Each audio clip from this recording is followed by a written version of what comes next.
Whoops. I guess I started earlier. Well then, that's fine. That's fine. Anyways, hello everyone. I guess I misclicked, but that's okay. We can start 2 minutes early. Anyways, let's continue where we left off. Yeah, the last time I played Fire Emblem Radiant Dawn, I kinda wasn't feeling so good, so we ended up devolving into a Zatsudan stream, which honestly was kind of fun, not gonna lie. But let's actually make some decent progress today, because last time we only went through one chapter. This time, I'd like to be almost done, if not done with part 3. I don't think we can finish part 3 today, but we should be able to get pretty close to finishing it. At least I'd like to get to the next Dotten Brigade mission, because those are always a lot of fun. But anyways, so last time where we left off, we were gonna play as the Loguz Alliance. Damn, could it be possible in the RNG? We shall see. So yeah, we saw the first half of the cutscene, but I guess we can read it again, because again, I wasn't really in the best mindset last time I played this. Super tired. Today I'm feeling a bit better. Anyways, Insects of Benyon will show you the power of the Beast Tribe.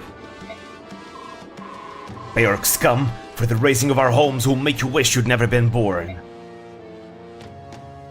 So yeah, we're gonna fight the Empire, as we've been doing for like a long time. Filthy subhumans, this war ends now! Prepare yourselves! Beork armies approaching from the hill to the left. That flag, it's the Crimean army. Crimea intends to side with the Empire after all. Valencia, what are you doing? She does not want to fight. Finally, they see the light and are coming to fight with us. Excellent.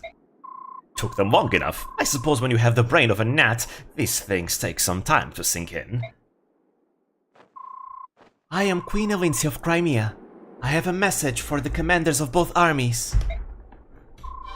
I am here to declare the will of Crimea and its people. Salutations, Almighty! Hello! Crimea has been ruled under the ideals of peace and equality since the reign of my father, King Ramon. As such, I cannot and will not allow you to spill blood upon our land. Therefore... I've seen this scene somewhere. True, we interrupted it last time. I demand that both the Loguz Alliance and the Imperial Army leave Crimea at once. Withdraw our troops? You foolish girl, we will not be ordered about by the proclamations of a peasant like you. Puppet rulers such as yourself should stay up inside their pretty castles and play dress-up. Penyon's patience has worn out. After all, we finish slaughtering those subhumans, we'll be coming for you in Melior. Commander of the Loguz Alliance, how do you respond? You have some serious guts, jumping into the middle of a battlefield all by yourself. But your high and mighty beliefs don't change the fact that Benyon must answer for its crimes. Step aside. Very well. I've heard from both commanders. Then... This is Crimea's answer. We will not sway from our ideals. My countrymen stay united. We will not use force, but we are willing to do whatever it takes to end this here and now. What? Have you lost your mind? She has dropped her weapon. The Amity.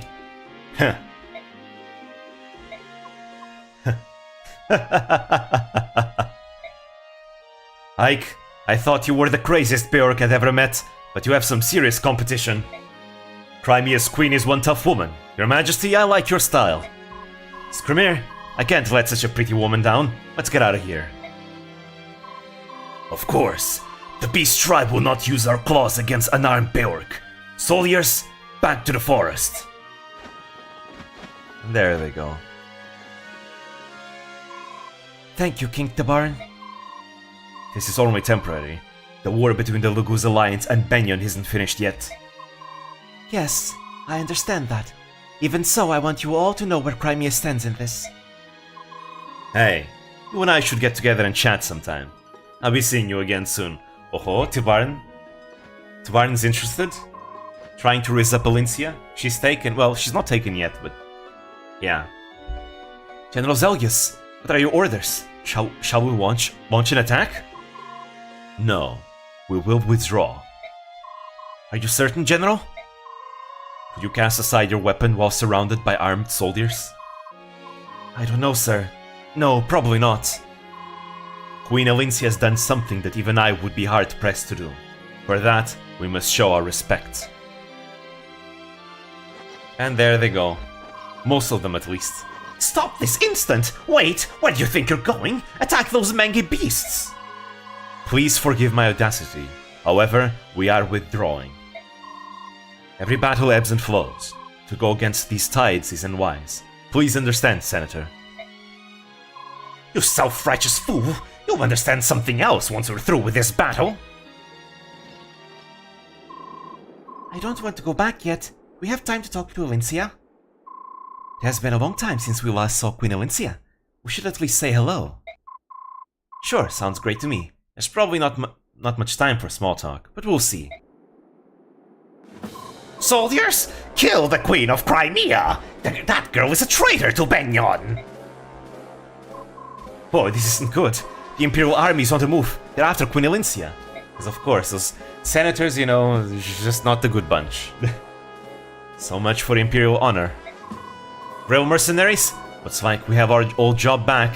Protect Queen Elincia, like the good old times. I knew it.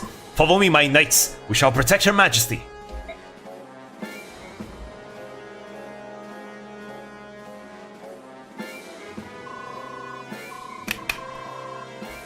Kill every living thing that stands in our way. Show them that the Senate, controls this pathetic land. Of course, Senator Valtome. I'd be happy to kill the wench. Sergei. Anyways, just like good old times, we get to protect Queen Elincia. Hell yeah. Anyways, let's see who's gonna come in. Gatry, no, Oscar. There we go. This should work fine. We're gonna use Liar once again. Look at her. She still sucks even though her stats are good. And that's because she's a cat. Can't wait for endgame where she's gonna be able to be shifted all the time. Oh, nope. That's not what I want to do. Anyways, this is the chapter. The goal is to kill every last one of them. Boss is Sergei. He's a bow paladin. He's got a silver bow that drops. I guess Shinon can really... He's probably gonna like that. Anyways, you don't fault Valtome, he's just there watching the battle. Beyond that, we also have the Crimean Royal Knights who are here to help us out. You cannot control them, they are NPCs and they will always surround Elincia, no matter what. They will protect Elincia. Elincia cannot fight.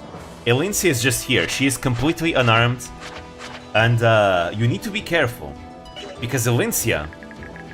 There's a lot of archers in here. Well, not that many, but there's crossbowmen, right? You see about crossbows is that they completely ignore your evade.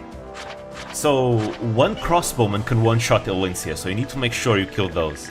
Even still, there's, you know, other archers around. If Elincia dies, it's game over. If anyone else dies, it's fine. They don't actually die. But yeah. So it's just a matter of make sure Elincia doesn't die. Anyways, with that said, I'm gonna bring my infantry units to the bottom, and I'm gonna bring my high movement units like Har and Titania and Oscar up top, where they can help out. I guess I could probably bring Liar too. Nah, it's fine. I'll keep it like this. Yeah, this is fine. Alright, let's kill them all. Let's see if I didn't forget what everyone can do.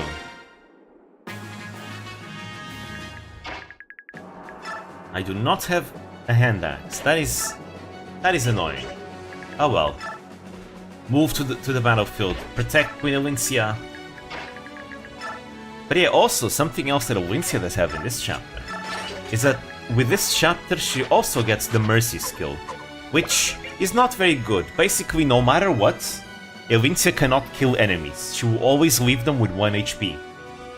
Now, this can be good later on if you want to train units that are, you know, kind of behind. But you can remove this, and you probably should remove this, because Elincia is better as a well, again, if you want to train a unit that's kind of weak, Elincia can keep this, and she'll always soften up the enemies for someone else to kill. Other than that, if you don't want that, you just remove this from her, and let her be a killing machine. But you don't use her in part 3 though, so forget about it for now.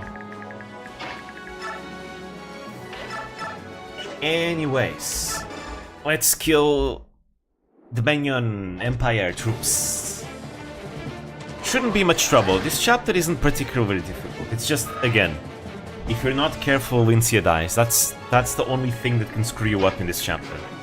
Is if the AI of Elincia decides to go forward in range of a crossbowman. I want to be pacifist, but not this time. Let's go, Mia! Woo! She's almost promoted to a true blade. She's gonna be so good as a true blade. It's a shame that I cannot give her the support with Ike, since again, I'm trying to get that extra dialogue in the endgame, and I need Ike and Soren to be supported. Usually I support Ike with Mia, because the Earth Affinity is really good for Mia. She becomes even more of a dodge tank than she already is. She can avoid stack real easily. Let's go, Neffany! Woo! Can you give me another crit? Another crit's gonna be a kill. No, okay, I guess not. Here comes Ike. Actually, isn't my Ike already level... Oh, he's almost level 20. Then again, even if he gets to level 20, I'm still gonna use him, because it's just nice to have a strong combat unit that just can destroy everything. Bam, bam, bam. Not good. Well, then again, I think my Ike has already capped a lot of stats. Yeah, he's capped all the important stats. His res is kinda low, but that's to be expected. Ike doesn't deal well with magic. Anyways, can I shift? No, not yet. Then it's best to keep Liar behind and use some grass.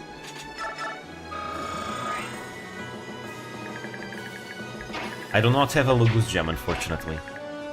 Actually, is there any ranged enemies around here?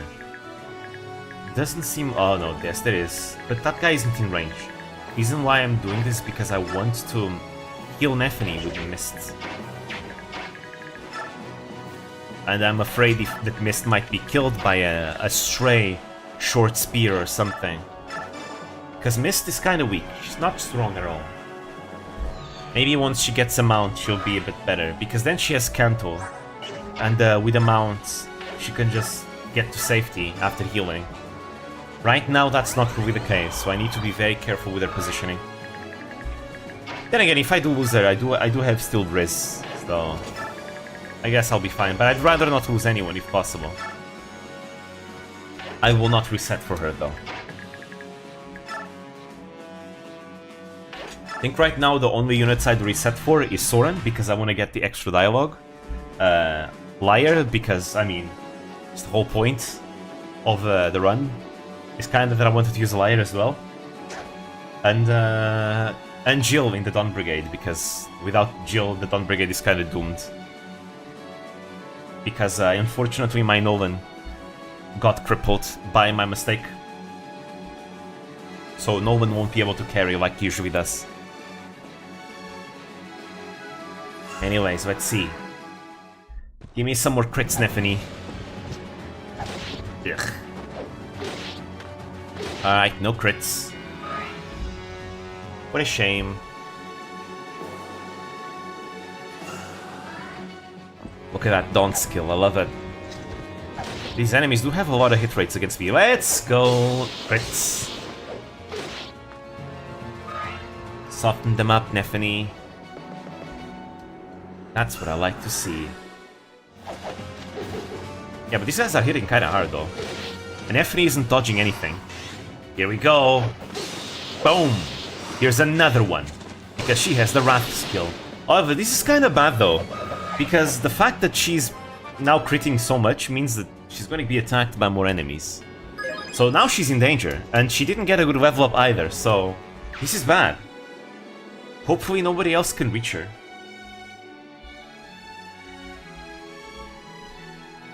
Here's hoping. Okay, we're fine. We are fine. Now, here comes the Crimean Royal Knights. Do your thing. They are kind of weak, though. The Crimean Royal Knights are not that strong compared to the Grille Mercenaries, right? So, they kind of fell off. I mean, they are fine in this chapter. And some of them can still be used in the next one. But overall, they kind of start falling off. Again, look at Marcia. She can't really fight anymore. I can't even get started on Makalov and Astri. Those two fell off in their first chapter. But, yeah, the only one who kind of hasn't fallen off yet is Joffrey. But you won't be able to use Joffrey until later on, so forget about that. So yeah. This might be the last time we see the Crimean Royal Knights in actual combat. Other than Elincia. Kieran and Joffrey got to carry the Crimean Knights. Yeah, pretty much. I mean, Marcia can do a lot of work in part 2 as well. I always like to give her the Horse Slayer. Because I think giving effective weaponry on flyers tends to be very effective. They can be the type to use effective weaponry really well and then retreat back to safety through terrain. I did that a lot in part 2. Because in part 2 you had this the chapter called Joffrey's Charge, where there's like a lot of enemy mounted units. And I was able to just kill them with the Marcia using a Horse Slayer and then retreat back through the wall. Because she can fly over the wall and she would be safe. But yeah, overall, Kieran and Joffrey are the two strongest members of the Royal Knights, especially Joffrey. Kieran will also fall off because he's outclassed by Titania really hard. Anyways. General Zelgius, Senator Valtome is about to run down the Queen of Elincia, the Queen of Crimea. That useless parasite, attacking an unarmed woman. This is beneath even him. The Crimean army and part of the Guz alliance have joined the battle in order to rescue the Queen. We are fighting Senator Valtome. Shall we assist the Senator? Prepare to leave. We are not fighting. But, General, that would mean that we abandon Duke Colbert's force. I will take all responsibility for this. Make my command clear to all of the men. I will not accept more units joining this fight. Honorable Zelgius is honorable, as you can see. Alright, let's see. What else? Let's move Ike further in. Go, Ike. Dodge.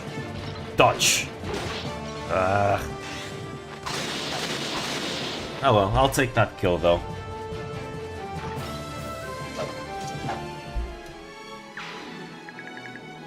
Alright, next. What else? What else can I do here? Liar is still not ready, unfortunately.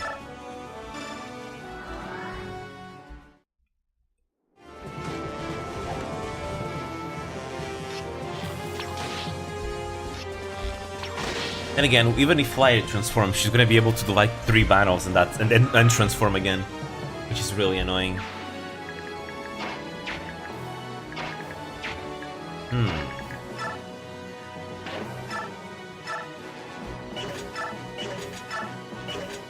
Alright, this has the best accuracy, I suppose.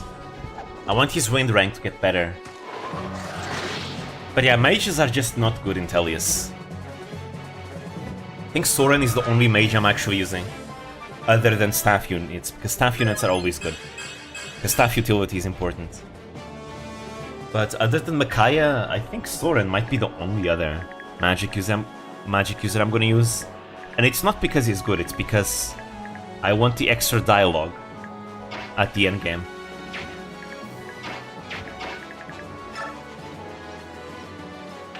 Because usually I don't use magic units in Tellius. Again, other than staff units. Then again, The enemies in Radiant Dawn have a lot of resistance too. And you can do just fine with physical attacks anyways, so it's never that big of a deal.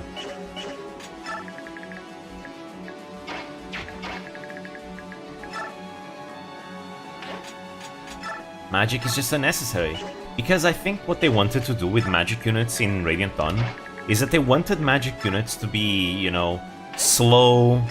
They wanted magic units in this game to be slow, hard-hitting units.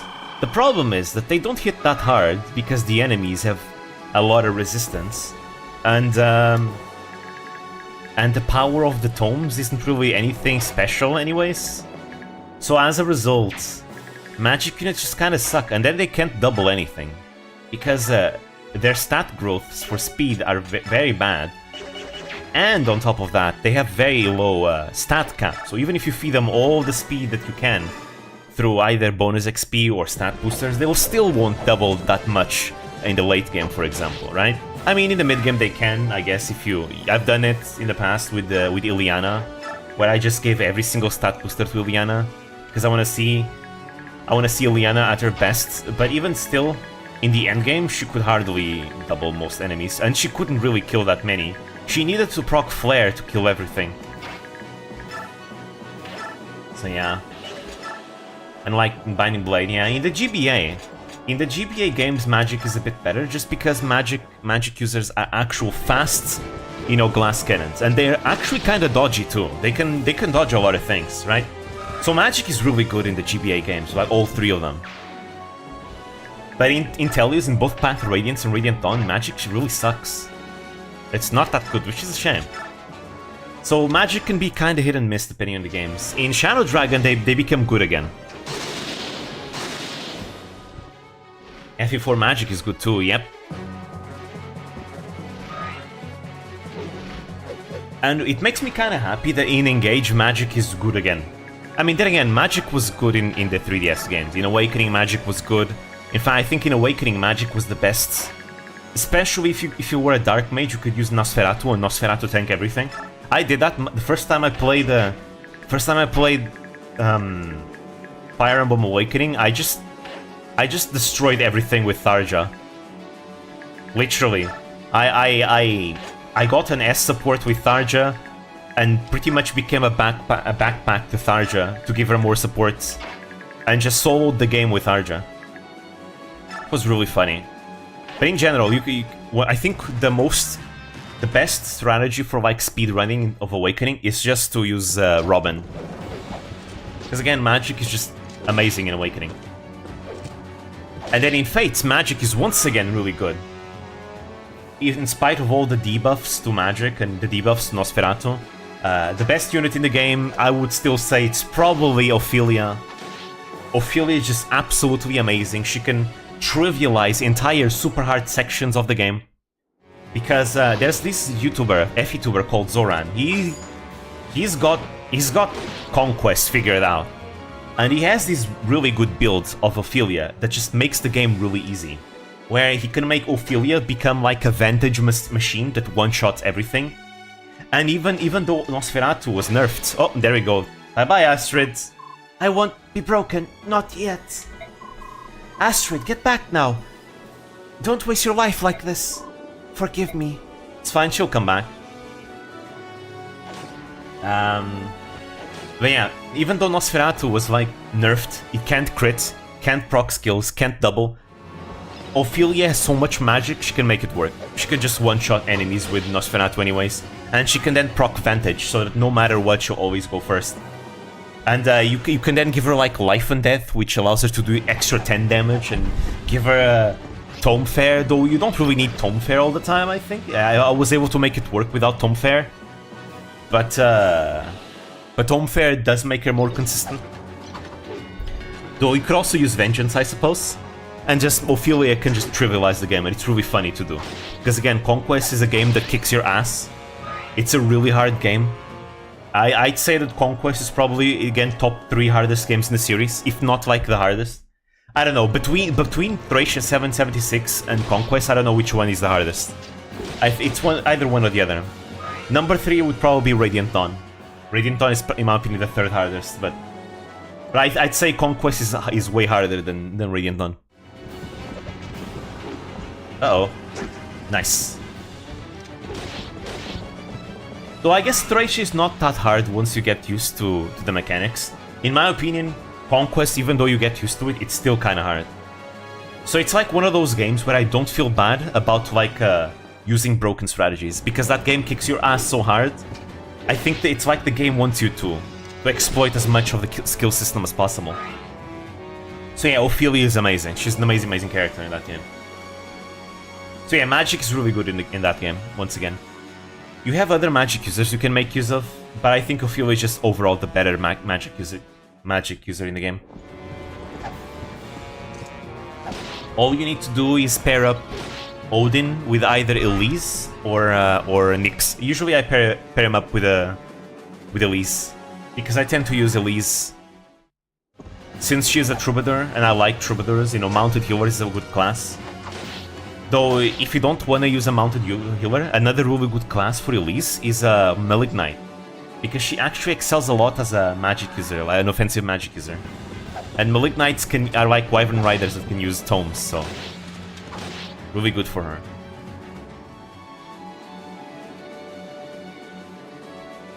Then we have Three Houses. Magic is once again good, though Three Houses kind of goes back to the old formula of Path of Radiance, Radiant Dawn, where the magic users in that game are really slow, like really slow. I don't think you're ever gonna see like a magic user in Three Houses double in maddening mode unless you're like trying to double like a general or armor knight. You're not gonna double anything with them. But to compensate, I find that magic has a lot of utility in Three Houses, and especially some magic users in particular have so much magic they can one-shot everything.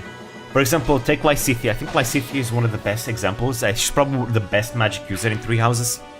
Not only does she have utility like Warp, right, and her spells have like multiple effects, I find in my experience that even in maddening modes, Lysithea can just one-shot everything, and she doesn't even need that much investment. As long as you don't neglect her and you keep using her naturally, she's gonna get so much magic that she's gonna one-shot everything. And that's on maddening mode, and I've used her multiple times on maddening mode. She consistently one-shots everything without me having to baby her or giving her, you know, special treatment. She can always do well. I never give her any stat boosters or anything. Lysithea is just amazing. Obviously, you can also give her like something like the Thyrsus, which increases her range.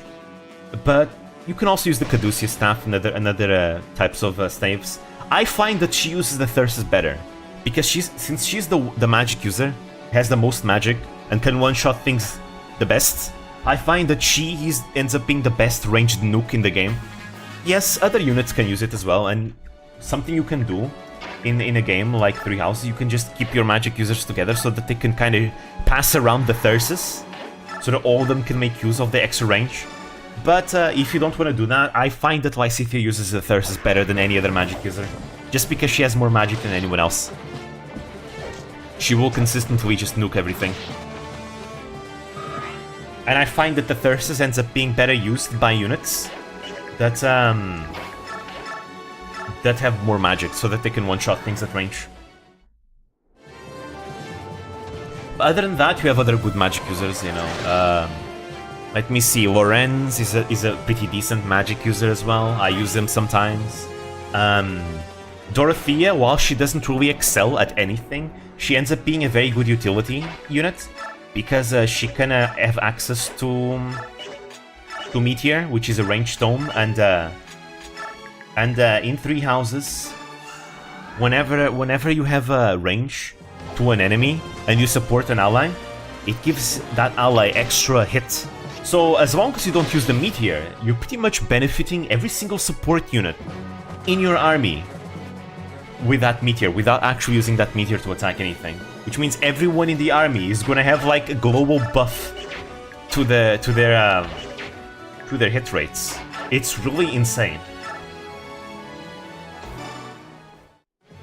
on now it's the devs kind of nerfed that. Now it only works with partners that Dorothea supports with, which to be fair is bad because it's everyone in the Black Eagle. So if you're playing the Black Eagles route, everyone is going to benefit. Everyone is just going to benefit. So Dorothea has a lot of utility. I find that she ends up being the best dancer. Because in 3 houses, you can choose which character will become your dancer, right? So I find that Dorothea is the best dancer, since dancer is a class that can use magic in 3 houses. So she can keep all of her utility. She can keep physic to heal. She can keep meteor to provide the extra hit rates on everyone globally, pretty much. And you know, she can still attack and do some damage to chip in. She's probably never going to double or never going to one-shot anything, but again, she has that utility of providing hit rates, healing with physic, and providing and being able to dance as well.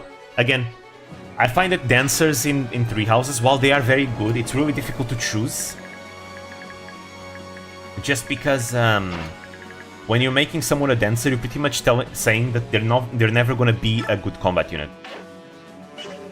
Because dancers have terrible growths. So you usually make a dancer to someone who's not really keeping up that well.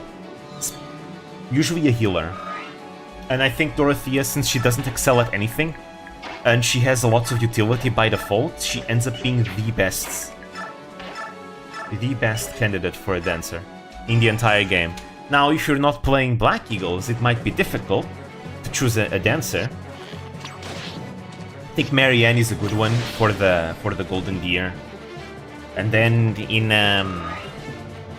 the Blue Lions, I think Mercedes is another good one. But overall, you could also recruit. You could also recruit Dorothea to whoever house you've picked, and you can make that work too.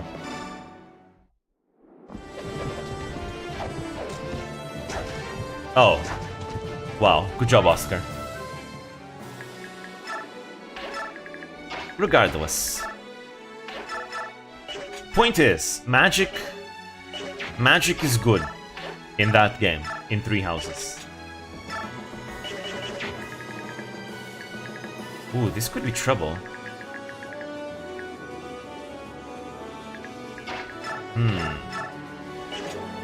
Give me a crit, come on. I missed the 89%. At least give me a crit. Nope, okay, fine.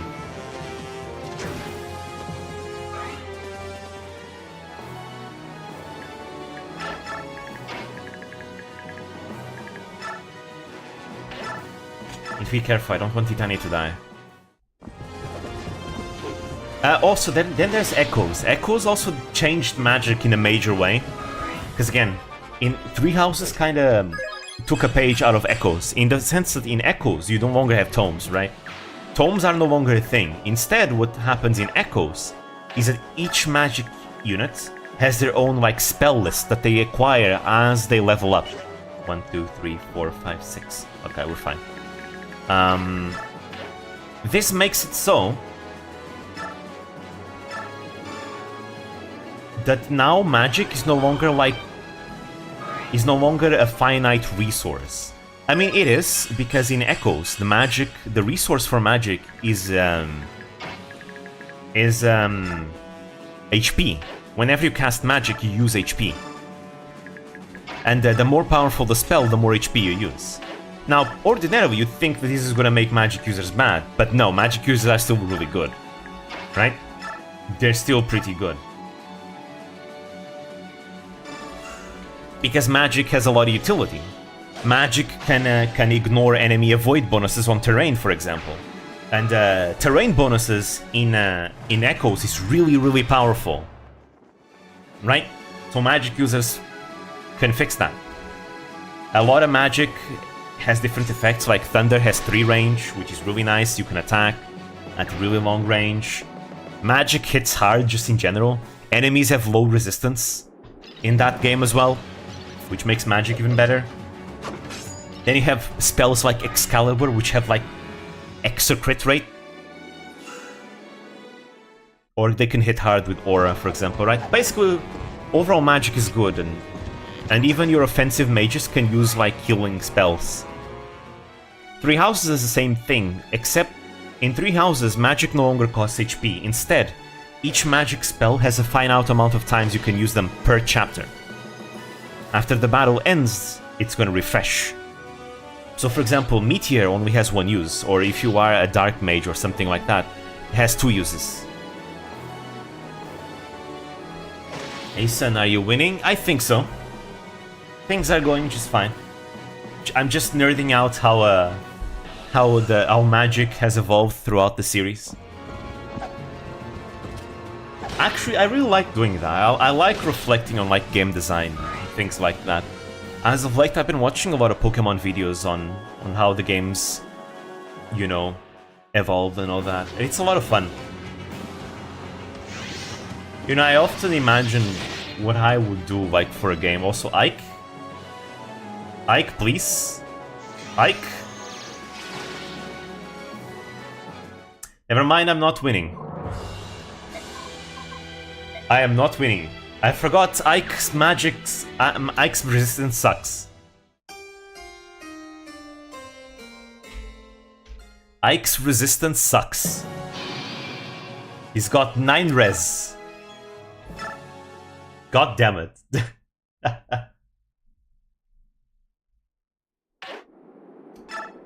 Alright. I'm gonna take away the animations to make this fast.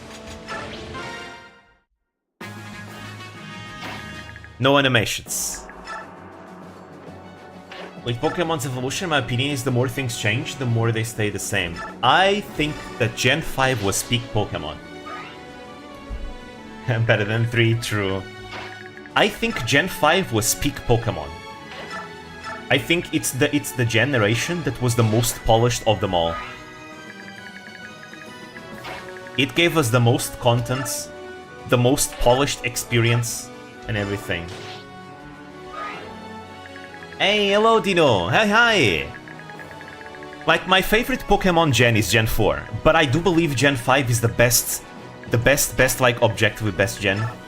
Like, just in general, because of the amount of content and high quality polishing the game has, right? Like, in Black and White 2, you could literally fight every single gym leader and champion of the entire series. That's so cool! That's such a cool post-game. Like, the post-game was good, you have old characters come back as well. In terms of story, it's also one of the better Pokemons, because the story of Black and White is actually pretty decent. High Region being a Pokemon Black and White? Yes, the Gen 5 is Unova, is Black and White and Black and White 2. In my opinion, Black and White 2 is peak Pokemon. Black and White 2 did so much. I was so happy that they chose to do sequels instead of just a better third version. Because I was always kinda... I never liked third versions, because, you know, think about it in the perspective of the consumer, right? Imagine you bought, like, a Pokemon game, like Diamond and Pearl, and then guess what? Later on you get Pokemon Platinum, which is the same game, but better, which kinda feels bad, because, damn, I spent money buying, you know, this inferior version of the game, and now they release a just better version overall. Feels bad. That's why I believe that they should stop doing those third versions and just make the games good. Just on the first time. Just make them good. And that's why I was so happy. Black and White feels complete. And then Black and White 2 just was a sequel. It was not like a better version, it was just a sequel that was really good.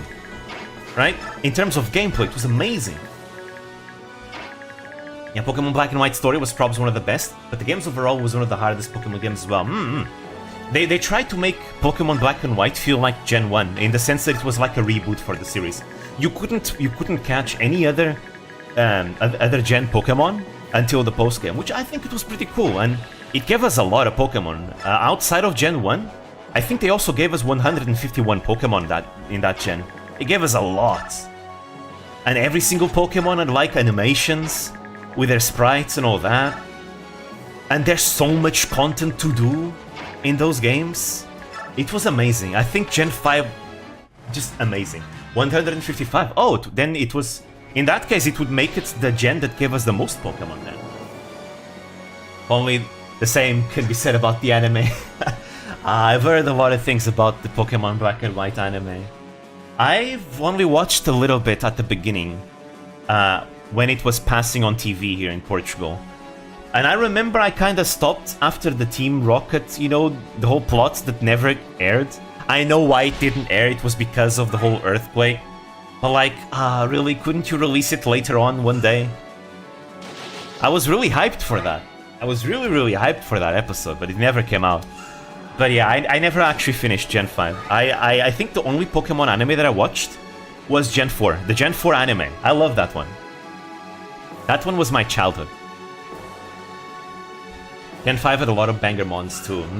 I agree. I think a lot of people talk about how Gen 5 designs weren't that good. I disagree. I think Gen 5 designs are kind of the same as Gen 1 designs. Think about it. People say, oh, guess what? There's an ice cream Pokemon in Gen 5, and there's like a Pokemon that's just gears. But guess what? Gen 1, Geodude is just a rock with arms. You know, Tauros is just a bull with 3 tails. Dodrio is just whatever that is with 3 heads. And Dugtrio is just 3 Diglets. And Magneton is just 3 Magnemites, you know? So I feel like in terms of designs, Pokemon is doing what it always did, you know? In terms of Gen 5, when they do like inanimate objects and all that, they've done the same thing since Gen 1. The only thing that protects Gen 1 Pokemon is nostalgia. That's literally it. Like, it's literally just nostalgia, because they're doing the same thing they've ever done. Also, later editions are just lazy. Disagree. I think culturally there's something also going at here. Yeah, Muk is just a pile of shit. And then Electro is just a reverse Pokeball. They're so... I'd say that Gen 1 has the most boring designs. This is probably going to be a hot take, but I think Gen 1 has the most boring designs in the series. I said it. I'm sorry. But I've said it. Trust me. And this is not because I hate Gen 1. Gen 1 was my first game. I love Gen 1, you know? But I do think they have the worst designs in the series. Yeah, if Gen 1 came out today, they would be really hated. Anyways, we read this already. Let me think more about Gen 1. I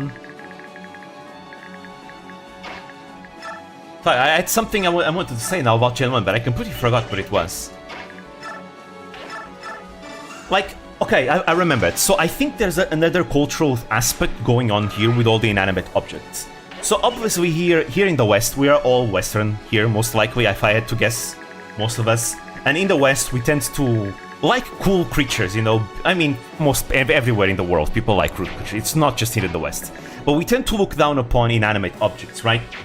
Because inanimate objects are just culturally not really an exciting thing here. But think about Japanese culture, guys. Japanese culture has yokai, and a lot of yokai are inanimate objects, you know? A lot of yokai are, you know, creatures, you know, objects that ended up being possessed by spirits and all that, right? So, culturally, in Japan, inanimate objects is not as boring as Westerners, for example, think it is, you know? It's just a cultural thing, where inanimate objects are more accepted as being a cool concept, just in general. Like, how many yokai are inanimate objects? You have an umbrella yokai. You have a biwa yokai. You have so many yokai that are literally inanimate objects, you know? And I feel like Pokemon uses that as inspiration, right? Because as far as the Japanese are aware, there's no difference between a lizard and the goddamn ice cream. It's the same, you know? As far as monsters and creatures go, an ice cream Pokemon and a lizard Pokemon is literally the same. I mean, wow. Look at Charmander, it's just a salamander. Wow, so original, it's an animal we have already in real life. What's the difference between a salamander and an ice cream? They're the same thing, they're both things that exist in real life, you know? So really, when it comes to being lazy, I don't think inanimate object Pokemon are lazy at all. It's just a cultural thing. That in Japan, it's a more acceptable cultural thing because it's part of the culture, right? While in the West, this whole concept of inanimate objects being creatures is not as widespread and frequent as it is in Japan, right? This is why. Inanimate objects are the least known yokai in the West, maybe the same there? Nah. If you go look at Japanese pop culture, inanimate object yokai are everywhere, you know? From Yokai Watch to Toho to like, what's the game, the mobile game, forgot the only OG game. I forgot. Like, no, they're all over the place. And then you look at their anime, you know, with the Gegege no Kitaro and many other like yokai anime. Nana, inanimate object yokai are everywhere, completely everywhere. It's not the same there as it is here.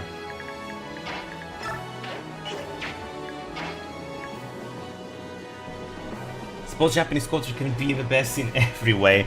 Now, this is just a cultural difference. I don't think it's neither inferior nor superior. It's just different. In my opinion, animate object Pokemon are actually pretty cool. I actually do like them. Again, because in my opinion, they're no different from like creatures. It's the same. It's just something that exists in real life, and it's based on that. Charmander is just a salamander. There's nothing cool about that. It's just a salamander. That's it. How is it any different from an ice cream? Is it that a salamander has life and an ice cream does not have life? It's the same, really. It's why I don't think designs have gotten lazier. There is one criticism I can give to modern Pokemon, but I don't think it's anything objective anyways. When it comes to modern designs, these modern designs overall look cuter and rounder, but I don't think that's inferior in any way. It's just a different direction that they're taking the series with, by making the Pokemon overall cuter and rounder.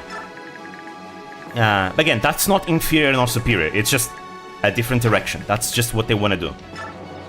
Charmander is closer to a dragon than a plain salamander. His name is literally Charmander. It comes from salamander, the name.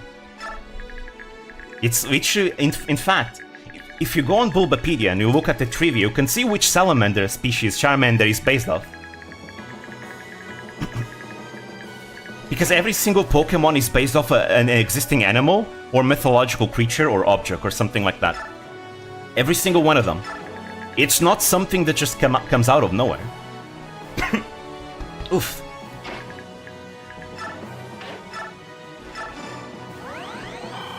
And Charmander is the same thing. It's based on the real-life salamander. Oh, goddamn. I swallowed my own spit in a terrible way. But yeah. So, Pokemon designs are not really a complaint that I have. I think in terms of designs, it's really subjective. Completely subjective. But when it comes to the quality of the games themselves, I don't think nothing beats Gen 5, especially Black and White 2. Black and White was amazing, Black and White 2 was wow. In terms of gameplay, amazing, even more. You could have every single Pokemon in that one. And again, just loads and loads of content. It was a sequel instead of just a superior version to a previous game. It was just amazing. Red and Blue Supremacy, they are good games. It's just that, you know, I just don't think they're as polished as Black and White. Even the remakes of like Gen 1 Pokemon are not that polished, right? I mean, it makes sense, right? They were the first ones after all. Of course they're not going to be as polished. But they had a lot of faults that I feel like tend to be excused just because of nostalgia, and I don't think that's good, because if we protect these games because of nostalgia, then we can't learn from their mistakes to make better games in the future. And I feel like this is one of the reasons why Pokemon games in some aspects have never gotten better. Because the fans just protect the mistakes because, that's how it's always been done. And I feel like that's not how the games should be. I feel like we should cast aside traditions and like things that were done in the past if it means the games will get better in the future. I do believe that Pokemon games should stop the whole, you know, dual versions. I understand why they did dual versions at first, because, you know, they wanted to incentivize trade. That was kind of the thing with Pokemon. But now trade is no longer the big deal with Pokemon. They even took away the Gotta Catch 'em All after Gen 4. I mean, after Gen 3, right? The Gotta Catch 'em All isn't even in the games anymore, right? And now with the internet, the whole trading aspect doesn't really matter, because you can get whatever Pokemon you want off the internet easily. It's built into the games. This is why I believe that we should stop dual versions. Right now, dual versions are just a way for them to sell like extra copies Because some people will want two games to be like self-reliant. Because they own two DSs and they want two games so they can trade around with themselves. Other than that, I feel like dual versions just makes the games overall inferior in terms of quality. Because it means that you never have the full game in the game, right? There's always something missing. You're paying full price for a game and you never get the full content of the game, even though like the content is in the files.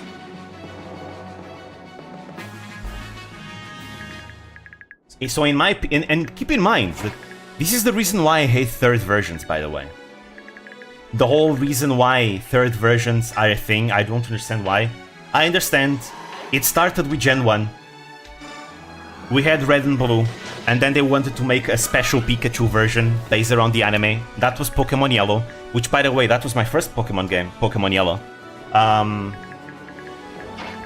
So that kind of became a tradition after that, where in every gen there would be a third version that was just a superior one. They did it with Gen 2, Gold and Silver, and then came Crystal, which was just a better version of Gold and Silver.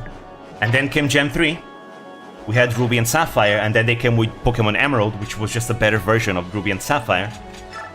And then we had Diamond and Pearl in Gen 4, and then they made Platinum, which was just a better version of Diamond and Pearl. I really don't like this. I really don't like this. Again, I feel like if you're gonna make a game, you should make it good right off the bat. You shouldn't just make a game inferior just to make a better version of it, because that's really bad against the consumer, you know? That's very, very bad for the consumer. Because the consumer is paying full price games twice for the same game. Except the second time, they're just paying full price for like a slightly better version of first game. It's still the same thing, but it is an inferior version to the other ones, right? I don't like that. That's why I applauded so much when they made Black and White 2. Because Black and White was good, you know? Black and White was good by itself. You know, it was good on its own. And then came Black and White 2, which was a sequel, and it was just such a polished experience in terms of gameplay. Such a polished, complete game that was filled with so much love and content and everything. And I don't think we've ever seen anything like it ever since. I don't know, I just love Black and White. Even though it's not my favorite gen, I have a lot of nostalgia with Gen 4, even though Gen 4 was not my first game. But I still have a lot of nostalgia with Gen 4, because I played it so much. Pokemon Soul Silver was the first DS game that I owned. And I loved playing in Sinnoh and all that. But even though my favorite gen is Gen 4, I still think that objectively Gen 5 is the one that did the most for the series. That added the most content, that was the most polished, that fixed a lot of issues with previous games. That's why I do believe that it's peak Pokemon.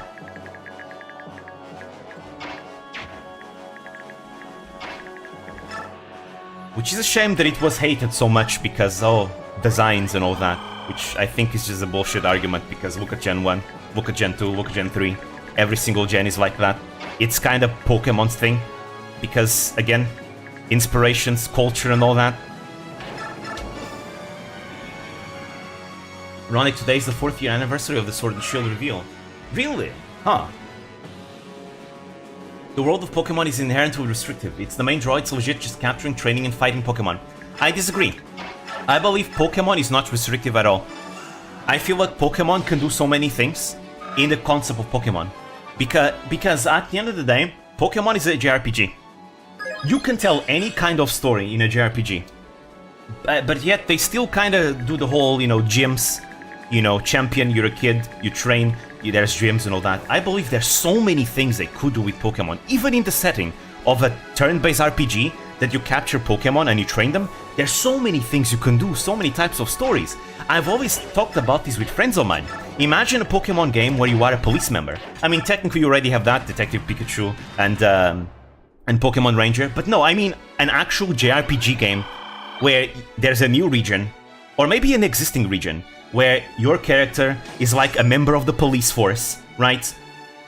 And you are incentivized to become stronger because, you know, you're fighting crime, right? You travel around the region because, you know, you're being transferred there to, I don't know, take care of a case or something. Maybe there could be side quests, you know.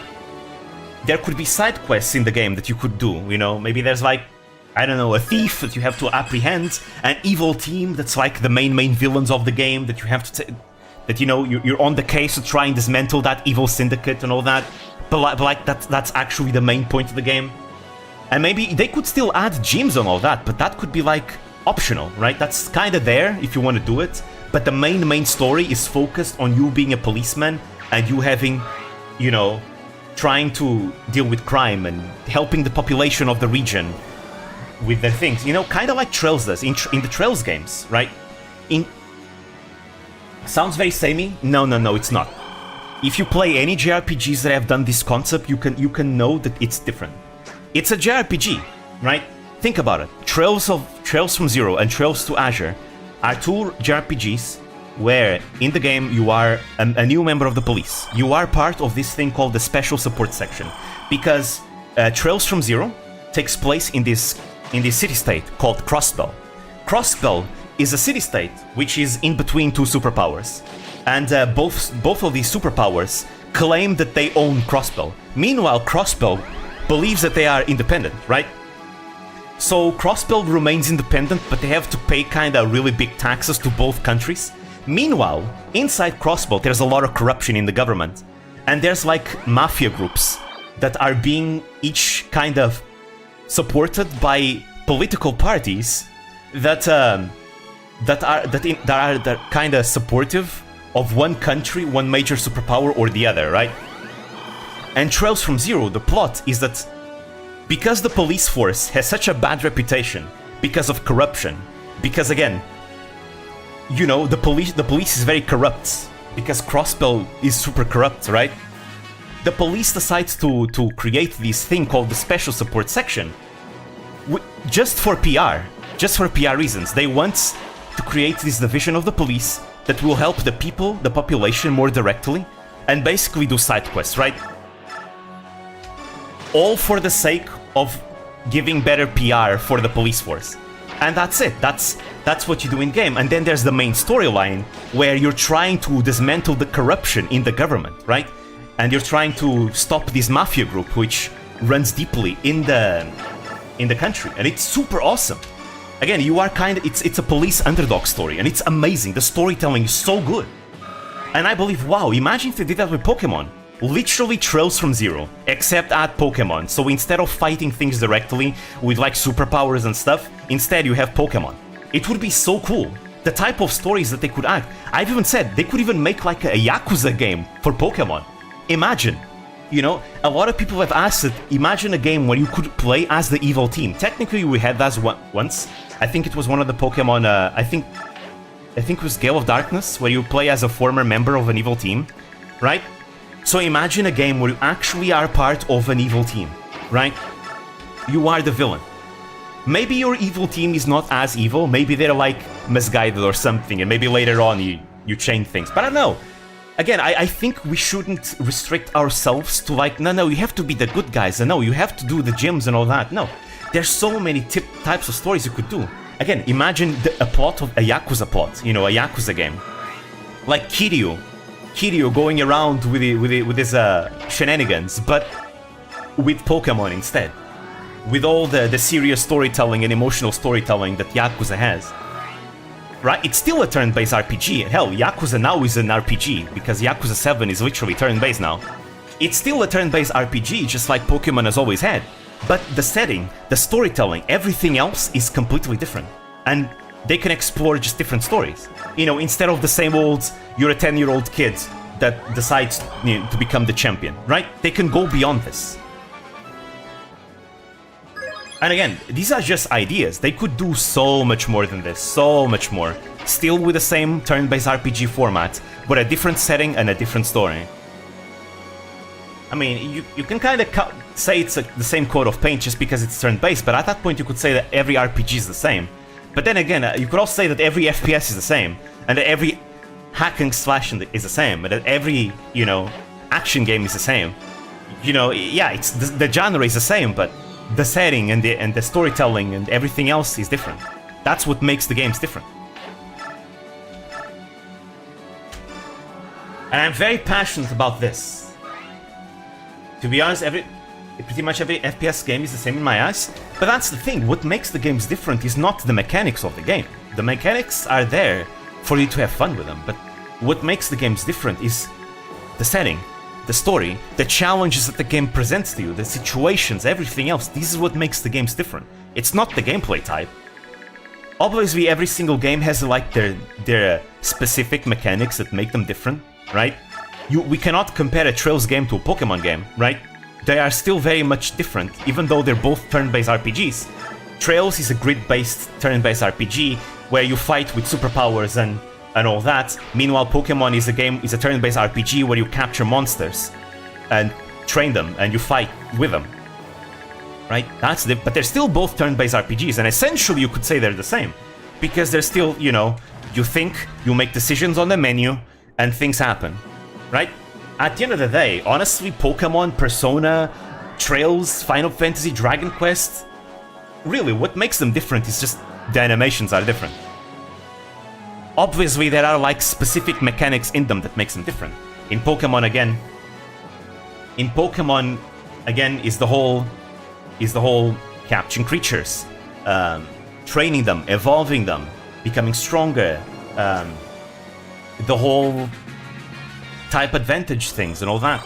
Meanwhile, in Trails, the whole thing is, you know, it's kind of like Star Rail, where you have a grid. Star Rail does not have a grid, but it's played like a grid, kind of like in Fire Emblem. But then you also have a timeline, like in Star Rail, and it plays like a classical RPG, like Final Fantasy. But it mixes its own things, its own like specific things that makes it unique. And the gameplay is refined with every single entry. So the gameplay keeps getting better and better. And then you have Persona, where, you know, you have like these personalities, these personas, right, which dictate your abilities and all that. And I can't really say much because I haven't played that much Persona. I've played Persona 3, but I've never finished it. I actually want to finish Persona 3 eventually. And I've played the first Shin Megami Tensei as well. But I guess I can't use the example Persona that much. For example, Artunelico is a game where... It's a JRPG game where it's kind of like a classical JRPG. Well, it depends on the game. But in the second game, for example, it's still a turn-based JRPG, but the mechanics are different because in the enemy turn, you can actually dodge and block every single damage that they do because it becomes kind of like a rhythm game. And then in your turn, you have to basically do combos that will kind of build up your stats and your harmonics gauge so that you can build up stronger magic because your backline, they are songstresses that they make magic with music. And all the combos that you do with your frontline units, that are the ones that actually do the fighting, it just builds up the harmonics gauge to make the magic more powerful, so you can be more efficient with the magic. Because once the MP of the magic user runs out, they have to unleash the magic spell immediately. So you need to be as efficient as possible with the amount of MP that you have. And then once MP runs out, they stop singing, and then the MP regenerates per second as the battle progresses, right? But it's still a turn-based RPG where, you know, cool animations happen, right? It just has different mechanics, like every single RPG usually has. I'm very passionate when it comes to the game design of JRPGs, because I believe that JRPGs have a lot of depth into them. Turn-based combat has a lot of depth into it, besides just being, just a bunch of stats mashed together. I think there's a lot that goes into it. And once you get into them, you start realizing the depth. And this is why I believe that the people that say that, oh no, it's fine, JRPGs don't need good gameplay, it's all about the story. I disagree. I really disagree. I think JRPGs can have really good gameplay if the devs actually decide to make something well thought out. I've seen many JRPGs do it. Again, Trails, Artunelico, Star Rail, honestly. Honkai Star Rail is doing it as well. Though, it's more simplistic, because Star Rail doesn't give you that many options, to be fair. So Star Rail ends up being kinda much more simplistic than other games, other JRPGs. The reason why I'm not giving the example of Fire Emblem, because I don't count Fire Emblem as a regular JRPG, because it's not. It's a tactical JRPG. It's a tactical JRPG. It's not the same. Fire Emblem is better compared to Triangle Strategy, Final Fantasy Tactics, Disgaea, and all that. How's the journey going, my bro? Doing fine. Just kind of ranting on like Pokemon and game design and turn-based RPGs and all that. I guess I'm very passionate about those things. But yeah. Better than Final Fantasy Tactics. I've never played Final Fantasy Tactics, so I can't really judge. But it is definitely a comparison one can make, right? I was just saying that if Fire Emblem cannot be compared to a regular JRPG, it needs to be compared to other tactical JRPGs like Triangle Strategy, Final Fantasy Tactics, Jesgaia, and all that. Meanwhile, a regular JRPG would be something like Final Fantasy, like Dragon Quest, like Persona, like Trails, and all that. Those are more like classical JRPGs. Although Trails also has a grid, but gameplay-wise, it's still more like a classical JRPG. Because again, I believe that turn-based JRPGs, turn-based is very fun. I love turn-based. Turn-based is one of my favorite genres, you know, turn-based combat. And I believe the turn-based can have a lot of depth if the devs actually put in the effort to give it depth. It's a lot of fun to play Trails and absolutely breaking the game because of the amount of customization and tools that the game gives you. Why is turn-based your favorite? I wouldn't call it my favorite, but one of my favorites for sure. I just like it. Then again, I am also a big fan of strategy games, right? And I tend to see turn-based combat like a strategy game, right? Where it's all about the weight of your decisions, right? The weight of your choices. And making the best of what you have, right? Every game uses decisions, right? Every game has decisions. Even the most hack and slash games always will have thinking. But usually a hack and slash or an action game or any other game that requires like other mechanics like that, they are things that you can get away with as long as you're just really good at it, like with your mechanics, with your reflexes, with your reaction time, with just overall your execution of the mechanics. You can get away with not thinking that hard if you're just really, really good at it. You know, Dark Souls, you can do the most dumb things as long as you are like an absolute god that can dodge everything and not be touched and all that, right? But in turn-based RPGs, there's none of that. You don't have any dodging mechanic. Well, some of them do, but it depends on the game. You don't have dodging mechanics. You don't have like any like reaction time. Well, some of them do as well. Depends on the game. You don't have any of that. Damage will be coming for you, and you'll be doing damage to the enemy. So it's all about efficiency. It's all about the weight of your decisions, and how you can do, and how you can, the best you can do with the tools that you have, right? Hey, look, I can get away with tons of things in Dark Souls. I don't consider myself a god. People just overstate difficulty of the game by a mouth. True. But like, it's an example of how even if you are like not very good at thinking, you can still destroy Dark Souls because your mechanics can be just that good, right? Just immediately. What's your opinion on action RPGs? I like action RPGs. Again, I just love RPGs in general. Each genre brings something new to the table, brings something different, right? It appeals to different people and different audiences, right? Not everyone is gonna like turn-based RPG, and that's fine. That's simply how it is. It's just a genre that's not for everyone. Just like any other genre. FPS is not for everyone. Action games not for everyone. Puzzle games not for everyone. It's just that way. But lately I've been watching a lot of videos of people talking about Honkai Star Rail, because it's a game that I just got into as of late. Even though I said I wouldn't, because I wanted to get away from it. I ended up, you know, kind of falling for it, and I ended up liking it. And I've been seeing a lot of YouTubers talk about the turn-based and all that, and how Star Rail is just an inferior game just because, oh, it's turn-based, and it's going to be stat-checky, and it's going to be very pay-to-win as a result. And it's like, I disagree. I feel like that comes from not very experienced people in the actual depth of JRPGs. There's a lot of depth that comes from JRPGs and the turn-based format. You just kind of have to see it, right? I like to use Trails as a good example because I've been having such a blast with Trails. Trails is a series that allows you to customize your character so much, to create fun builds for them, and absolutely break the game because of the amount of tools that the game offers you. So Trails can be as hard as you want it to be, really, right? You can make it super hard by just not having that good of a strategy, or you can make it like super broken because you using a strategy just breaks the game. Like, there's a character called Fee. A character called Fee in Cold Steel, in Trials of Cold Steel. She is naturally the most evasive character because she naturally has a high evasion. As a result, you can give her lots of evasion bonuses, lots of equipment that gives her evasion, to a point where you can guarantee 100% evasion on Fee, right?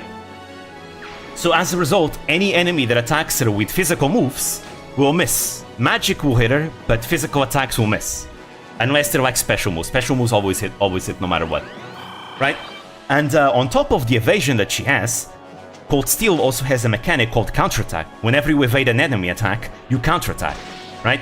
And there's like an equipment, like an orb that makes every counterattack become a critical hit. And then you can also equip something like another equipment that makes critical hits even stronger. So suddenly you have this character that's super evasive, super evasive. Also has ranged attacks because she fights with gun blades, right? So she can counterattack at range and on melee. She counterattacks at range. She always crits on counterattack. Her crits hurt really hard, and she evades 100% of the time. It's really fun when you figure this out, right? It's something that, yeah, you could look it up to make it work, but and a lot of people, to be fair, they figured it out on their own.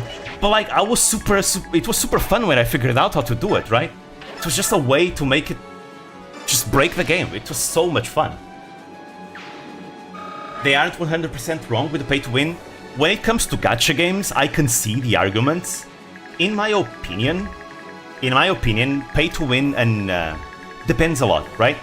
I feel like if it's a PvE game and you can beat the PvE game without paying, I don't really think it's pay to win. Because at that point, I feel like the pay to win just kinda... The whole paying aspect of the game just kinda makes the game easier to the point where you can just beat the game really quickly. And at that point, well, you're done with the game. You can just move on to the next, right? So technically, paying to play the game just means you're gonna end your fun earlier, which is why I choose to be a free-to-play in usually games. Not because I'm trying to flex on people that look at that. I won this game as a free-to-play. No, it's because, well, if I play as a free-to-play, I have more fun because, well, the game lasts longer for me. That's why. Star Rail in this case is like grinding that the game does automatically. So, you know, I don't even need to be there aware for it. Now, there is another argument that can be done with it. If the grinding can be done automatically, then what's the point of grinding in the first place? Why not just give everything to the player at that point, right? And that is a good question, and that is something I criticize games on. I think grinding is terrible, but I think I know why they do it. It's because they want the player, they want a way to kind of limit the player progression, right?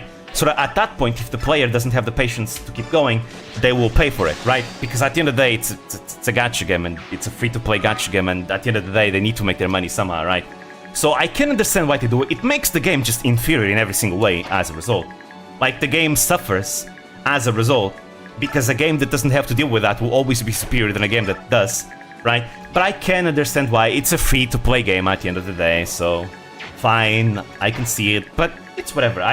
Again, I just have fun with the game, and the game doesn't end, because again, the moment you pay to get everything in the game, I don't think there's a point to play the game anymore, right?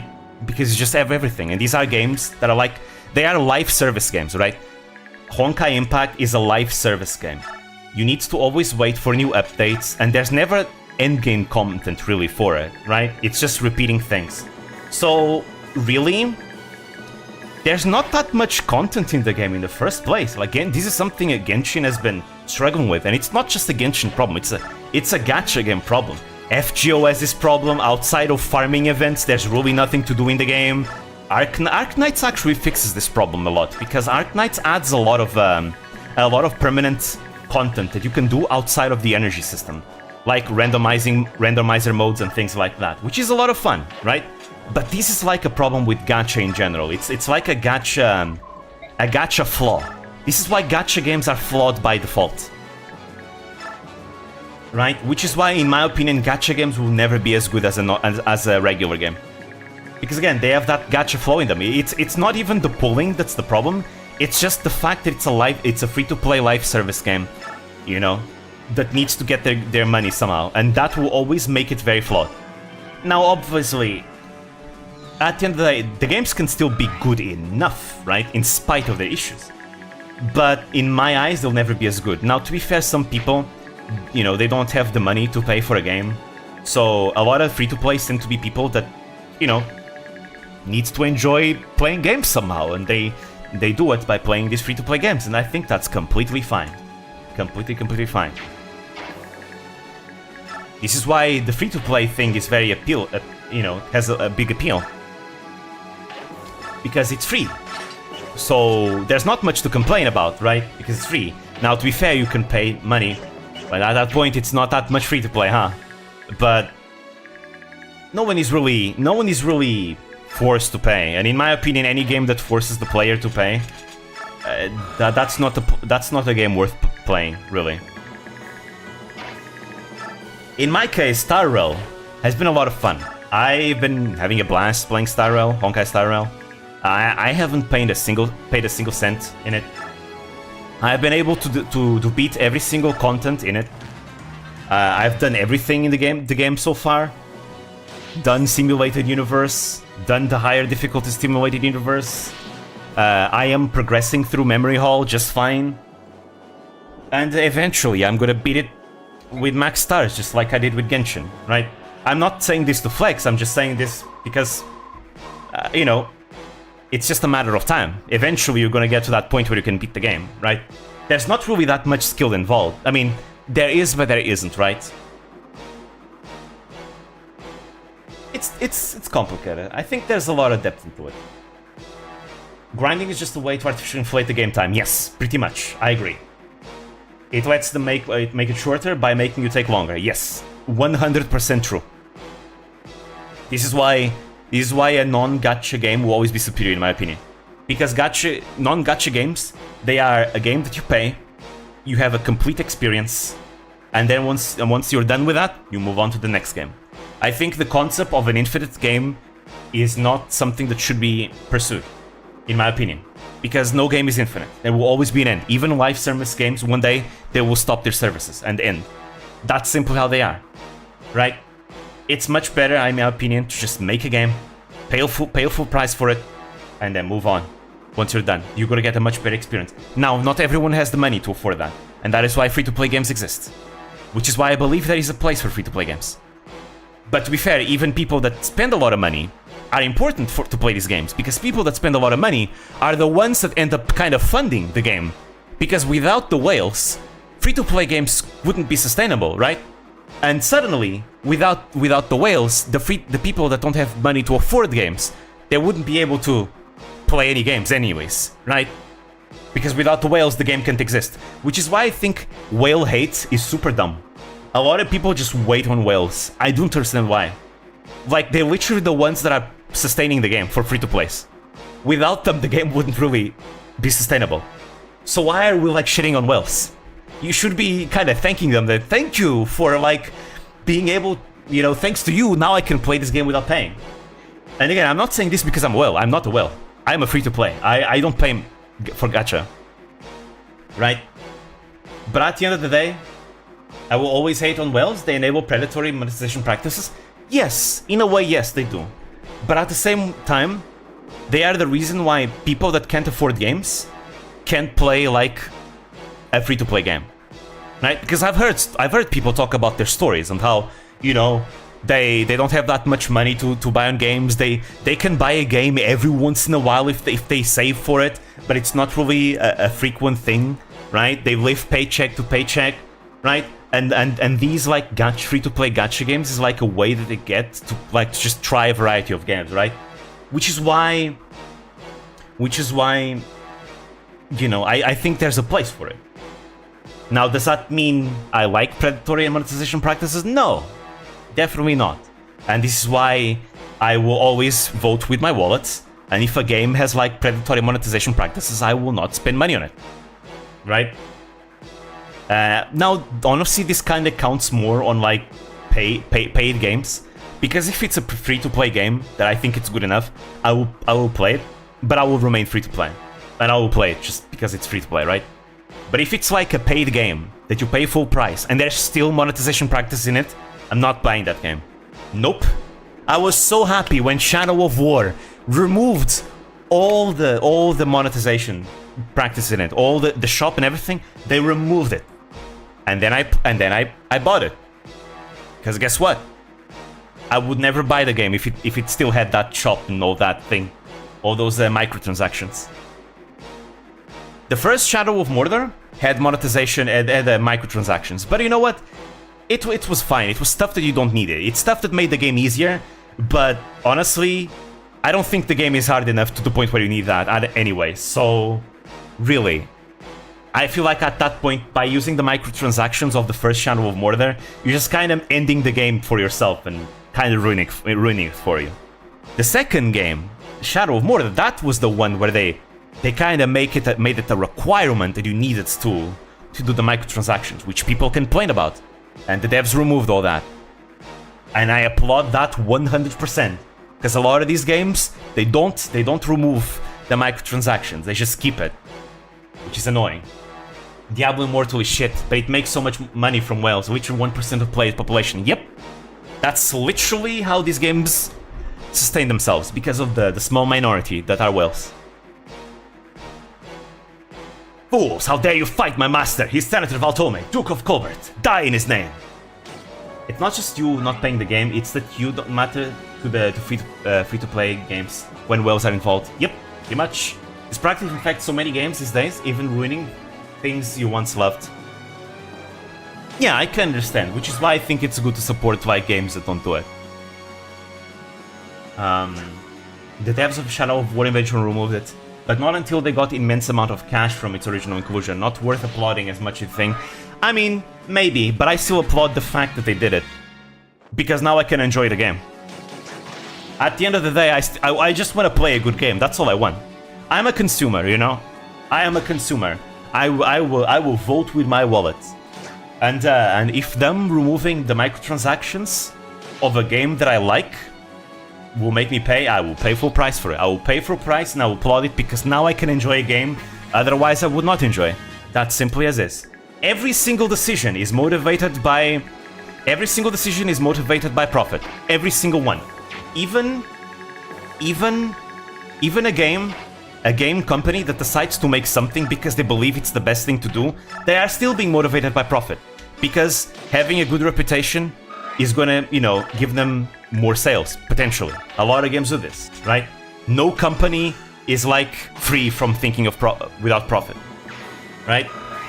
We cannot think of companies as if they were people. Companies are companies. Companies are always motivated by profit, no matter what. That's the whole point of a company. So even when a company does something that's morally good, it's still motivated by profit, because it could be a PR move. It could be just a way that will give them more money. Why do you think Sega is so like free with their IP? Because to them, it gives them more profits than being restrictive with their IP. That's why. It just, if for some reason they started having losses because of them being so free with their IP, they would 100%, you know, start being restrictive with it, just like Nintendo has. I disagree, not everyone is motivated by profit, but that's the thing, right? That's when we talk about people, not companies. We're talking about companies here. Companies are motivated by profit. That's why I think thinking about companies as if they were people is wrong. They're not people, they're companies. Maybe there are people inside those companies that might want to do the right thing for the right thing's sake, but at the end of the day, the company as a whole will always be motivated by profit, always. If that were the case, totally free games wouldn't exist. Passion projects exist. Those games tend to exist either because it's an indie developer that just wants to make games. Again, they are an indie developer, usually with a small team, with like-minded individuals, or they're working alone. Or it's because the idea of a passion project might be more profitable, because the fans might prefer someone in charge that might like that for a passion project, right? It makes a lot of sense that a director of a company would put someone who truly loves a franchise as director of a game, because they believe that He understands the fans better, so is going to bring more profits from those fans. That's why the president of Falcom used to be a fan of Falcom. He made a website for Falcom, and then he became the president of Falcom, even though he was just a fan. Again, companies will do whatever it takes to get a profit, and if all it takes is doing the right thing, they will do. But it's motivated by profit, because again, they are a company, they're not a person. People and companies cannot be put on the same standard. This is why, back when we talked about Nishisanji, this is why I said that I'm not gonna, start hating on Nishisanji as a whole just because, there's like greedy people in the management and all that. They are a company. I'm gonna criticize the company, but I'm gonna still support the talents because I like the talents. I don't like it's not the company that I support, but at the end of the day, it's what companies do. Every company does things like that. Cover has done it has done it too. Cover has done it too as well. Hololive, Cover, they've had their fair share of things in the past. Face Connect, Pipa has talked about it, herself.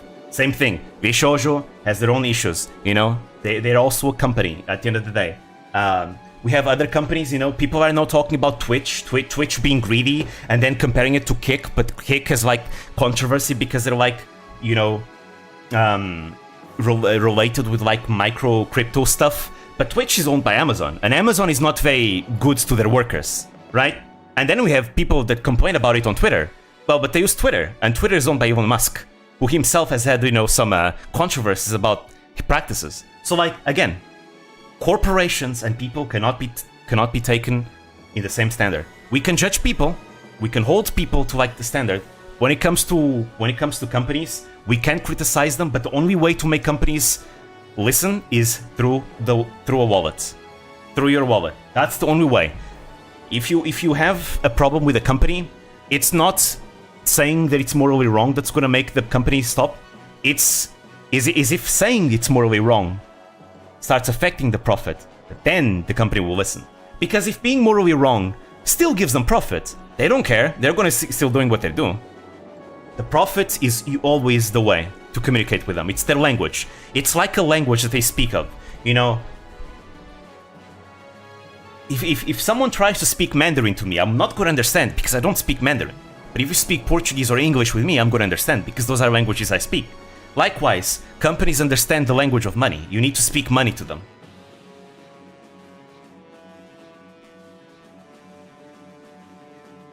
Supporting the talent will support the company, which is why I stopped watching Nissan together. But that's the thing. Then why support any company?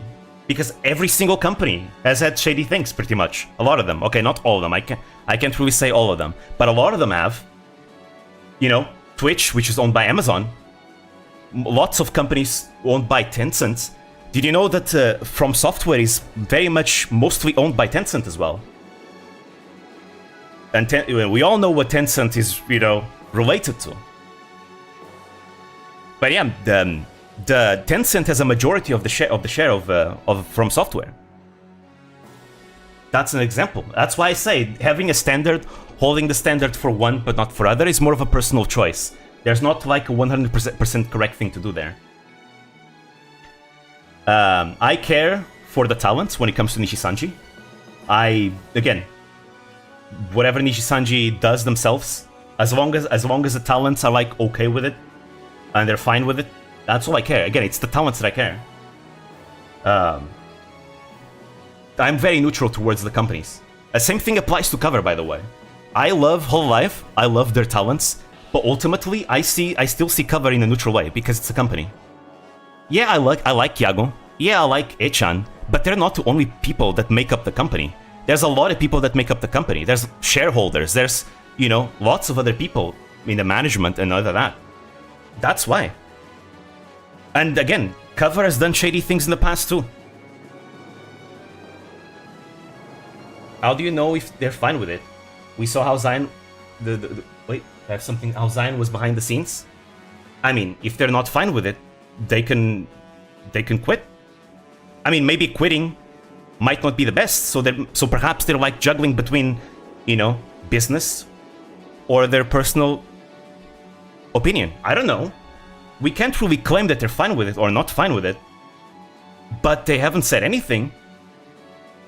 And again, the same way that Sayu is doing fine, because she still has like the fans that like her and follow her, I bet like every single Nishisanji EN member could probably quit Nishisanji and do fine by themselves. But they decide to stick with Nishisanji because they believe it might be more advantageous for them. But yeah, I will still criticize Nishisanji. I will. Nishisanji's done a bunch of bad things. You know, I really criticize the whole 1% cut merch. Yep. I criticize the fact that the Nishisanji members don't get access to their play buttons, which is supposedly a celebration of their achievements. I criticize Nishisanji, but that doesn't mean I'm gonna hate Nishisanji. They're a company.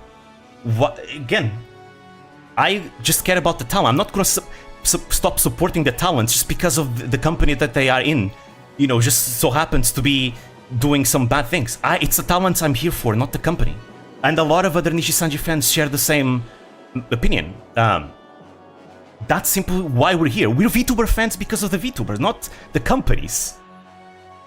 Again, if this is kind of the whole Hogwarts Legacy kind of thing all over again, it kind of brings back to it, where yes, profits might go to a certain person that you don't like, but that doesn't mean you have to stop supporting like everyone else that's related to it.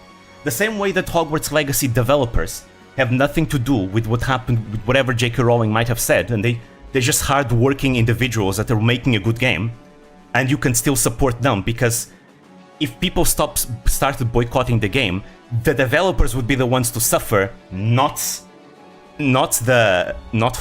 J.K. Rowling. It's the same thing here. We're supporting the talents, not the company. You stop supporting the talents are the ones that are gonna suffer, not Nishisanji. And that's why people support Nishisanji still, because they like the talents. It's the talents we like.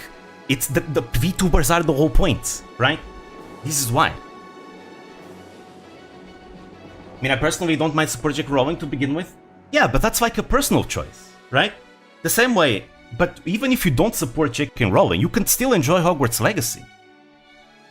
Because again, whether you buy Hogwarts Legacy or not, to J.K. Rowling means no difference. It literally doesn't. It's just gonna affect the developers, the workers, the working class people that are there trying to make a living. They're the ones that suffer. Same thing with VTubers. You stop supporting Nishisanji, it's the talents that are gonna suffer, not the company.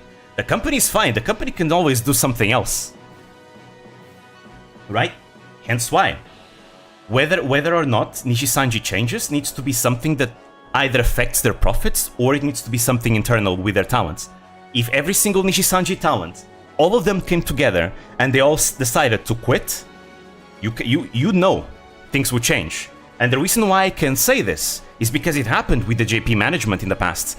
The whole Nishisanji resistance within Nishisanji, where a lot of JP members of Nishisanji in the past basically just wanted better conditions and all that. It worked. They started having better conditions, basically.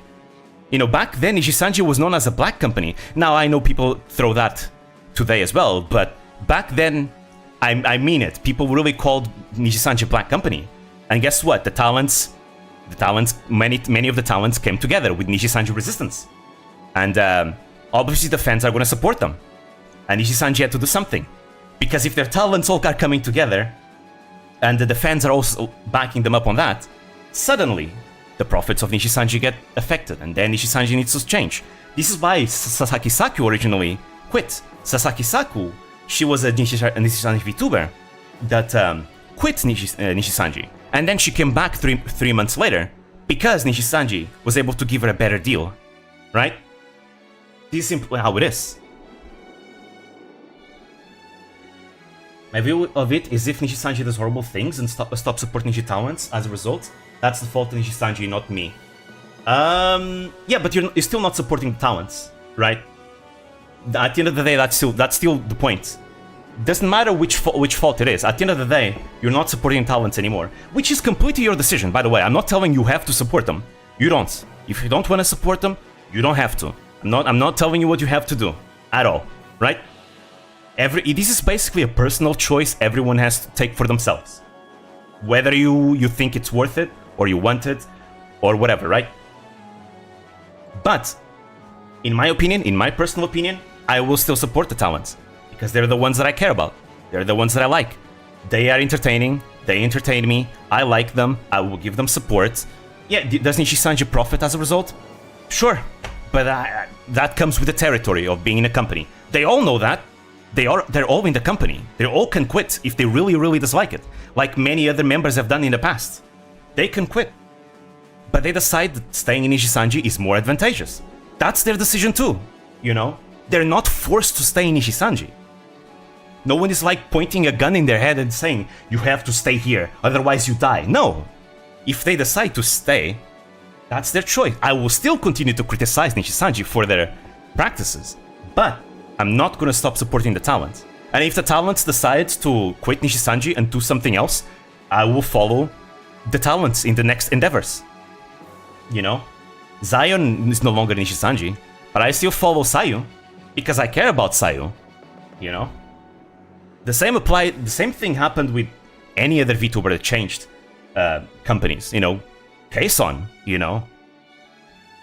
Kason quitting her previous company doesn't mean I'm gonna stop following her, because I have no brand loyalty. I care about the talents at the end of the day. Because these companies, these VTuber agencies wouldn't exist without the talents. The talents are the center of the whole industry. Not the brand. Quitting one of the biggest companies in the industry is a difficult decision to make. It's the reason so many awful companies can stay in business. Yeah, but it's still a choice though. It's, again, you have to decide. Do you think it's best to stay where you are and put up with the conditions because you think it's more advantageous and profitable to you? Or do you think it's best to just quit and just, you know, take more control of yourself and your profits and all that? Because again, I can guarantee you any single Nishisanji EN member can quit and do just fine as an independent. Or they could quit and join another agency because, I mean, they're in Nishisanji. Being part of Nishisanji kind of just adds to your resume. They could kind of, honestly, at this point, if Hololive ever did like auditions, I think Nishisanji members could easily get in, you know? Again, they're not forced to stay, right? If they quit, they lose the ability to collab and potentially hang out with their friends. No, they lose the potential to collab, but not to hang out. A lot of VTubers still hang out with people that graduated off stream. They don't talk about it, usually, sometimes they do, but they still hang out with them. You're not forbidden to hang out with them. Now, there's a lot of them that don't, because they mostly have a business relationship. Collab is an absolutely massive part. Yeah, but that's like a business thing at the end of the day. For example, Kason cannot really collab with Hololive members, right? But she still hangs out with some of them off screen, right? You have a look at Henia? The Henia is really funny because I think the whole Henia thing, everybody knows who she is, and it's like one of the worst kept secrets in the entire well, maybe not the worst kept secret, but like one of the worst kept secrets in the entire like industry. It's up there with Kason herself, to be fair, honestly. But I mean, yeah, they're probably not gonna be able to collab because, you know, the company is probably gonna forbid the members to collab. But that's still a business thing at the end of the day, right? If they really are friends and they really want to hang out, they can still do it off screen, like many of them do. Right, and also Kali is another example, yeah. But yeah, I mean, again, you know, Kason still hangs out with Kanata. Kason still hangs out with Suisei. Sometimes, I mean, maybe not as much because they're busy with their own things. And yes, being inside the whole company makes it easier because they can all kind of match their schedules and all that. But at the end of the day, if they really are friends, they can still like hang out and be friends. Council, I think Fauna said that she still talks to Sana, right? It's not really an issue. They try to hide it in the trailer, but everyone knows who she is. I mean, everybody knows who she is. So again, no one is being forced to stay in the company. Like, if you're telling me that, man, those are like members that really need this to leave, and if they leave, they're gonna be starving or something. That's not the case here. These are members that, just by the case of being in Nishisanji, already have gotten such a good reputation that if they want to quit, they're gonna be able to do just fine as an independent, or even join another company. That's what Vshoujo members did, you know? Hey, the Vshoujo members were not happy with their deals. Guess what? They decide to become indie, or, you know, be open to someone else giving them a better deal. Hell, Keisun herself said so. You know, Keisun, she said she's happy in Vshoujo. But if another agency comes out with a better deal, I mean, why would she refuse, right? A better deal is a better deal, right? That's simply how it is. Because again, it's a company. It's just business. It's just business at the end of the day. So the same way that I don't hold a company to the same standard as a person, I also don't care for a company that much. And right, it goes kind of both ways. The company will look at you coldly, and you too can look coldly at the company, and that way. Now, that said, you can morally judge the actions of the people in charge of the company, though. Right? You can judge morally, like, the specific people inside the company. Like, for example, you know, at the end of the day, Amazon is Amazon, right? But you can judge Jeff Bezos a bit harshly because he is a person at the end of the day, right? Same thing with Elon Musk. Same thing with anyone else, right? I really don't like Nishisanji management, but I respect Riku Tazumi, because I think Tazumi actually has passion for Nishisanji. He, unfortunately, I don't think he deals very well with the overseas branches, because again, this is the problem that Nishisanji EN has, is a problem that every single branch of Nishisanji has had at some point, and so far only the main branch kinda fixed that problem.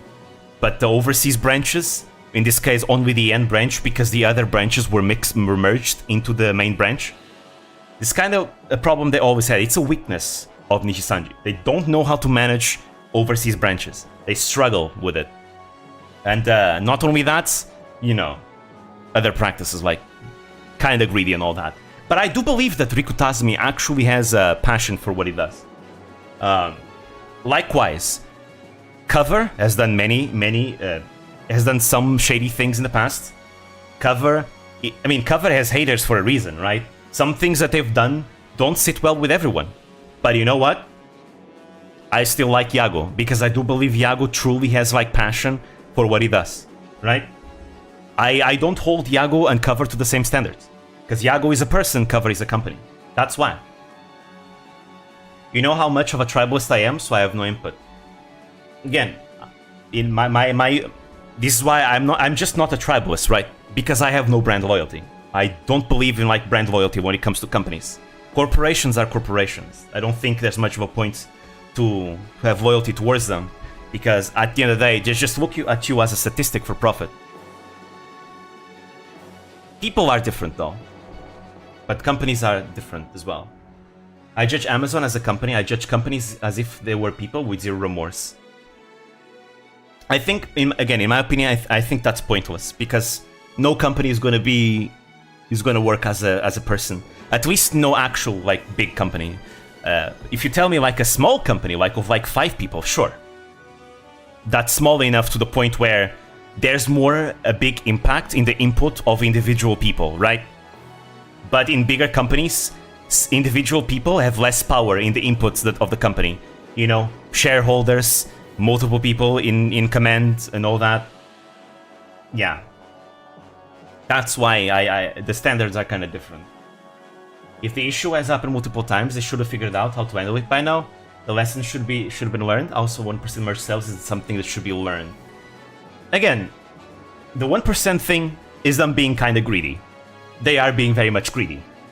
And which I'm very glad that this comes to light, because maybe with pressure they might make it better. Or maybe they won't. Maybe they'll just stay greedy, right? I do hope it changes, obviously, because again, I do care about the talents at the end of the day. So I want to make sure the talents are, you know, doing great and doing happy. But that one is corporate greed, pretty much. As for them doing mistakes, people do mistakes all the time. Not everyone learns from them. And if there's one thing the Japanese are known for, is that the Japanese, are not very good at changing their established ways. And this is not an Ichisanji thing. This is like a overall Japanese company thing. Nintendo and many, many others are like this. It's just they don't change things that easily, huh? Now, Hololive has learned, Cover has learned a lot from their past mistakes, but it took a lot of mistakes for them to learn too. Hell, there was a time where Nishisanji used to be known as the good company to join, and Hololive the black company, right? Right? Cover has learned, but it was a rough ride until today. They've done lots of decisions that were very, very controversial amongst their fans, like certain suspensions that didn't sit well with the fans because the talent didn't do anything wrong. Sometimes it ended up in like the graduation of some members. I think that was what happened with Kaoru. I think it was something like that. There was a problem with his contract, and it was definitely 100% the error fell on Cover. But I don't remember very well that one specifically. But Cover has done things, But ultimately, being nice is good for profit too, because it makes you, it helps your reputation. And this is something I've always said. I believe if you are, a CEO or a company, I think you should cultivate good relations with your fans, because it's going to be good for everyone. Your fans are going to be happy, your talents are going to be happy, and you yourself are going to be happy because it gives you profit. Not every company agrees with this. Some companies want to be cold, calculated, money earning machines, and that's kind of what Nishisanji is, really. It goes to every single strategy that they do. And again, when you join Nishisanji, this is something you need to know, right? Rule of thumb, a company will always make as much profit as they possibly can. Yep, including Cover. It's just that they find their reputation and good will lead to more profit than being a greedy dick. Well, exactly. Being nice, Cover has realized that being nice is good for profit. Hell yeah. At least they figured that out. Again, Nintendo is very restrictive with their IPs. Very, very restrictive. Because they've had a past history with it, right? Sega is very free with their IPs, because they found that being free with their IPs has helped them more for profit. Same thing. It's not that Sega is nice and Nintendo is like, a dick. It's just that they both believe that they can get profits in different ways. That's simply how it is. Any company that eventually manages to give China the middle finger gets applause from me. I mean the Chinese government, not the people. I mean, there you go. Again, that's like another what was the word? Another personal choice. I will still, at the end of the day, enjoy whatever a company makes if I like whatever they make. From Software is a good example. They are owned mostly by Tencent. I don't like Tencent very much. But you know what?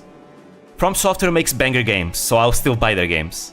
Because I want to support From Software. Does that mean that some of the money will go to Tencent? Sure. Whatever. I still want to support From Software.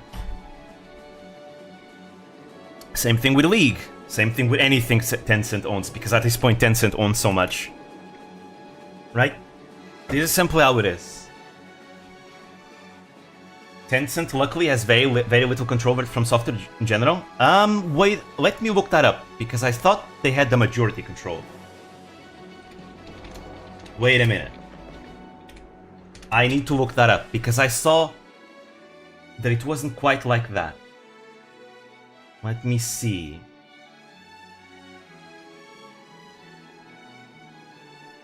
Ooh, this is an old article.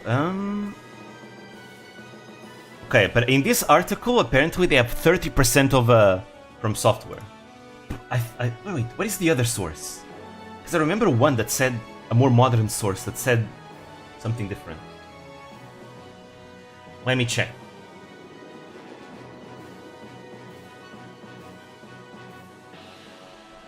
Okay, there we go. Found it here. Obviously, they own 100% of Riot Games. They own 40% of Epic Games. There's a bunch of other things here. Oh, Exceed as well. Really interesting. Didn't know about that one. They own. Okay, it's so the most frequent one is 30%. Tencent owns 30% of From Software. They own 10% of Ubisoft. And a bunch of others here. They have a bunch of others that they own 100% as well. Okay. So, in August, they owned like 16% of From Software, but then in September, they own 30% of it. That's how it is. I mean, think about it. Genshin Impact and Genshin Star Rail. You know, we all know where that money is gonna go. You know, because of taxes and all that. That money is gonna go to a certain place. I mean, hey, I like Star Rail, so I'm playing Star Rail. That's simply how it is. It's the same as the age-old video game question, where do some believe opening up to piracy leads to more sales? I've never seen that argument, really. I wonder. I mean, sometimes that, to some people, that acts as a way that they can try the game so that then they can actually choose whether they want to buy it or not. But I don't know. I don't know much about the whole argument. I'm not very knowledgeable of that, so I can't really say. But regardless, most people who pirate your game aren't going to pay for it either way. Perhaps. I mean, I can't really say for certain. I mean, I guess that would make a lot of sense, to be fair. Obviously. If they had the money, they would probably buy it. Or well, no, sometimes they can have the money and still choose not to buy it. But there are cases where people pirate something and they still buy it, or sometimes people pirate something that they already own. For example, imagine you own a PlayStation 2, and you have a game for the PlayStation 2. You own it physically, but you decide to pirate it so you can put it on the PC because it's more, you know, convenient for yourself. I mean, yeah, you're pirating, but you own the game physically, don't you? Now, technically, what you should do in that is that you should transfer the files of the game into your PC, right? From the physical copy into your PC, but, you know, I personally see no difference. If you own the game, it's like whatever. Personally, right? You already bought the game, so what's the difference between, you know, pirating, not pirating at that point? You own the game anyways. You already gave the company the money, the full price money for that game, so that's just my opinion. I don't know what the moral discourse on this is. And you'll get goodwill by not fighting that. And I have bought games I pirated out of respect. Really? Anyways. Damn, this was quite the the tangent. We went into talking about companies. But yeah, I like how every time I've shown up the stream has become Zatsudan, kinda. But at least we're almost done with this. We're almost done with this chapter, and then I'm gonna do one more after this. 30 minutes. The reason why I'm not progressing right now is because there's gonna be a lot of story happening after this. That's why. So I may as well just get done with the conversation now. But yeah. So anyway, so about the whole tribalism thing, I just ask, please, remember that other people are not very into the whole tribalism thing, and they just want to enjoy their Oshis in peace. So trying to push into them the whole, you know, hey, this agency is better than this one, you should watch this agency instead. Don't do that. That's not a good thing. You're just ruining the fun for everyone when you do that. So yeah, some people just want to enjoy their Yoshis. Actually, I'd say that the majority of VTuber fans just want to enjoy their Oshis in peace. So please don't let your tribalism ruin, you know, VTubers for others. The most I'll do is bring up controversies of note still, but some people don't care about that though. Some people just want to enjoy, you know, their Oshis in peace without controversy. And I completely understand that. I mean, I've seen people quit VTube, quit the VTubing community because they just couldn't take any more of the drama that was happening all over the place, And I think that's really sad when, someone's fun is ruined just because of this. In my opinion, the most controversies that happen in the VTuber community end up mattering more for the fans than the actual talents. The majority of the talents just carry on as if nothing happened, and if you decide to follow their lead and carry on as if nothing happened and you avoid every controversy, you're probably not going to notice any difference unless it actually affects your Oshi, right? But really, a lot of people share the same opinion that I do when it comes to they support Nishi-Sanji talents. They don't care about Nishi-Sanji themselves, right?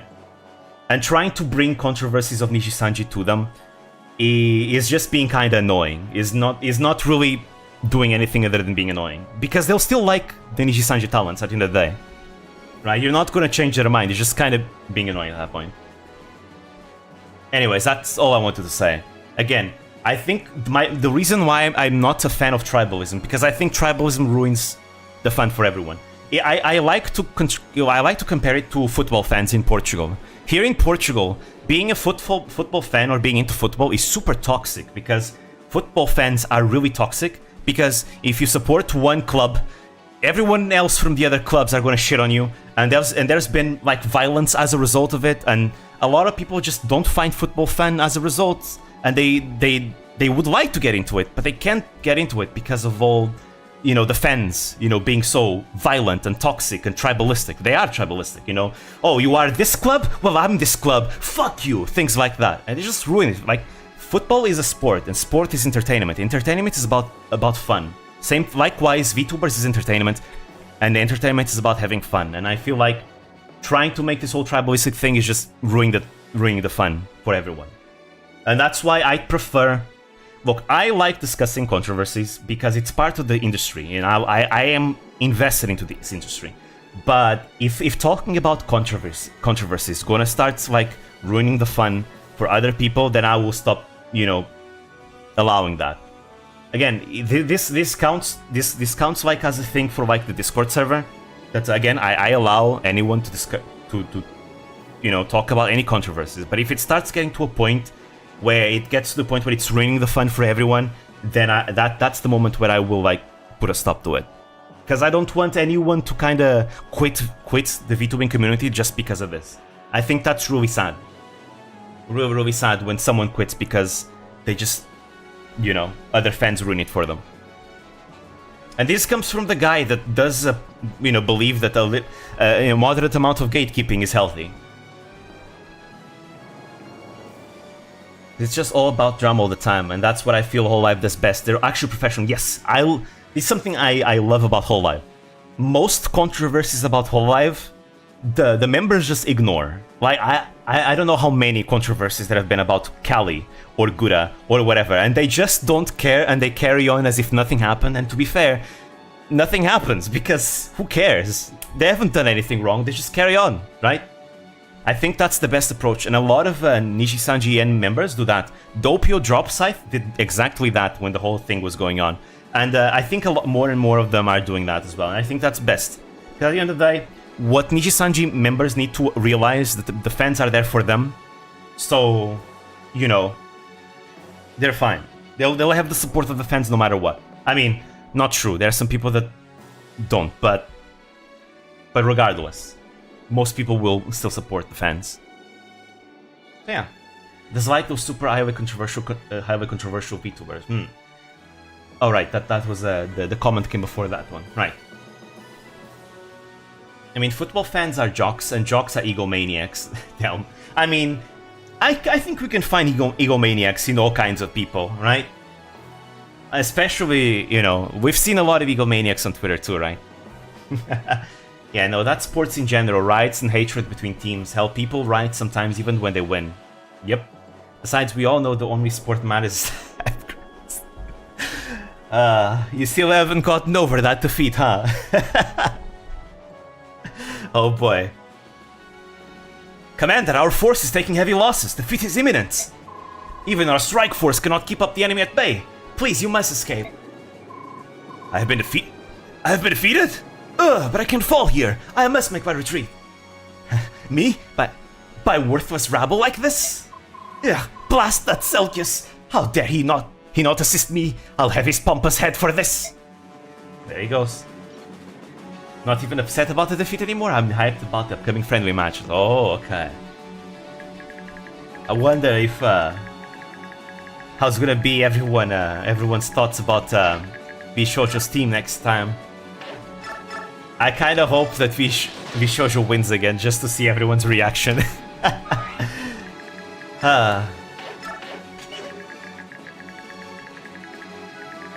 Let's see.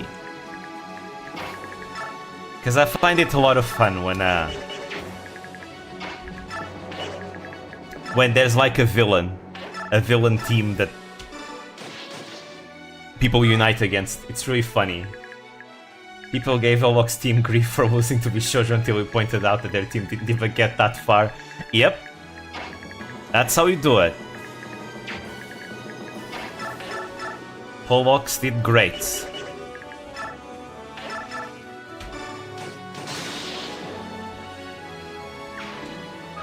Actually, I think if there's a tournament next time, I'll be rooting for Pion. Because I'd like to see Pion win. That's the team that I want to see win the most.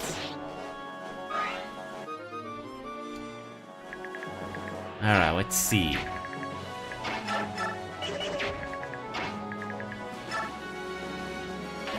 Bishoujo is screwed next tournament and now in possession of the winner's curse.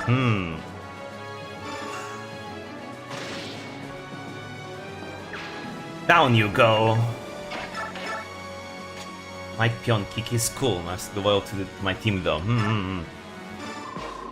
Like, when people think of the 4chan VTuber, I feel like they think of someone overly based, you know, who says a lot of terrible things, and you'd think that, but then you go on Kiki's channel and she's like super wholesome. I mean, yes, she might say a controversial word by Twitter standards, that is, but you know, it's really wholesome. It's really, really wholesome. And it saddens me that some people can judge an entire person just because they might say one controversial word. You know? He used to be so much more controversial. Holy hell, really? Damn. I'm not aware of this dark past, Helveris. We are under the direct orders of Senator Valtome. His words carry the weight of the entire Senate.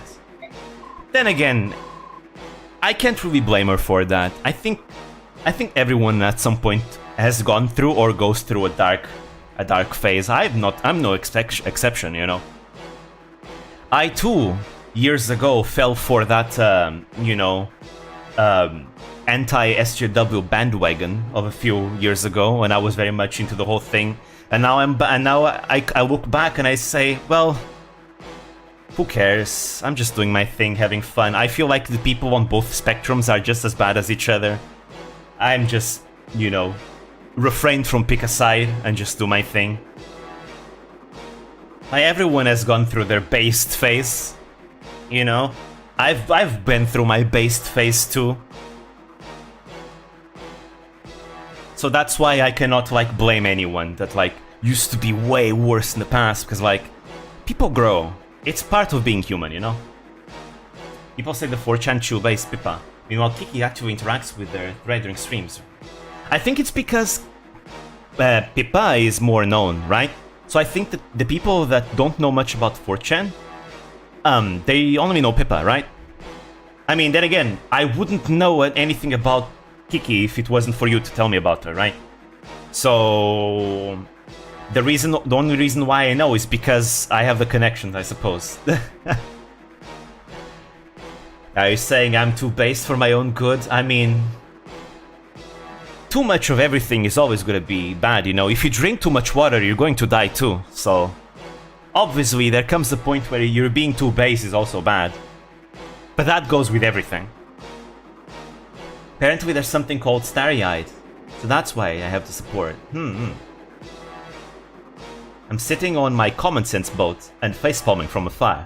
Yeah, I think that's a good boat to sit on, honestly. Good thing I don't drink water. Well, but if you also drink less water than you should, you're also gonna die, so...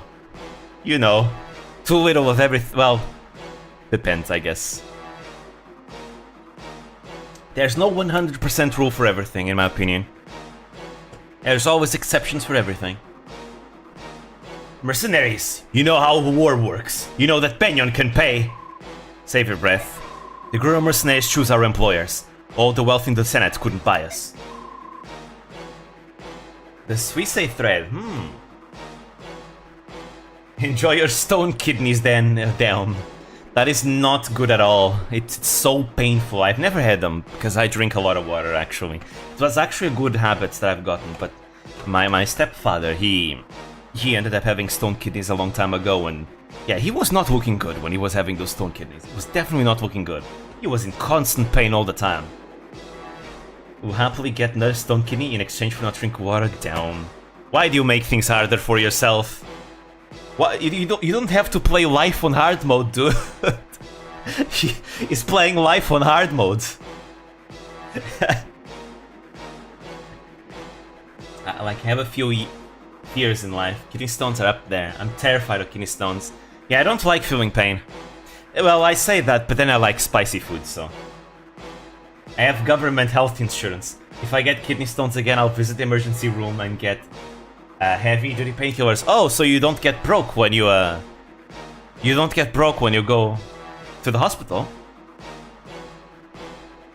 Huh. You're not like the average American. Anyways. Having a... Oh, but wait, he does pay insurance though. I see. I don't know how healthcare in America works. All I know is that everyone complains that it's terrible. Over here, health insurance, something literally every single person has. Yeah, I think most developed countries have like free healthcare, I'd say. At least in Europe, most countries have free healthcare. I don't pay insurance. The government got me covered. It's something 99% of the people do not have. Ah, okay, so it's like an exception. It's nice when you are sick and you can just go to the hospital and not worry about being bankrupt. Yeah, that's kind of one of the reasons why I don't want to move to America ever. There are things about America that to me are a deal breaker, and the health, you know, the whole health thing is one of the deal breakers for me. That and also the food. I'm sorry, I think American portions are way too big. And filled with sugar and fat, and I'm not into that. I'm a man though. You know how men are. Who prefer to just walk it off and refuse to go to the hospital and whatnot.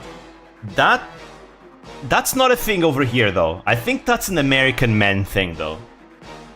Because over here, because people don't get bankrupt by going to the hospital, it's like, oh, there's something going on? Alright, I'll go there, sure. Hell, old people literally go to the hospital just to socialize. It's really funny. We have free healthcare, but I'll probably die in line for help. Ah. True. Some countries have that problem. To be fair, Portugal sometimes also has that problem. Where you have to wait a long time for actually, you know, getting a doctor to look at you. Depends. But help me when I get old, I'm never going to go to hospital. I'm going to die because of it. Oh no. He really wants to make life hard mode for himself. Oh boy. Lay down your bow and surrender. What? Wretched fool, you'll rot in the ground next to that treacherous girl. Now he's dead. Senator Voltome! He abandoned you.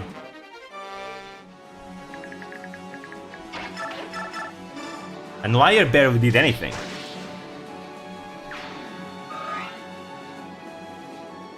It's not making life hard, it's called making life complicated. Not even trying to make it hard, I just think it's probably nothing. I'm sure I have this thing in front of the word I can't read. I feel better soon enough, there we go. To give you an idea, I was still unsure if I should go to the hospital even when I got even in agony from a kidney stone. Why you do that yourself? Go drink water! What if, Ying?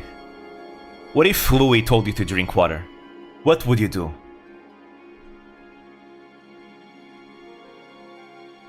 That heart on chat is so stupid, God. Yeah, that's exactly what's on top of my chat. That's why sometimes I can't read it. That heart is there. It's a mobile thing? Wait, it can't be a mobile thing. I'm on PC.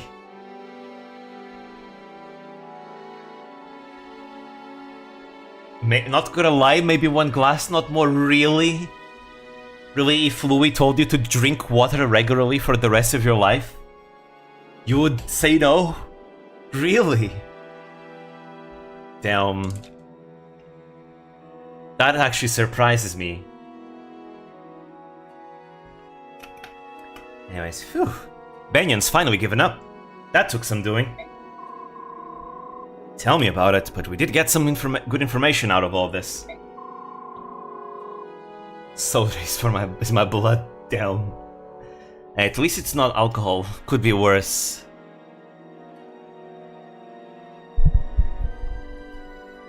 Now we know for certain that there are serious leadership problems in the Imperial Army. I'm glad General Zelgius was honorable enough to withdraw. If the full strength of the two armies had clashed, Elince's effort would have been wasted. Sir Ike, Sir Renouf, thank you for helping us save Queen Elincia. God save the Queen. Oh wait, no it's not. Now it's God save the King. Never mind. Joffrey, I'm really surprised you let Elincia do such a dangerous thing. You must be more relaxed these days. Used to drink alcohol, a lot of alcohol, had a blast, got depressed, stopped drinking because you should never drink alcohol when depressed. Nothing of value was lost. Yep, I think that's a good thing. Definitely a good thing. Sometimes, well, I can't really relate because I don't drink alcohol, just period. I think I drank like a beer once. Long time ago, years ago, when I was a kid, because I was curious. But yeah, since then I've never drank alcohol, and I'm not curious enough. I just don't think I'm missing out on anything, that's why. I'm fine with my habit of drinking water and fruit juice, because I love fruit juice. Wasn't easy for me, as you could guess, but I can never really say no to Queen Elincia. What a choice did we have, anyway? You didn't have any, and you all did what needed to be done. I'm really impressed. Crimea has become quite strong. Don't talk like such a stranger. The Grail mercenaries are also from Crimea. You're part of that strength. I got drunk all the time when hanging out with friends. Wandered around downtown Baltimore at 3 AM with a friend. Well, nearly blackout drunk. So dangerous but fun. Ah yes, living life on edge. I love getting smashed at parties, but that's not the... Wait, goddamn, the heart is in front! That's not the only time I'll drink alcohol, basically. No, but that's the only time I'll drink alcohol, basically. Okay, so it's like... You're like a social, what's the name? I forgot the name. Social drinker? I don't know. I'm not very used to it. But yeah, social drinkers. There you go. Social drinkers are a thing. Most are social drinkers, I think. True, I'm very proud of my homeland. Thanks, Heart, for making my messages hard to read. Let's go see Her Majesty. You do have time to speak with her, right? I'm getting hungry. I did eat some chicken wings before this, but I want more.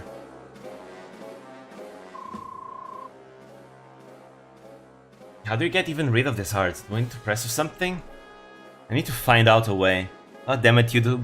Another thing that YouTube has done that I don't like is the whole now every single comment section you have an @ before the name of people, and I don't like that. I want that @ gone. Please, YouTube, why? Why did you have to add the @ before the names in the comment section? Why? It's so annoying. God damn it. I shall now dispense punishment for disobeying my orders. General Zelgius, do you have anything to say? I would hear your pleas now. Uh-oh. I am prepared to face the consequences of my actions. Zelgius is gonna get executed for his quote-unquote treason. Quite an admirable sentiment, General. Although I imagine you should have thought about the consequences before you abandon your allies. Now, on your knees, it's time for your execution. Goodbye, General Zelgius. What? Senator, I must ask you to reconsider. To execute a man of General Zelgius' caliber without a trial, it's madness, it's horrible. Lavelle, are you questioning a senator? A senator holds the right to punish a prisoner however he sees fit. Oh, I'll make sure to tell our people that our general was cut down in battle and felling hundreds of subhumans. That way, the people will not trouble themselves over details that they couldn't possibly understand. You would bury the truth? You think the Apostle is as easily fooled by your lies? Oh, I sincerely doubt the Apostle will ever get to hear them. Alright, I've waited long enough. Your wait is over as well, Zelgius. Execute him. Valtome is a man, yes, he is. Don't worry, Zelgius, I'll make sure that your lands are looked after. They'll be mine, of course.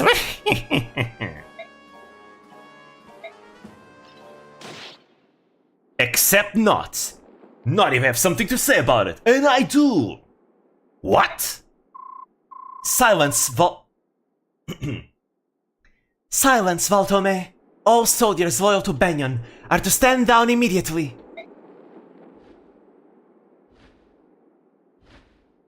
Oh? Nani?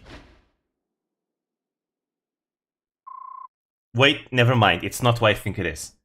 It's, wait, no, Kenneth. Hello, Senator Valtome. You're one of the Holy Guards!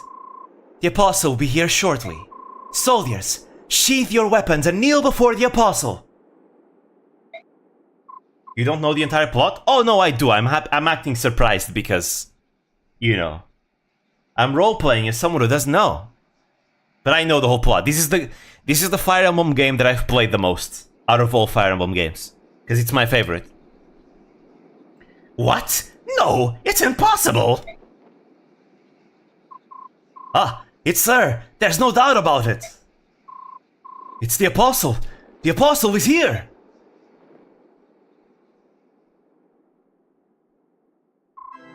My soldiers, I apologize for my sudden disappearance. I am here today to explain things and to bring you news from home that is of utmost importance. My soldiers, listen to me carefully.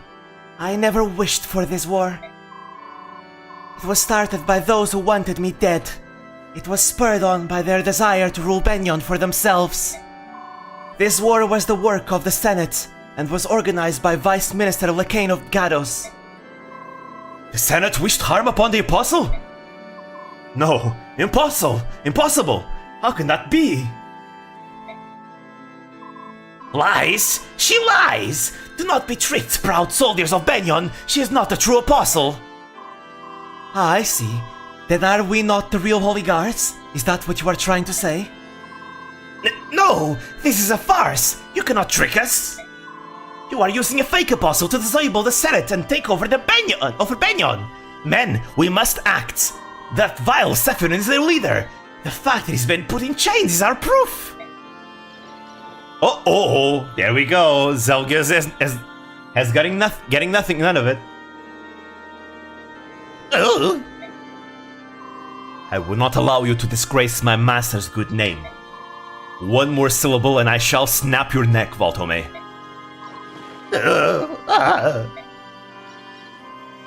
Giga Chad Zelgius, yep. Apostle, words cannot express how good it is to see you alive and well. We have been awaiting your return. Thank you, General Zelgius. You and I have much to discuss.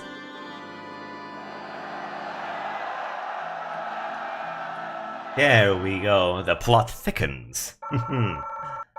So indeed, the Apostle this entire time was against this war, and the Senate, was manipulating everything out behind the scenes. Apostle Soniki arrives without warning at the Central Army's main camp in Crimea.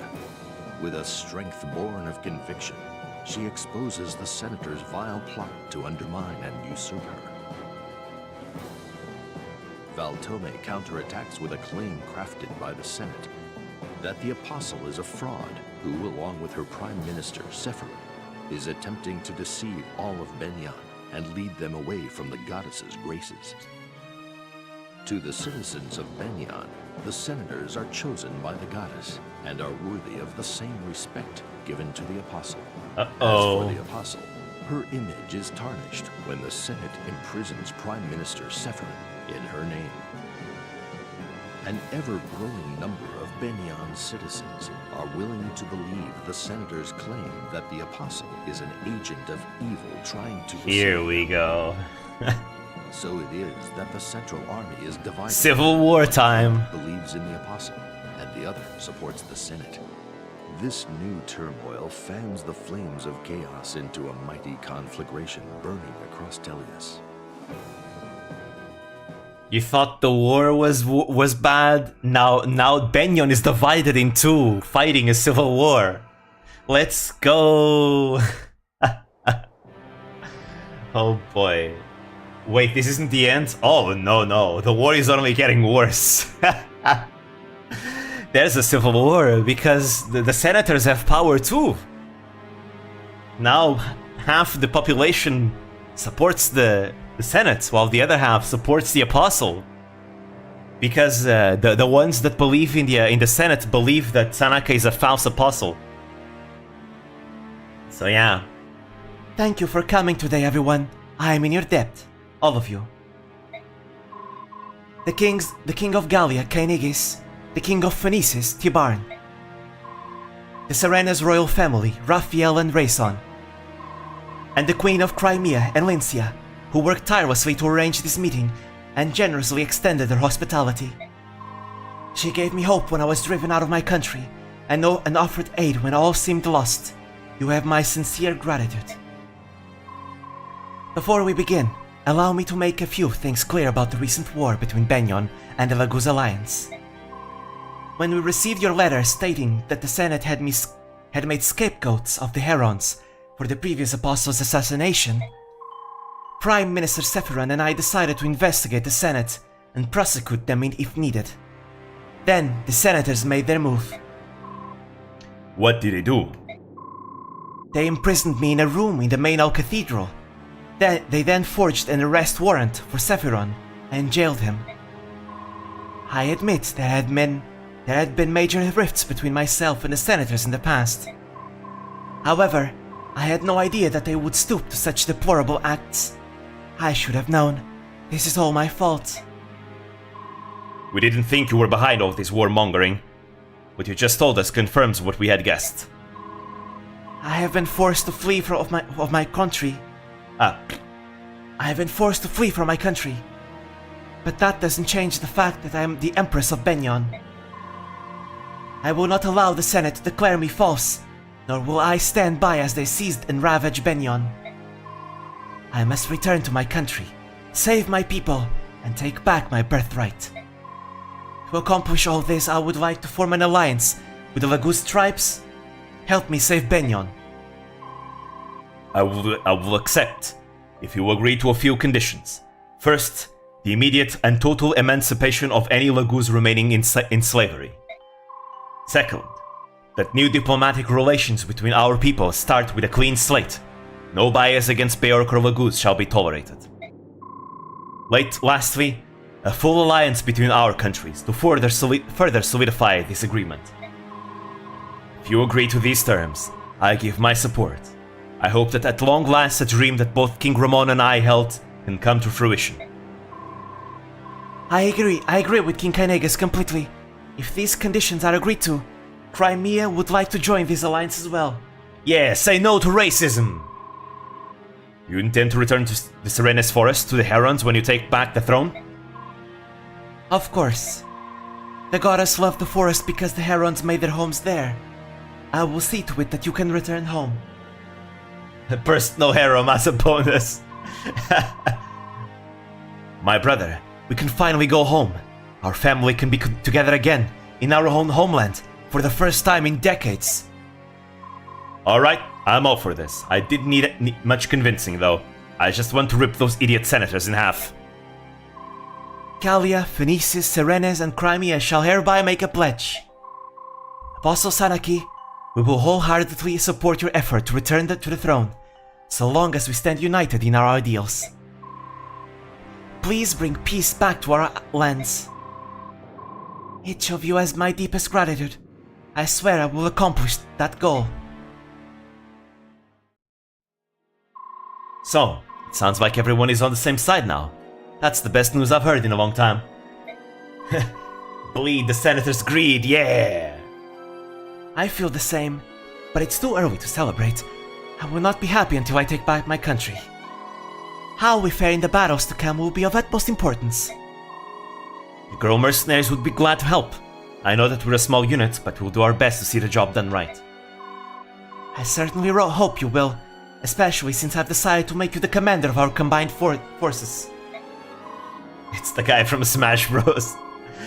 Wait, hold on there. What did you say? Listen, Apostle Sanaki, I'm really flattered, but General Zelgius is much more Zelgius returned to the Empire by himself to rescue Prime Minister Sephiron. Our army consists of the troops he left behind, as well as the armies of Crimea, Gallia, and Phoenicis.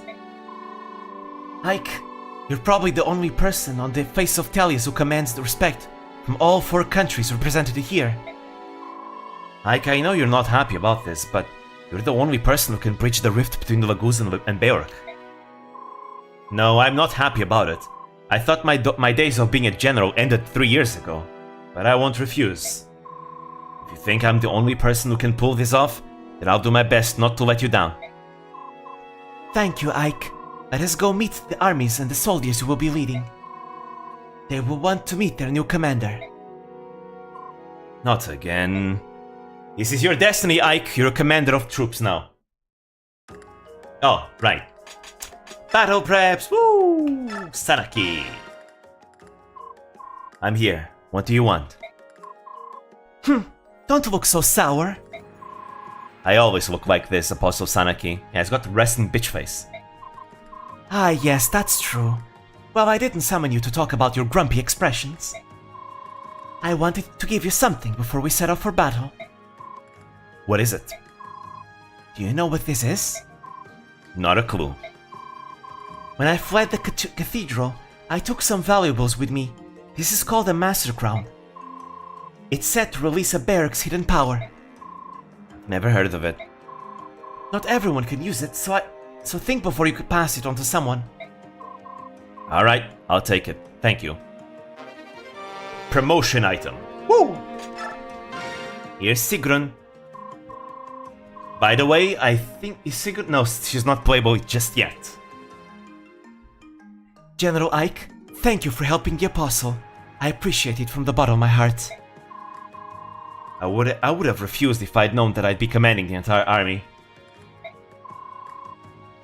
That's why we didn't tell you beforehand. That's a pretty devious move, Sigrun. Here are some funds, so you can properly prepare for the upcoming battle. Yes, money! Show us how you've grown since the days of the Mad King's War, General. Money! Ha! Here! Ha! Hiya! Ha!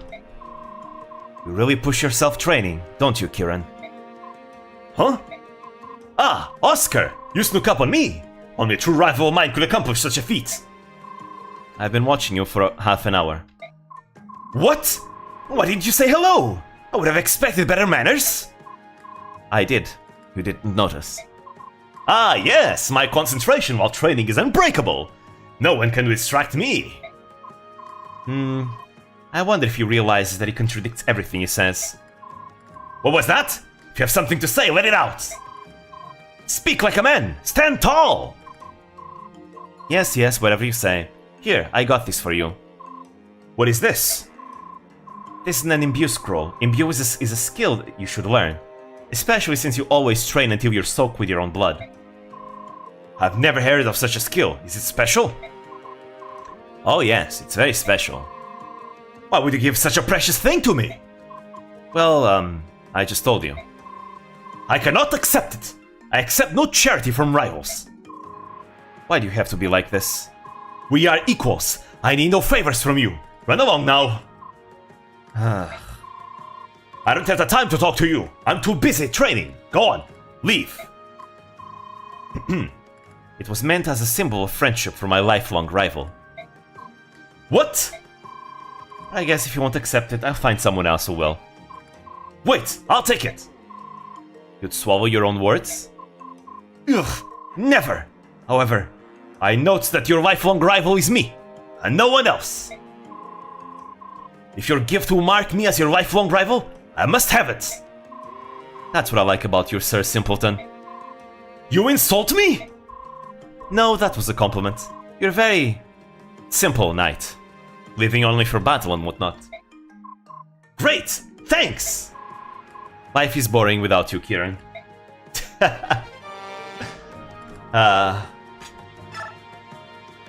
Oh, there we go, guys. A support. Icon Soren. Bam. 30 avoid to attack.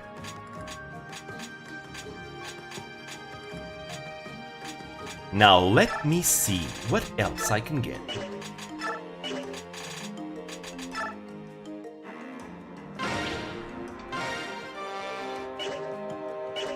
Let's see, I'm gonna be brief with my battle preps. Very, very brief. At least now we have money though, which is really, really nice. Also, Ike is not gonna need this anymore, just saying. Gacha with Titania? Oh, I don't know what kind of support I had. Don't worry. Wait, oh, wait, I don't remember what I had my supports. Don't worry, I'm not gonna use Gacha long term. So I'll support Titania with someone else eventually. Ooh, you need access. Ah, there we go. Much better. Because this is now the Crimean Royal Knights merge. The Crimean Royal Knights now merge with the Grow Mercenaries. Because now we are no longer the Logos Alliance. We are no longer the Crimean Royal Knights. Now we are the Apostle Army. That's what we are. And you're gonna see our music has also changed. Our theme song for combat. The theme song for the Grow Mercenaries and the Logos Alliance is it's called the Devoted. But now the music is different. We're not gonna listen to the Devoted for a while. We're gonna listen to the Devoted later on. But not now. Not anymore. For a while. As long as we are the Apostle Army. Oh, there we go. Give me that speed wing. And you don't need any of that.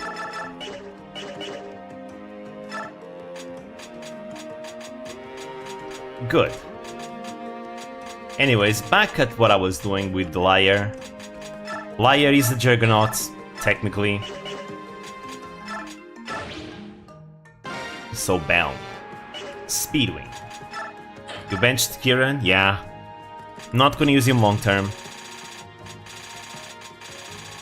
Our slots are also limited. Let me see, what was I gonna do? Ah! Now let's go to the shop. It's the Crimean Royal Knights YouTube collapse. We have more grass. I'll buy all the grass I can. Again. Yeah, we're bringing Liar to the tower. It's the first time I'm gonna do so. So she has every single stat booster under the sun.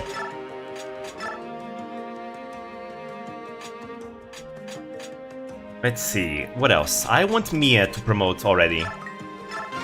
Ooh, now all the bonus XP that the Crimean Royal Knights had, now we also get it. There you go, she capped strength.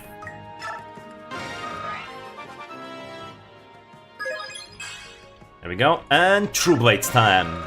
Now Mia is gonna get a jacket. Class change.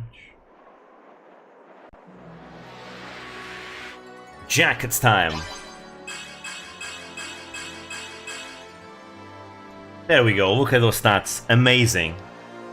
She actually hits really hard now. Even with a weaker forge. She's looking really good. So beautiful. I love this. She is now a true blade. Alright, who else is gonna get this? Would give it to Nefani.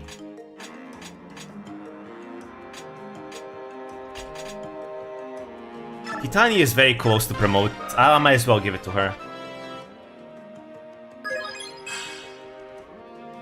There you go, just promote.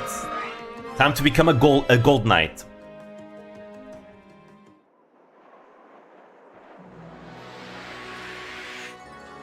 Hell yeah. Even better now. Oh. Okay.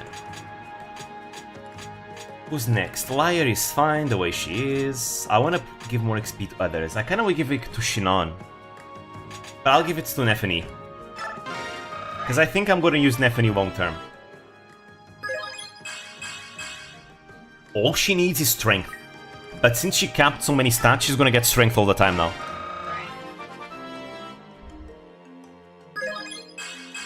Oh, really? Wow, now I got unlucky.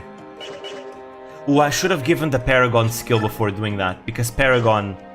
Damn, that was not worth it. Wow. Alright, let's see. What skills do we have going here? Adepts. Ooh, actually, something cool I can do. She does not have any more slots. What a shame.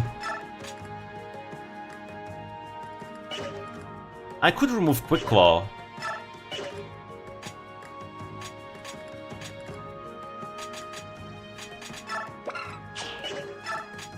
Let me think. I could give her Adepts.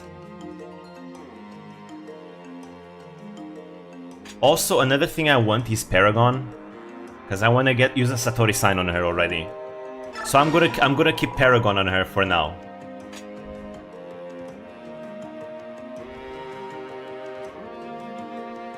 Yeah. It will be like this.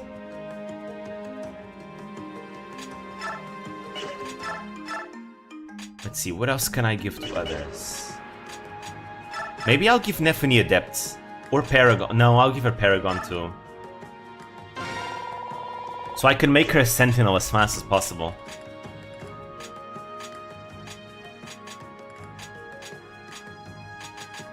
Let's see, anything else?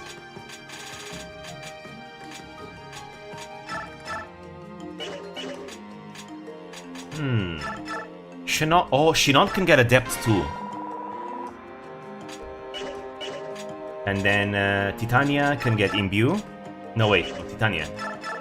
She can get Imbue, because her magic is actually decent. And, oh, I have another Imbue. Okay, let's see everyone's magic stat. Yeah, she's gonna regenerate 14 magic per turn now. Because of Imbue. I mean, 14 health, I mean. Mist could use it too, but she's not a combat unit. And it doesn't work on magical units.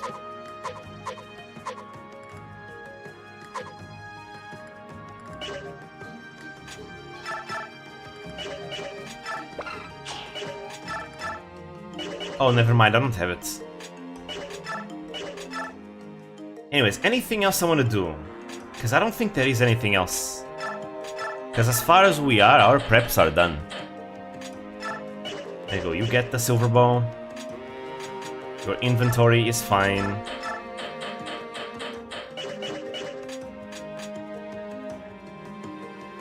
Your inventory is fine. This is fine too. I wanted a healing item, I think. Yeah, concoction. Meyer, Oscar.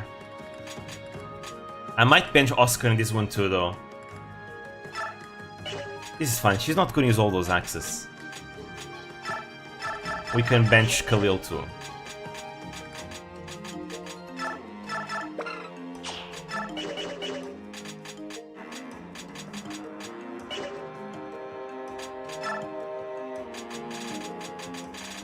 Okay, we're ready. Let's move on to the next chapter.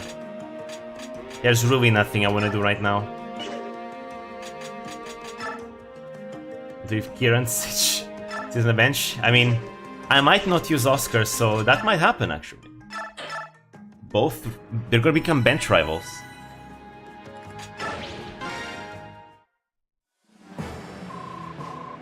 It's time to get moving. Do we have a target? First, we'll head for Flagare, the fortress town between Crimea and Benyon. Since the Laguz Alliance has fought in Flagare already, we're familiar with the lay of the land. Sounds like a good plan. Do you still resent your choice to command this army? No offense, Apostle, but you didn't give me much of a choice in the first place. Besides, I'm not fully committed, so can I expect these troops to be? Just remember, when this is all over, you'll be getting one heck of a bill. Yeah, our service is not free. Oh, I'm sure, and I know you'll be worth it. Speaking of which, I have something for you. Consider it a down payment. I'm sure you remember this blade. It is the Holy Sword Ragnall. Please take it. Are you sure about this? I returned it after the Mad King's War because you said it was one of the Benyon's national treasures. Indeed, this sword was used by Empress Altina, the first apostle of Benyon, back in the early days of the Empire. It was one of the two swords the Empress used to fight the Dark God. I can think of no better person to give.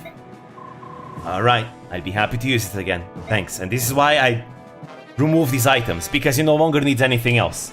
All he needs is the Ragnall. That's it. The Ragnall is insane. Excuse me, I bring urgent news to Queen Elincia and General Ike of the Apostles' Army. What happened? We've received a report that the Dane army has appeared near the border between Dane and Crimea. The Dane army demands custody of the Apostle on behalf of Benyon. They will use force if necessary. Dane wants to get in our hair again? Perfect. I am puzzled by this. Why does Dane support the Senate? Well, I suppose it doesn't matter. Ike, we must change our target. Agreed. We have to get Dane out of our way before we do anything else. Ah yes, one more nation to the pile. Welcome to Crimea Bridge. Did you guys miss this chapter? This chapter was part of Path of Radiance, guys. Now it's back. We're back at the Pitfall Bridge. So, Dane still refuses to negotiate. Either way, they believe the Senate's lies, or the Senate is pulling some strings behind the scenes. Well, whatever the reason, we can't attack Benyon without taking care of this first. I will not give up. I won't stop sending messengers until they respond. Ike, we're in charge in here.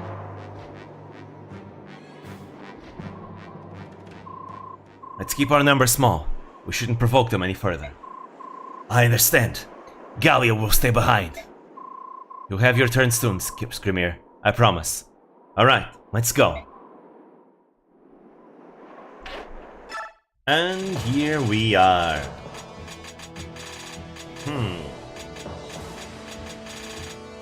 Yeah, our slots are very much limited. Oscar benched. Oh, right, we also get Sigrun in this one, after all. There we go. Here's Sigrun. She wasn't playable in Path of Radiance, but she's playable here. She's a Falcon Knight. And she's almost promoting to a Seraph Knight. S-rank lances, A-rank swords. She's serviceable. She's a completely serviceable unit. Not the best. I think at this point you have better units, but if you want to make use of her, she's gonna be doing just fine, because she's almost promoting. But yeah, I'll be using her in this chapter. And you also get Tanith back. Unfortunately, Tanith no longer has the ability to reinforce with like generics. So that's unfortunate. She's not as good in this game. So she's a worse Sigrun, but she does have an Earth affinity, which is good. Also, she has a bond support with Marcia because we got, well, No, never mind. Yeah, we got an A rank with her from Path of Radiance to here. Anyways, welcome to Crimea Bridge. Dane is all over the place, and yeah, there's lots of holes once again. It's going to be really annoying, because they've gotten even more annoying. You cannot enter this tent, and the boss is this guy called Koran. He's got a crossbow. He's not that strong. Anyways, here we go. Let's blitzkrieg them.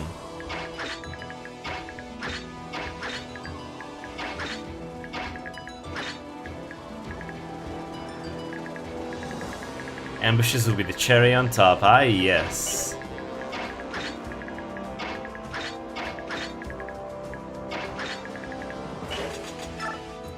Alright, here we go. To the bridge. We are the Apostles' Army. I cannot believe this. It's an army of subhumans and Beorc. It must be true that this apostle is fake.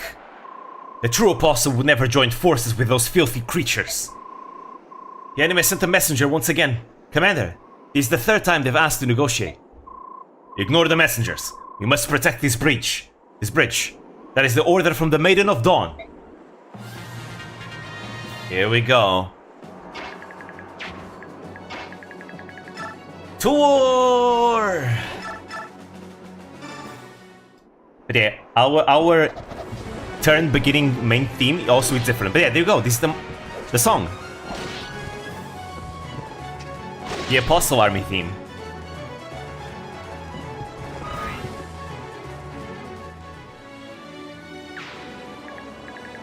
Also, the map theme that's playing right now is a map theme that plays in a lot of hard stages in this game. And it's kind of like, I'd say, in my opinion, like Radiant Dawn's most used map theme. I think it was added as a remix later on in Smash, I think? Or one of the modern Fire Emblem games. But more than that, it's part of Ike's theme in Engage. He has a little bit of the song. I think it's called Eternal Bond.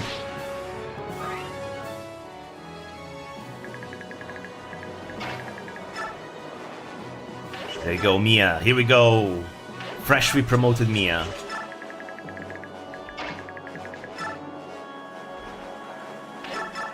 Alright, that's what I like to see. Boom.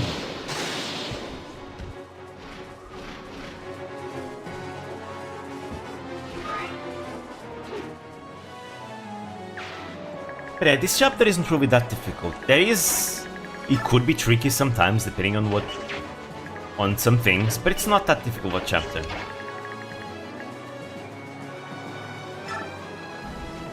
Yeah, we can bring it right here. Actually, no, because I want Mia to be attacked if possible. Because Mia's strong. You can dodge things.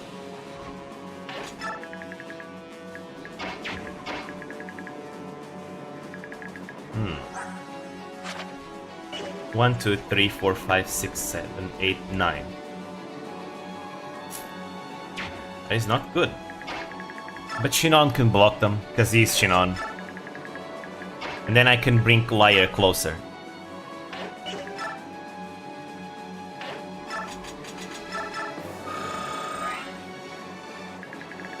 Get that grass. So hopefully with the Paragon, she'll be able to level up more easily, because I need her to be level 30, so I can get the Satori sign.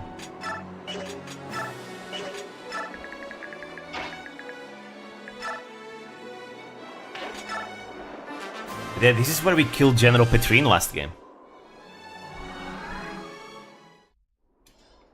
Ooh, I'm getting so hungry. I don't have any snacks here though, unfortunately.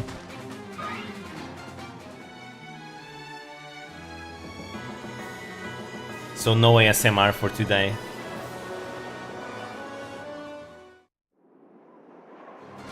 Go BRB and grab a snack. I guess I could do that during enemy turn, couldn't I? Alright, I'm gonna do that after this turn. I'm gonna play my turn, and then when it's enemy turn again, I'll go grab a snack.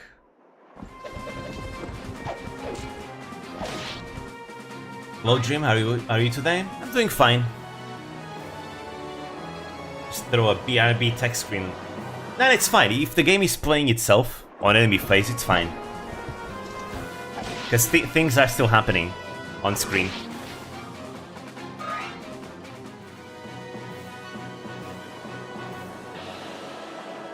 Anyways, Crimea Bridge is just a slow map because of all the blocks. But it's fine. We'll take this bridge. We'll take Crimea Bridge.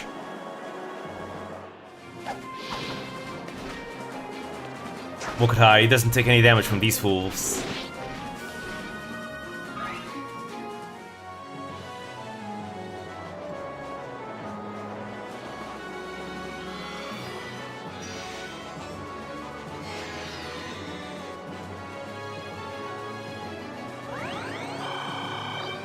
Oh, that's one bottle of water down. I have 2 more over here.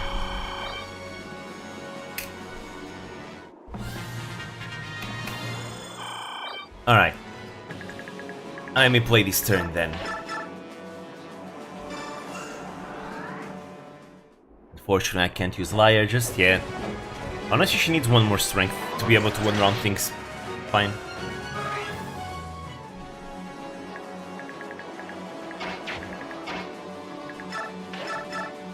There we go.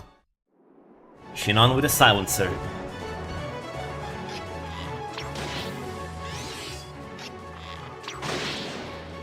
But yeah, since he has a lot of speed, he uses Adept very well. Level up. Nice.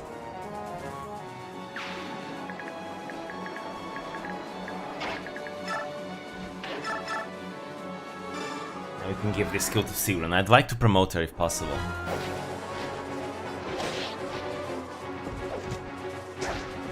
Hehe.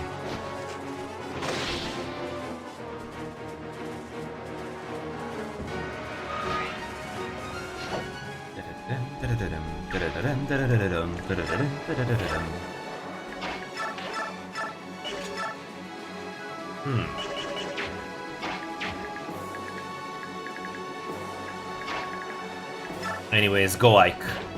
Anyways, I think there is a tile over there. I can't go there.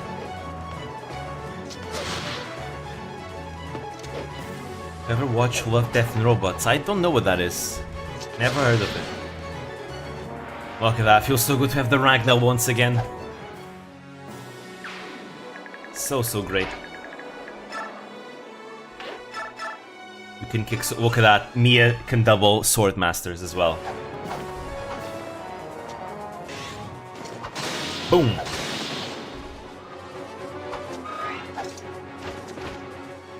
She hits hard. Oh. Oh, this is the generic dialogue.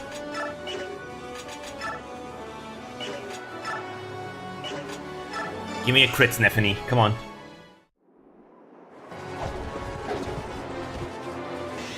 Nice! This kill is ours.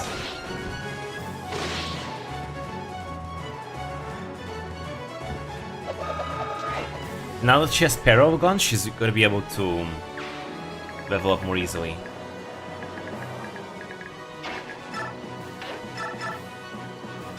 Yeah, Leah, Titanic can double too!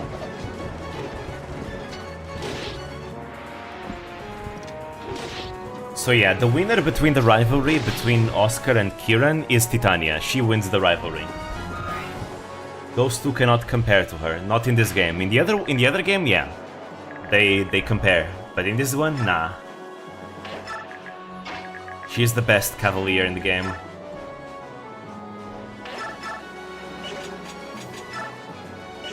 Ugh.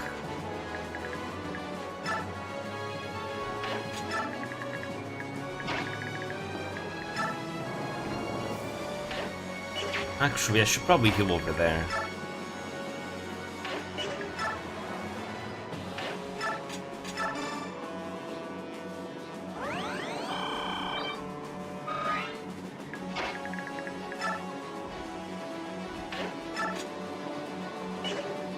Alright, Storm Sword it is. I'm very excited for the next chapter. Because the next 2 chapters are some of my favorite chapters in the game as well. Although I'm not gonna play them today. I'm gonna finish the stream after this. Because I'm still not quite in my best mentality today. Because I had to do things yesterday and the day before and the day before. And I haven't gotten a proper night of sleep yet. So that's why I'm just gonna play this chapter and then it'll be done.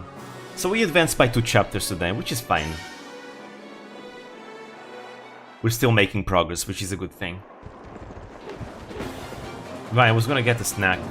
Okay, guys. BRB. I'm gonna get myself a snack.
Here I am.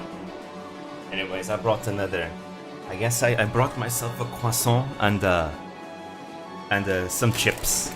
Because, you know, I feel like the only time where I eat chips tends to be when I'm on stream. I don't know why. Specifically on stream. When I'm by myself, rarely I want to eat chips. But whenever I'm on stream, I just get the urge to eat some chips. So yeah, weird. Regardless, I'ma eat my croissant first. You trip over with Coke like Christian did. Which is the worst, since chips are some of the noisiest snack food. I know, right? But then again, if people do appreciate the ASMR, I suppose it's not that bad. Anyways. Well, to be fair, this is the quickest thing I could find, because I didn't wanna leave the stream for too long. Right? That is why. Anyways, okay, probably nothing eventful happened, right? Probably. Anyways, let's... Oh, fuck's sake. Ah! I was gonna give that kill to her. God damn it.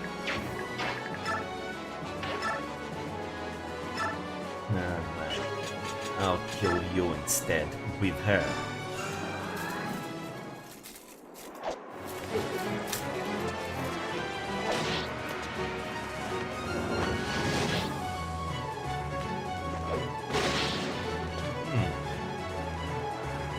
Okay.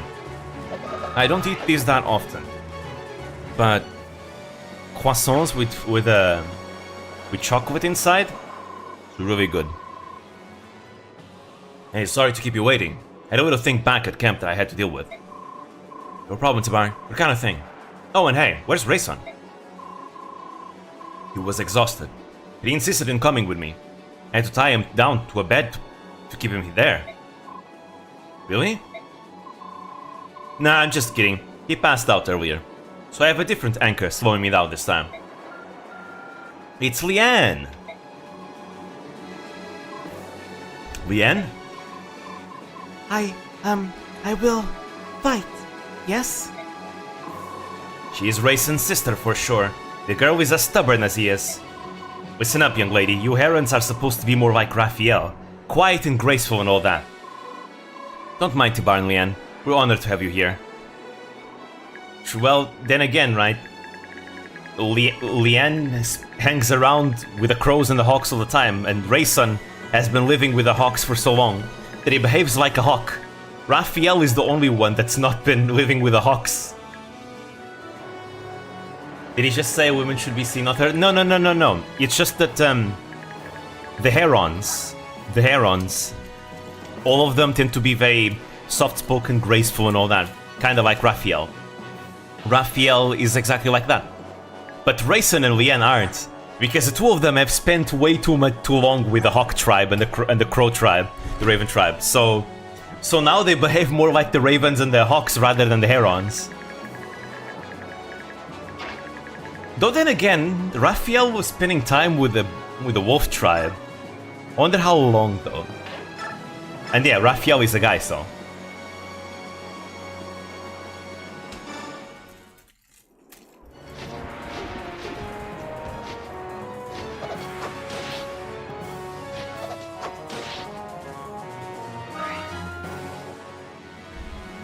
Heron. Thought you said heron. No, no, not heroin. Heron as in the animal.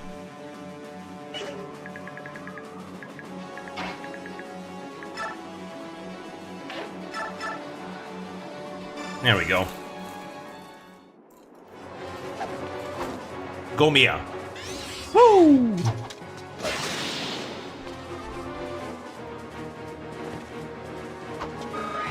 Fun. Love Mia so much. Alright, where's... Oh, she's here.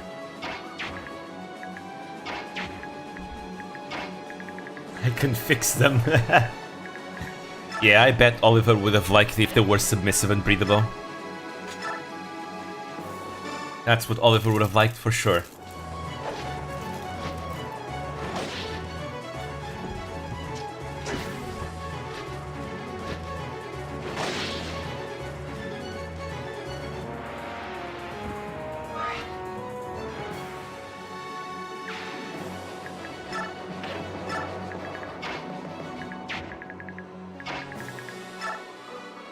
Alright.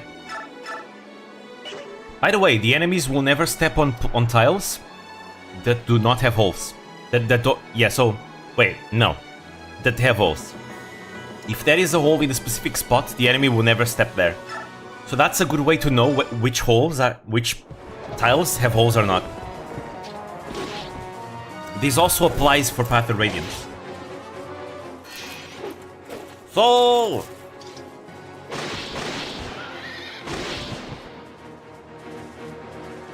Unlike the previous game, Soul does more than just healing. It kills the enemy.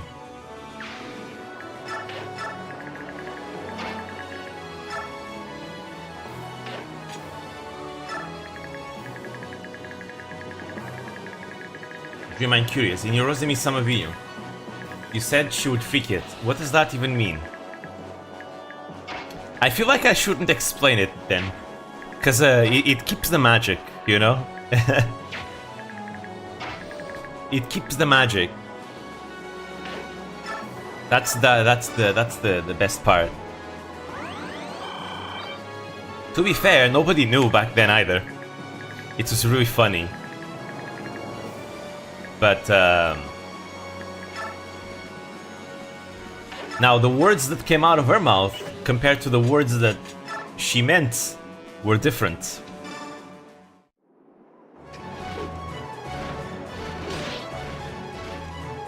Freak it? In Rosemi's case, it's basically her saying that she's going to freak out, right? Freaking it is any moment where Rosemi is freaking out, panicking, hyperventilating, and all that. That's what the meme is supposed to be. But you know, because Rosemi doesn't know what freaking it actually means, she doesn't know that freaking it means, you know, fucking. Which is funny coming out of oh, me, my OBS, I mean? It's back? It's back. Who needs to move? Oh, Lian. Right.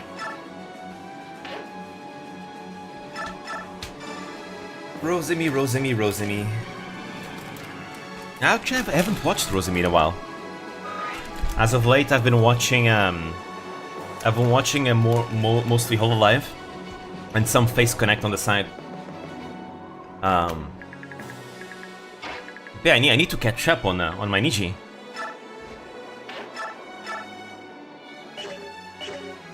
I did watch a clip recently of Anna, a collab between Anna, Uki, Selene, and Folger, and it was awesome. And earlier, before I started the stream, Selene, Vox, Doppio, and Folger were playing Civilization 5. I have to watch the VOD because I was actually super interested. They were playing the four of them against each other, which is really fun because usually I rarely see multiplayer. I'd like to play multiplayer Civ 5 one day. I've never done that, ever. And I think that could be a lot of fun. Because, you know, fighting the AI is one thing, fighting other players, now that is the best part.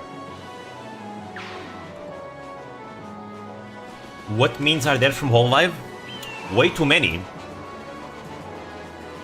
There's a lot of them. A lot of them. A lot of them.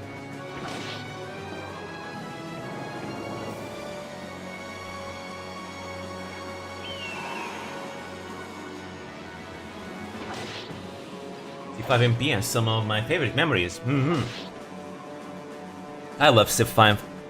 It's still my favorite Civ to this day. I like Civ 6 too, but I don't know, there's something about Civ 5 that I like more.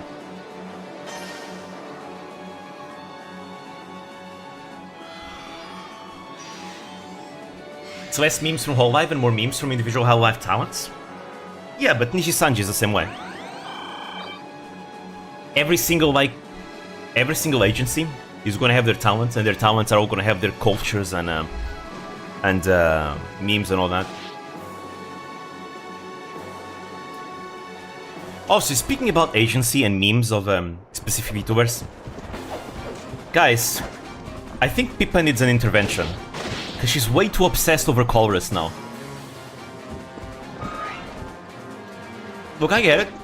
Colress is cool. I always thought Colress was a super cool character. But,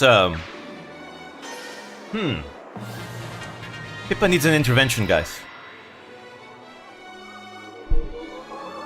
I have watched, like, so many clips of Pippa thirsting over Colress. It's really funny. I think that the character design is absolute trash. He needs to have this picture. Really, I actually think his design is so cool. I don't know. I like the badass scientist thing he's got going for.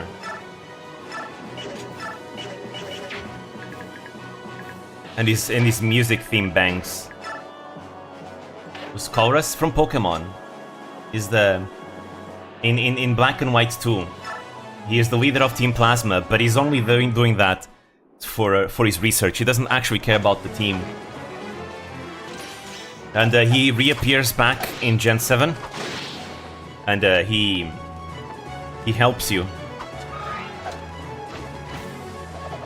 Bananas, he looks like he needs to be shoved into a locker. What? Why?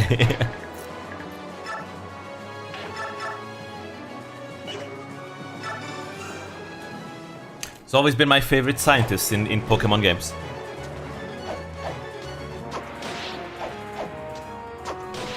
He literally saves you at the end of Ultra Sun Ultra Moon just because just because of spite, because he hates the other guy more. Fucking sent him to another dimension. It's really funny. Looks like a total nerd. Needs bullying. Aren't we all nerds though? Aren't we all?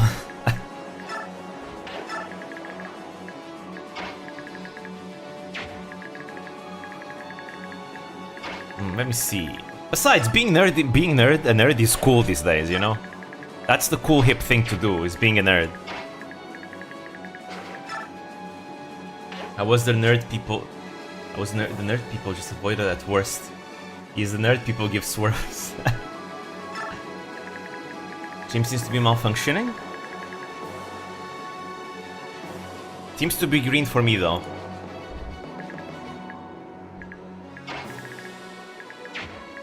Oh, these are regular Phoenicis troops, right? I don't remember those guys being there.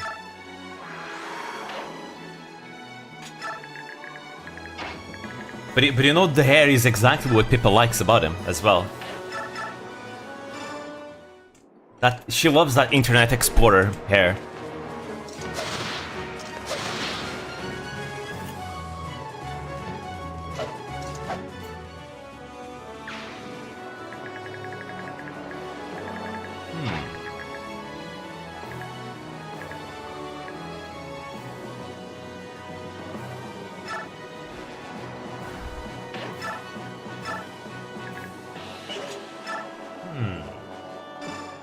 There we go. Hex Knights are good against magic users.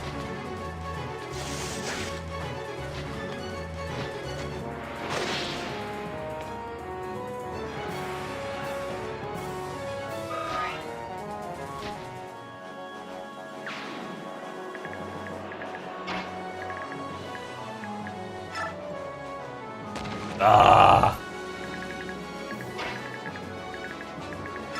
Got them holes.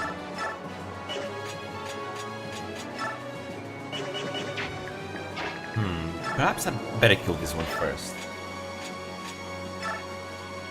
Aha! Look at her. Strong, mighty. I am hard.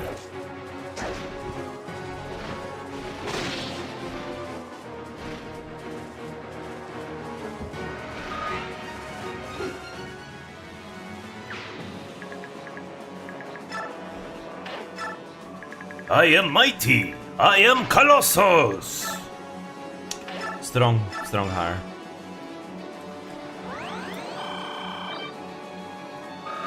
What Pokemon do you wish was extinct out of all of them? That's a weird question, I don't know. What would I be basing it off, though? Pokemon don't exist, so... it's hard to say. Hello, randomness.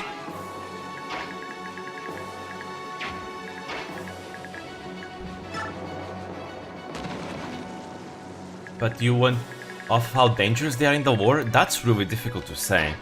Because if you read some of those Pokédex entries, dude, God, there some Pokemon are absolutely insane. Like every single ghost Pokemon has like some fucked up Pokédex entries. Really funny.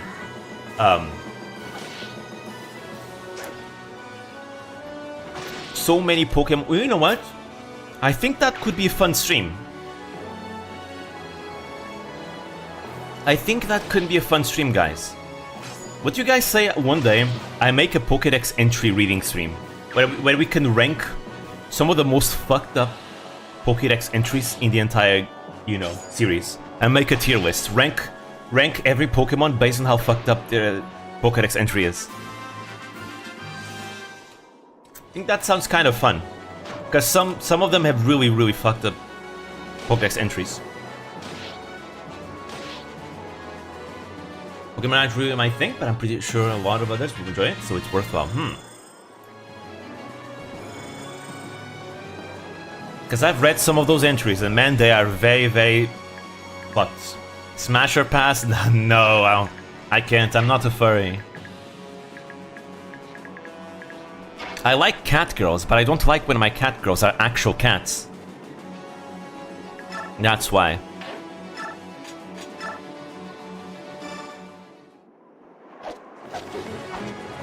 I remember Cubone having a sad entry.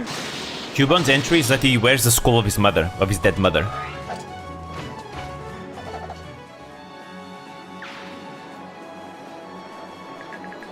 But you have so many ghost type that legit just steal your soul or something, or bring you to hell, kidnap children or something.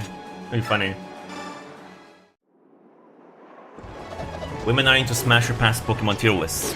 America into monsters, which is a surprising amount. Oh, I've seen a lot of them. I've seen a lot of those. It's really funny. It's really funny.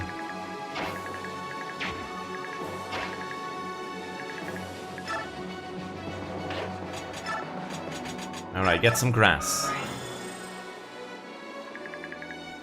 See, now we have a problem here. We need to ferry my units.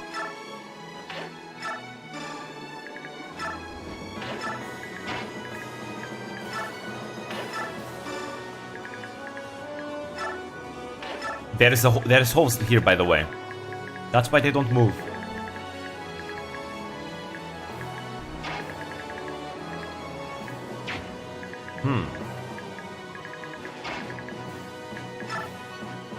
There's something I can do here.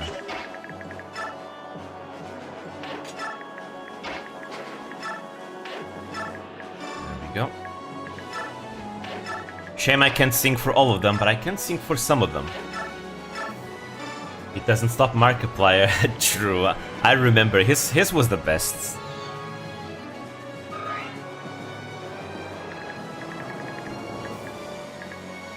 Ranking up 11 Nishisanji on how fucked up or cute they are? I think that would overlap with what we already did with the volunteer list. I will do one for Nishisanji. I haven't done it yet because I've been wanting to do other things. And also because I realized that I still don't know much about the most recent Nishi-En generations, right? I don't know much about XOL that much, and I don't know that much about Illuna. That's kind of one of the reasons why I haven't done it yet. I need to learn more about those two gens before I do that. I mean, I know a bit about them, but not as much as I do about the other members, for example. With Hololive, I am very confident in my knowledge of the majority. There's like 2 or 3 that I might not know as well, but I still know them better than I know about Illuna or XLL.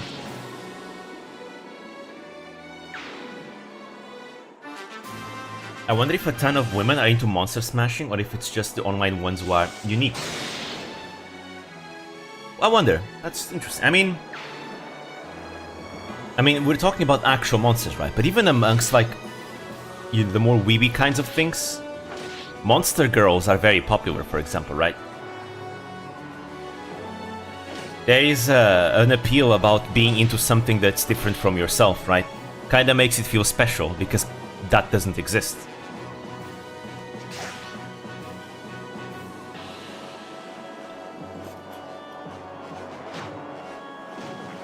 I mean, monster girls are great.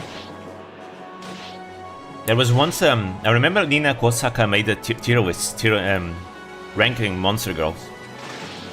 That was a fun stream. I watched the stream.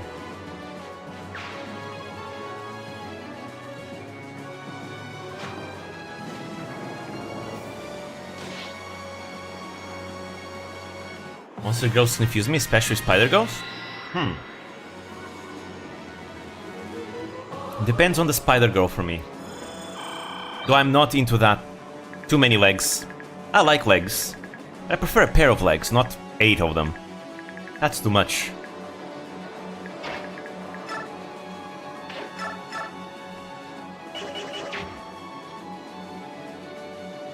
Ranking... I'm not gonna rank them. There's way too many of them. There's way too many of them. It's an entire genre after all. But yeah, the Monster Girl genre started with Succubus Quest, I think. At least the developers of Succubus Quest are like the grandfathers of the genre. And from there, many other like Monster Girl stuff ended up coming out. Like Monster Girl Quest, for example.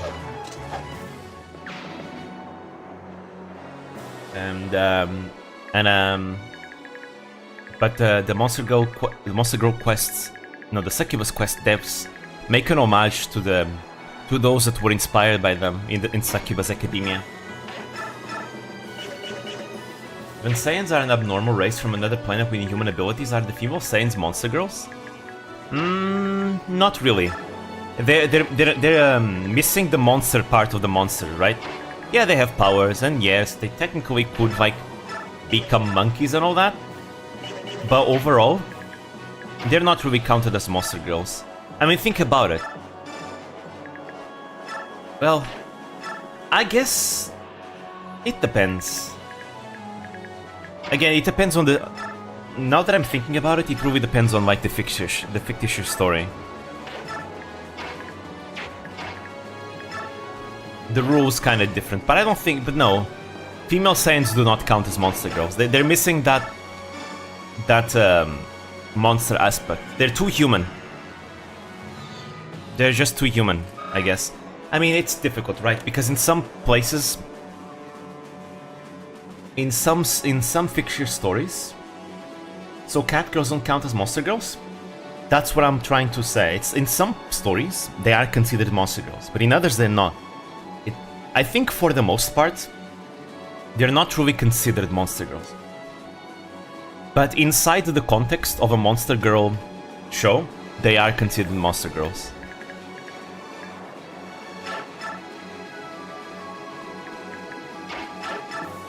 Kind of difficult to tell.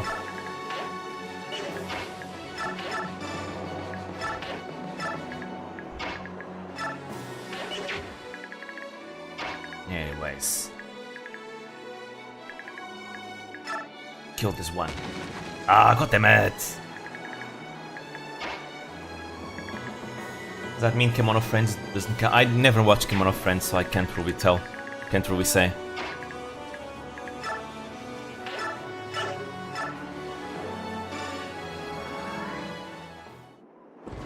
Does coffee count as water since it's brewed with water? I don't know. Well, maybe not. More like coffee contains water. But the actual coffee is not the water. The actual coffee is the coffee beans. Right? The coffee beans are what make the coffee, not the water.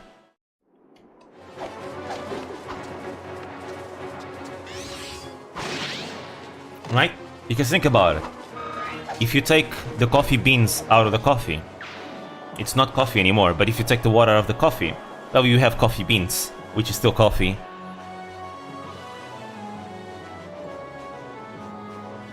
It's filtered through the beans? The beans themselves don't make their way into the coffee?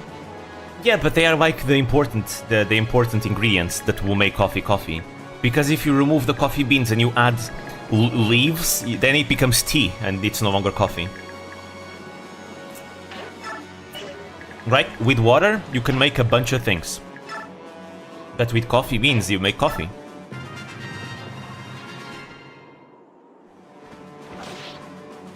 Water is just a universal ingredient for a lot of things.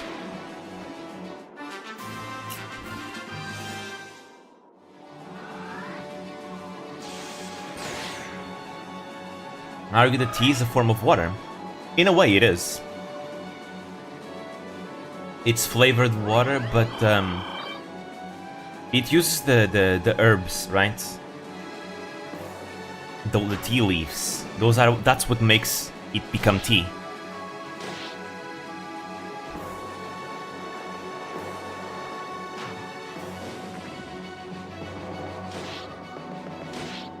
It's just a classification of drink, right? I mean, if you call, for example, think about it this way. If you stop using the word tea and you call it water, it's going to be very confusing, right? The word tea exists as a classification so that you can know what people are talking about. And it's not a tea thing. It's like every single word in the language exists to be like that. They're all classifications, right? Aren't we made of?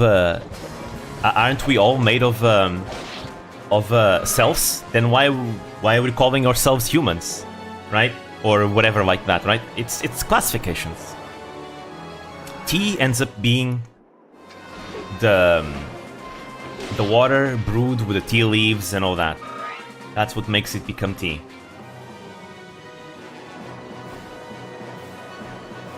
Oh. Well, this is not good.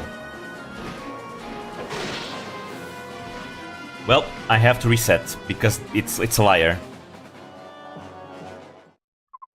God damn it.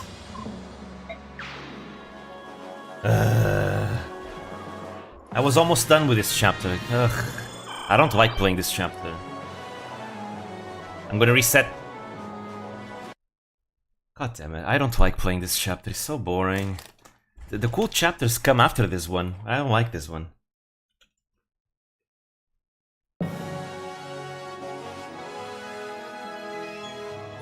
So if you're saying if I personally classify coffee as water, I can tell people I drink a lot of water.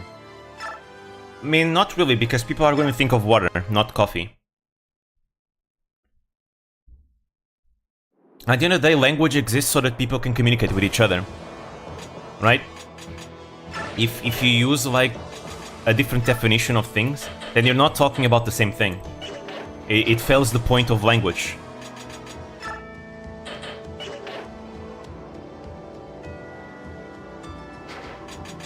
So yeah, this is kind of why I'm very much against, like, the banning of words, for example. Just because some words might be sensitive. I tend to be against the banning of words because I believe, again, words exist for a reason. Don't get me wrong, it's not like every word needs to be used, but some words are sometimes utilized in a historical context, right? For academia purposes.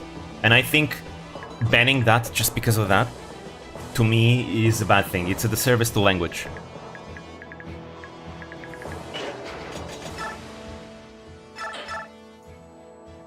Like, I don't see people ban words outside of the English language, right? Just kind of a personal frustration I have with the English language is that I feel like English-speaking cultures have decided that banning words is the best way of going about things, which is something I very much disagree with.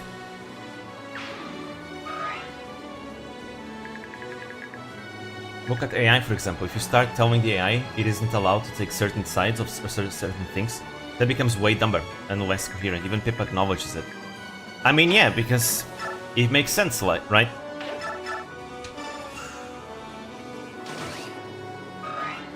It makes a lot of sense.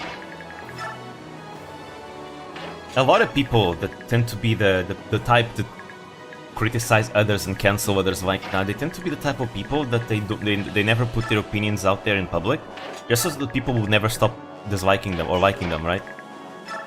I mean, okay, maybe I shouldn't generalize like this. It's not exactly like this, but I've seen people like that they refrain from saying any opinions. They refrain from putting their thoughts out there. They refrain from any type of nuanced thought. They want everyone to be perfect. And the moment someone else decides to say something going forward with their opinions, suddenly that person gets demonized and called a bunch of isms and ists and whatever, right? You know, obes and isms. It's... Again, I'm just against banning discourse. But I think by now you guys already understand that. I think I've already ranted about this many times. I've ranted about this many times in the past. I think I'm kind of beating a dead horse. But yeah, I am very much in favor of discourse. I think could pop off about that subject for ages, so I feel you. I swear, like, don't get me wrong, I believe that certain words are indeed insensitive and rude, definitely. But to the point of, you know, judging an entire person just because they said one word, one day, you know, that doesn't seem right with me.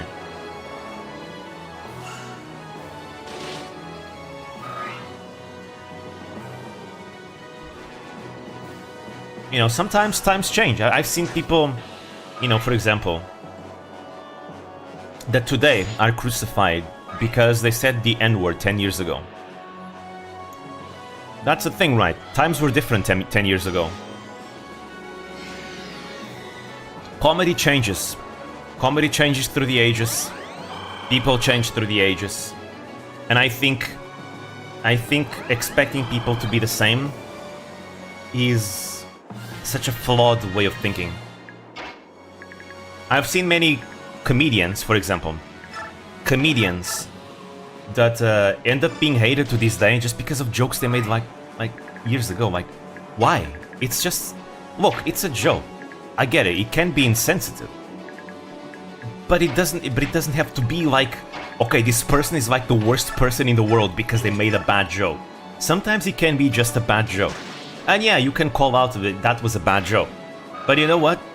That doesn't mean they like Hitler. There's a difference, you know? There's a difference between someone who is literally Hitler and someone who just made a bad joke. Why am I bringing this up? So, recently I learned about Filion, right? I learned about Filion. Now, Filion is not a VTuber that I know that much about. I've heard things about her, and honestly, she seems fun. I think I like her, alright? But apparently, last year, she said like this one joke. It was really insensitive and it was really bad. And yeah, I did see that joke. It was not a good joke at all. But, I mean, that's all it was. It was just a bad joke. You know? But there are people today that really, really hate her and see her as being like Satan or something. For just one joke. Look, I get it. People do bad jokes. But like, that doesn't mean they're Satan just because they said a bad joke. I don't like these Puritans, you know? People aren't perfect. You can't expect them to be perfect.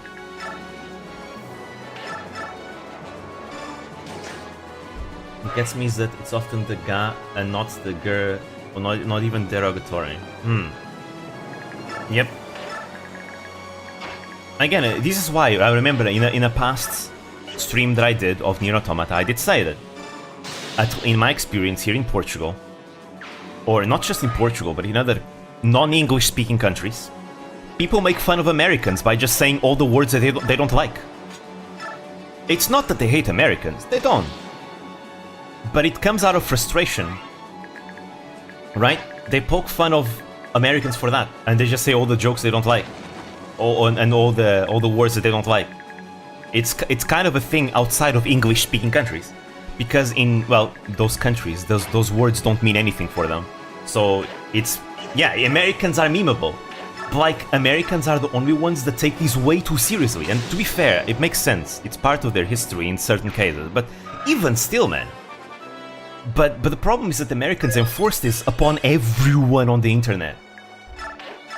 And which is why it gets memed on by non-Americans. Right? Whenever I say this to Americans, a lot of Americans get shocked and say, well, you shouldn't say that. But I think they don't understand that these are non-English speaking countries. They don't care about the history or whatever culture is from another culture, right? For the record, a lot of us don't like speech police either. There's just people getting into positions where they can enforce serious consequences for fighting back against it. Yeah, and I do understand that. Obviously, not everyone in America is you know, like that. I mean, otherwise, you wouldn't see so much discourse amongst Americans, right? I mean, when I say discourse, I mean yelling matches, but still. Obviously, there will always be people with different opinions, but yeah. But it's just a frustration. So I'm sorry if what I'm saying might come across as insensitive, because that's not what I wanted. But I think a lot of non-English speakers can probably relate with the fact that they feel frustrated with English speakers always trying to police their speech based on things that don't actually matter for non-English speakers. You know?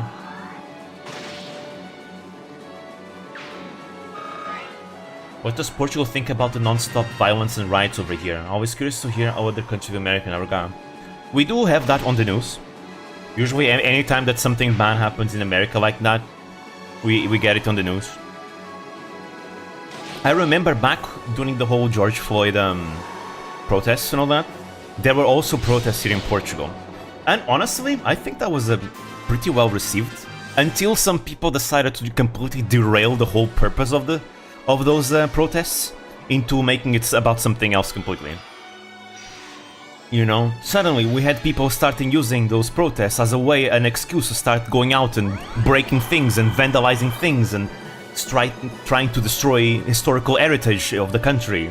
And politicians as well, you know, starting to, instead of focusing on the actual message of the movement, they started focusing on, these people just hate the police and they're just vandals and all that. So basically, we had two extremes just being absolutely dumbasses. Right? And meanwhile, the people in the middle that actually care about the message of the whole protest yeah, they get ignored because the other two extremes speak louder. So honestly, during those protests, we were not doing that much better than America. Really. But again, these are like influences from American culture.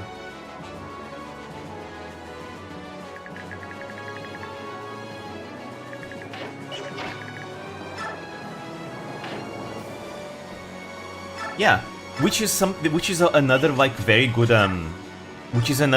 argument. Police brutality in Portugal is not really a thing. I mean, sure, maybe there's like 1 or 2 cases where in the past decades where it happened, right? But it's not something that happens. This country is so goddamn peaceful. But don't get me wrong. There are like cases. There's like a few cases that in the last decades where it has happened. But that's because usually it's like one bad professional, right? Because let's not forget, bad professionals exist. That doesn't mean the police as a whole here in Portugal is like that, because it's not. In fact, people usually actually complain that the police doesn't do anything. But regardless, yeah, bad professionals exist. And Portugal is no exception. But overall, there's not really police brutality here. You know, other than I can imagine there is one case in the past years where it has happened. One case. But like, compare that to America, where people literally have died to the point where, you know, I have seen a lot of, you know, black people literally say that they are afraid of going outside and every time they get stopped by the police. And I can understand that. I can understand that. It would be really fucking scary. And it is. It is really scary. That's the American context. Obviously not every American policeman is like that. But like, in Portugal, we don't really have those types of things. It's a really peaceful country. And yes, while it has happened, there was this one case of a black woman was kinda beaten here in Portugal. Kinda more force than it was necessary where it was used. She did something wrong, and more force than needed was used against her. But like, it's not because she was... I don't think it's completely because she was black. Because these kind of things, when they happen, also happen to white people here as well. Or anyone, really. Really. Right? Now, is there racism in Portugal? Yes, there is. Every single country has racism. And I think the politicians here that deny that, oh no, there's no racism here. I think that's complete bullshit. You know? But, you know... But it's not like we have to make everything about racism all the time. Now again, I'm not talking about America. America is different. Honestly, I don't even know if I'm the most qualified to talk about America like that. So... I'm just talking in the Portuguese context. There is racism here. There is very much racism here. But there's not that much racism here than any other country. You have the regular amount of racism, you know? Because racist people exist everywhere. And while that is really sad, obviously, but, you know, it's not like things are the same as they are in America, where I believe America's problem with racism is much more severe than it is here. Maybe that's why they take, like, banning certain words serious, right? While we don't. But likewise, I also think Americans shouldn't enforce their history upon everyone else, even in contexts that have nothing to do with their history or themselves. This is why I refuse to acknowledge or address the supposed racism in regards to policing because that narrative drives me insane. Very charged topic in the US. Again, I don't know much, so I can't really say. I am not the most educated on the history of racism in America, right? I just am not. And maybe that's why I can say that I don't like banning words. Maybe that's why, right? Because maybe I don't understand that side. But it's not like I haven't been a victim of racism myself, you know? It's not like I'm just, you know, some guy just never went through anything like that. I had my experiences in the past. Not that many, obviously. Fortunately. Honest, I don't know why I said obviously, but what I wanted to say is fortunately. I didn't have that many experiences like that. I've been through my fair share. And, because, you know, I am mixed race. So obviously, I kind of look... Well, I don't look that left out of everyone, but I don't look like anyone either at the same time here. Because the thing about mixed race is that no matter what country you go to, you always be basically a minority, right? Because you don't have a place to call your own, in a way. So you're always kind of seen as an outsider, in my experience.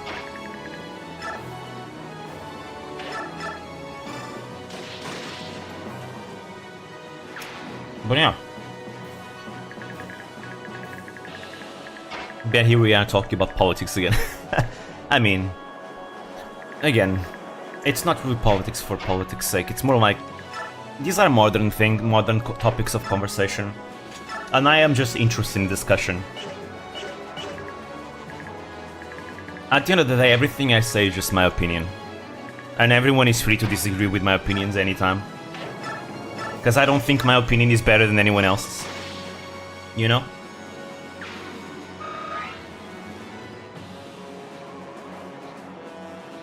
Once got called racist by multiple people for finding one black chick's hair extremely unattractive, still laughs me to the... I mean, Tectone, he's been called racist for not liking a certain singing that's like native singing from China. I mean,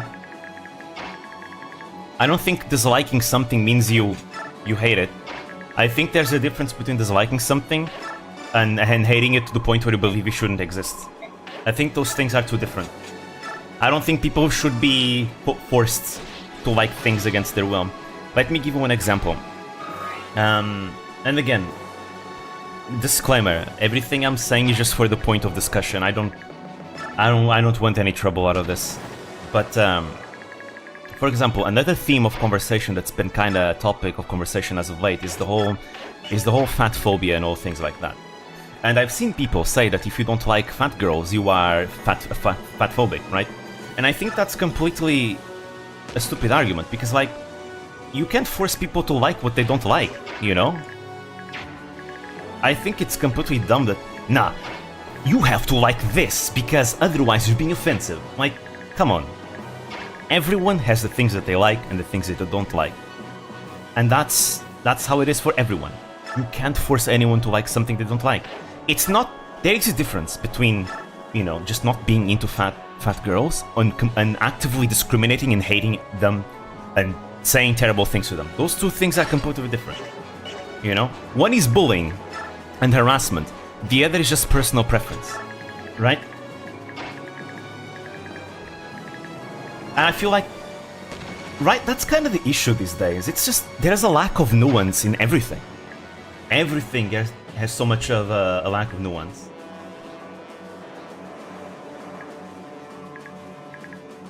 Only when you are here, other topics are Vtubers or history.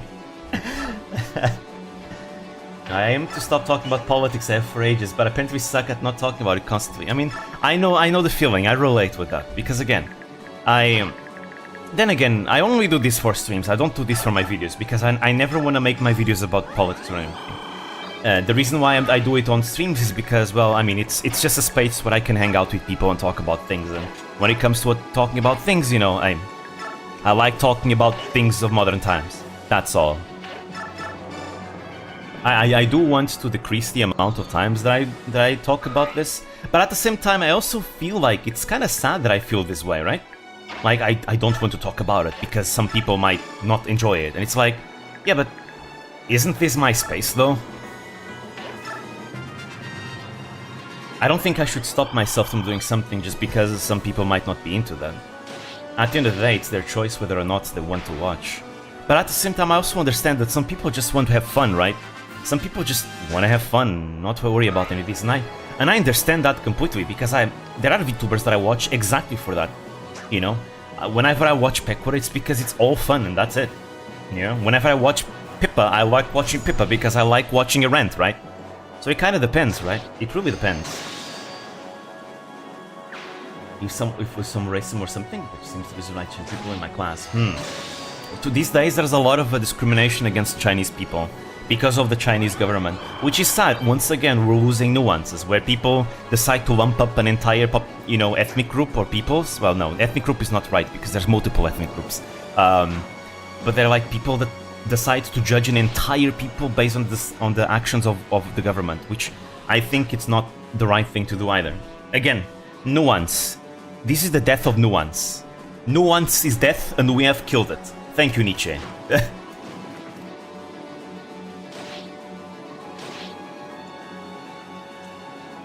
It's not progress of modern time. Political topics have always been a theme. There's one old saying: if you want to be friends with someone, never talk about religion and politics. I really disagree with that saying. All of my friends, I talk about religion and politics with them. And we can all disagree and remain friends. You know, we can all have disagreements and all that and still remain friends. In fact, I believe our friendship ends up being stronger as a result. Right? Because our friendship is you know... there's never that fear that one day I might say something that's gonna ruin our friendship. No. Because we trust each other so much, me and my friends, that even if I say something that they completely disagree, we still, at the end of the day, you know, we've spent time together, we have the same hobbies, we trust each other as people, you know, so ultimately we're fine, right? And I believe those are the true types of friendships. Like, I feel like if your friendship cannot survive you being honest, that's not friendship. Sorry. I don't want friendships like that. To me, that would feel like a shallow friendship.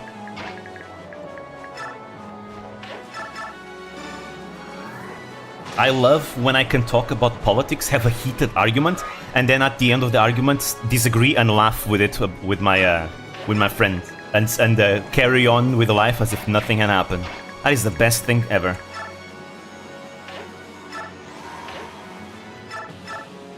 My dad talks about politics with his friends all the time. They even laugh at each other's politics choices. Yeah, I think that's the best thing. It's not toxic at all. It's not toxic at all. Yeah, I think it ends up being healthier, because it means people can accept that people have different opinions of each other, right? Because these days, you say one opinion and someone disagrees with you, they're gonna be super angry because you have a different opinion than them. They're gonna think you're an evil virus of Satan because you have a different opinion. Like, you know, there's this one rant that Pippa did that I love, that rant. It's the one where people were saying, oh, Pippa, you need to be careful because you got a platform. It's like, and Pippa rants about that, and that's my favorite Pippa rant ever, because I agree 100% with that, I guess, right? At the end of the day, Pippa doesn't believe she's anything special. And I think a lot of the people that cannot take other people's opinions just believe they themselves are way too special, right? Like, because think about it. Think about it. In the mindset of a person that can't take other person's opinions, how can you make any real friends then? Because I can guarantee you that no one in the world will have the same opinion as you. No one. Everyone's going to be different. Right? Dream, I'm going to get going. See you later. Bye-bye. Thank you for coming. If you talk to someone about spicy topics and he starts to spice you, you know this person doesn't respect you. Exactly.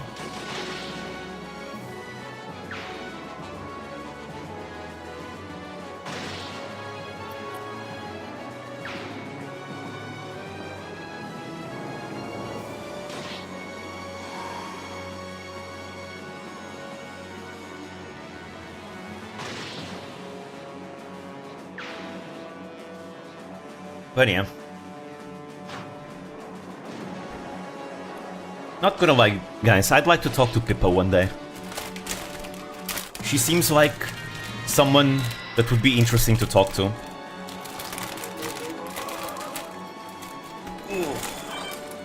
Who knows? Let's aim for the Pippa collab stream, guys.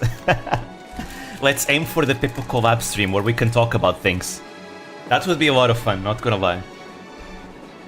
I feel like of all the Vtubers that I think I'd like to have a conversation with the most, I think Pippa would be it, because I feel like I would be able to talk about whatever.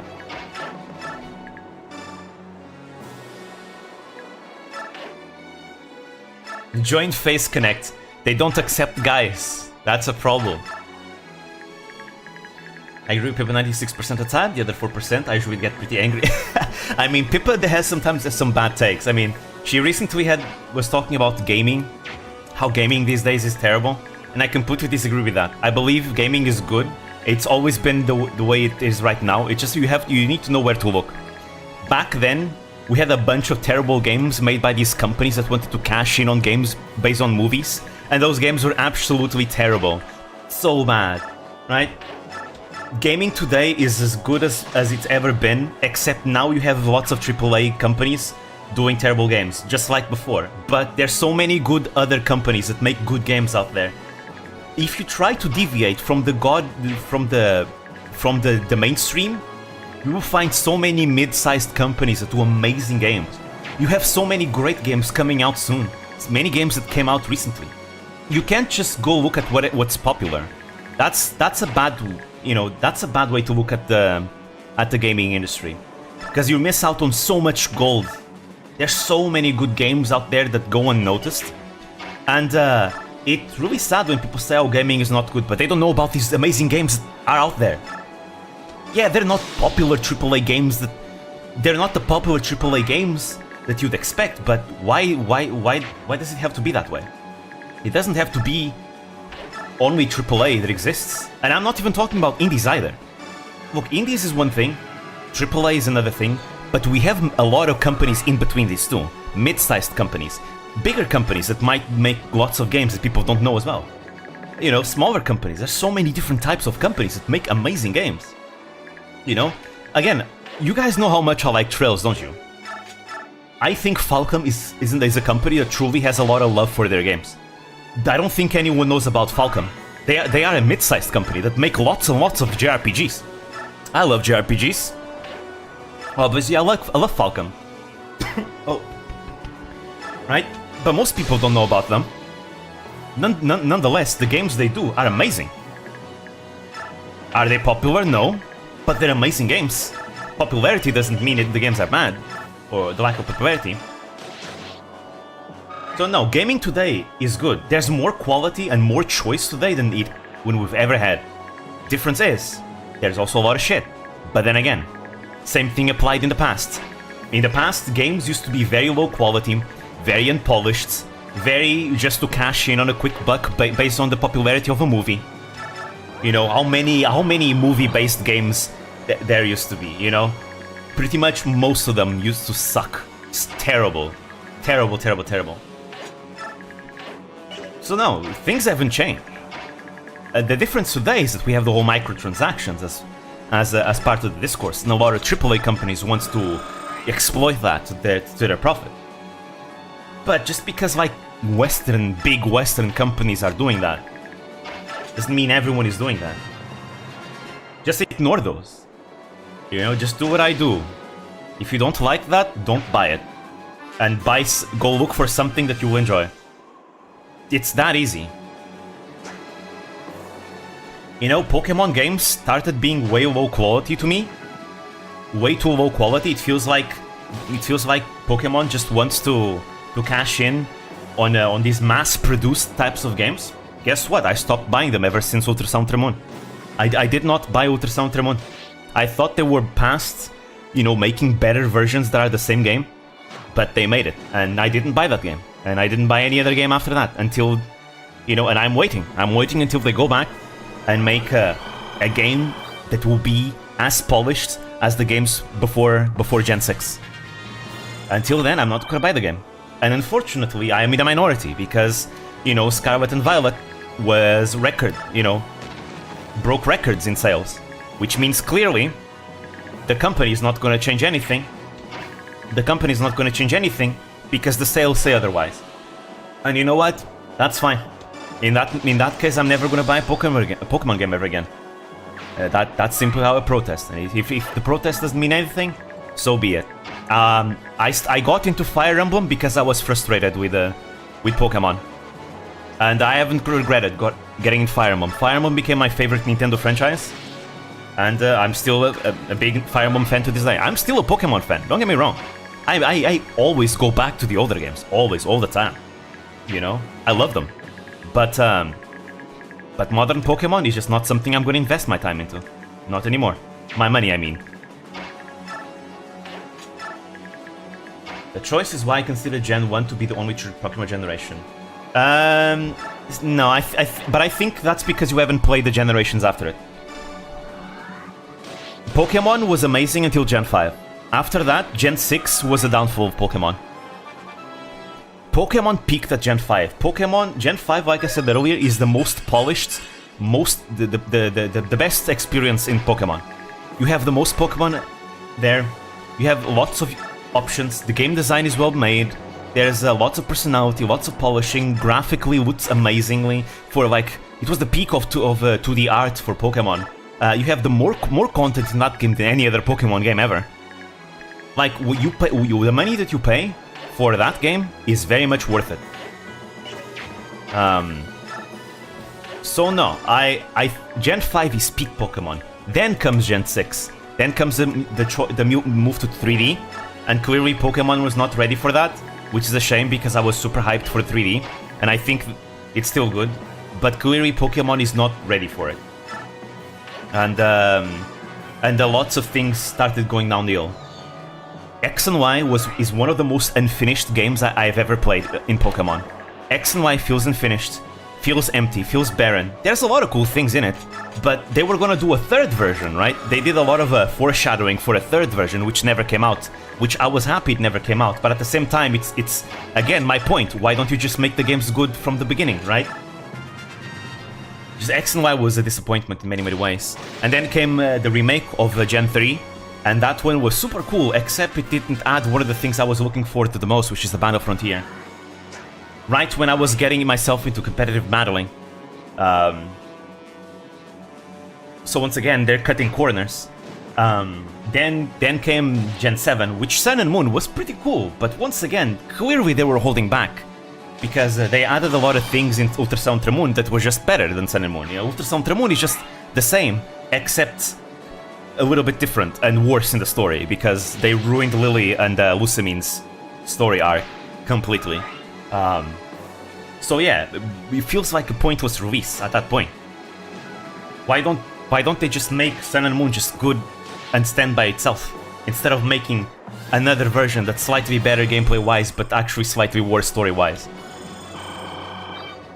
And then we have the modern Pokemons, which, well, comes Sword and Shield, which, you know, there's been a lot of controversy about that one. I don't think I need to say anything about Sword and Shield, because a lot of people have already said a lot about it.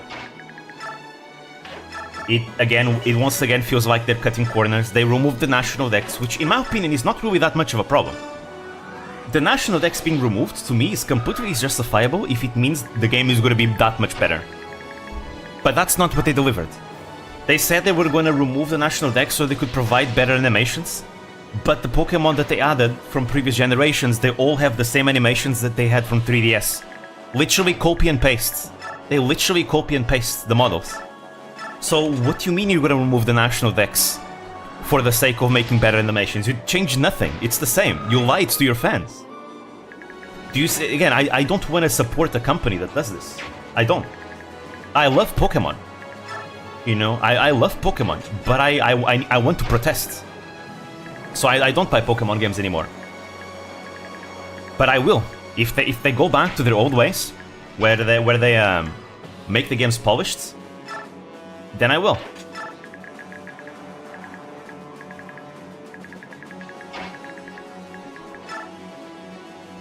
But yeah, where did this come from? I forgot how did we get to Pokemon from politics? What the fuck? I forgot how we got there. Oh, you guys know? Did you guys do you guys remember? Because I don't know how the hell we came to Pokemon from politics.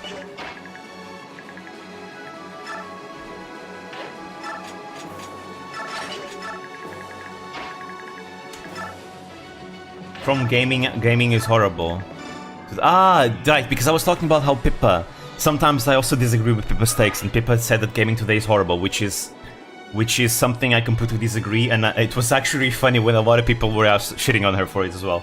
Again, I don't like seeing her getting shitting on, but I'm sorry, people, but that's a very bad take. There's amazing games these days out there. Yes, is there like a lot of AAA companies just fucking up in the West? Sure, but that doesn't mean gaming is bad.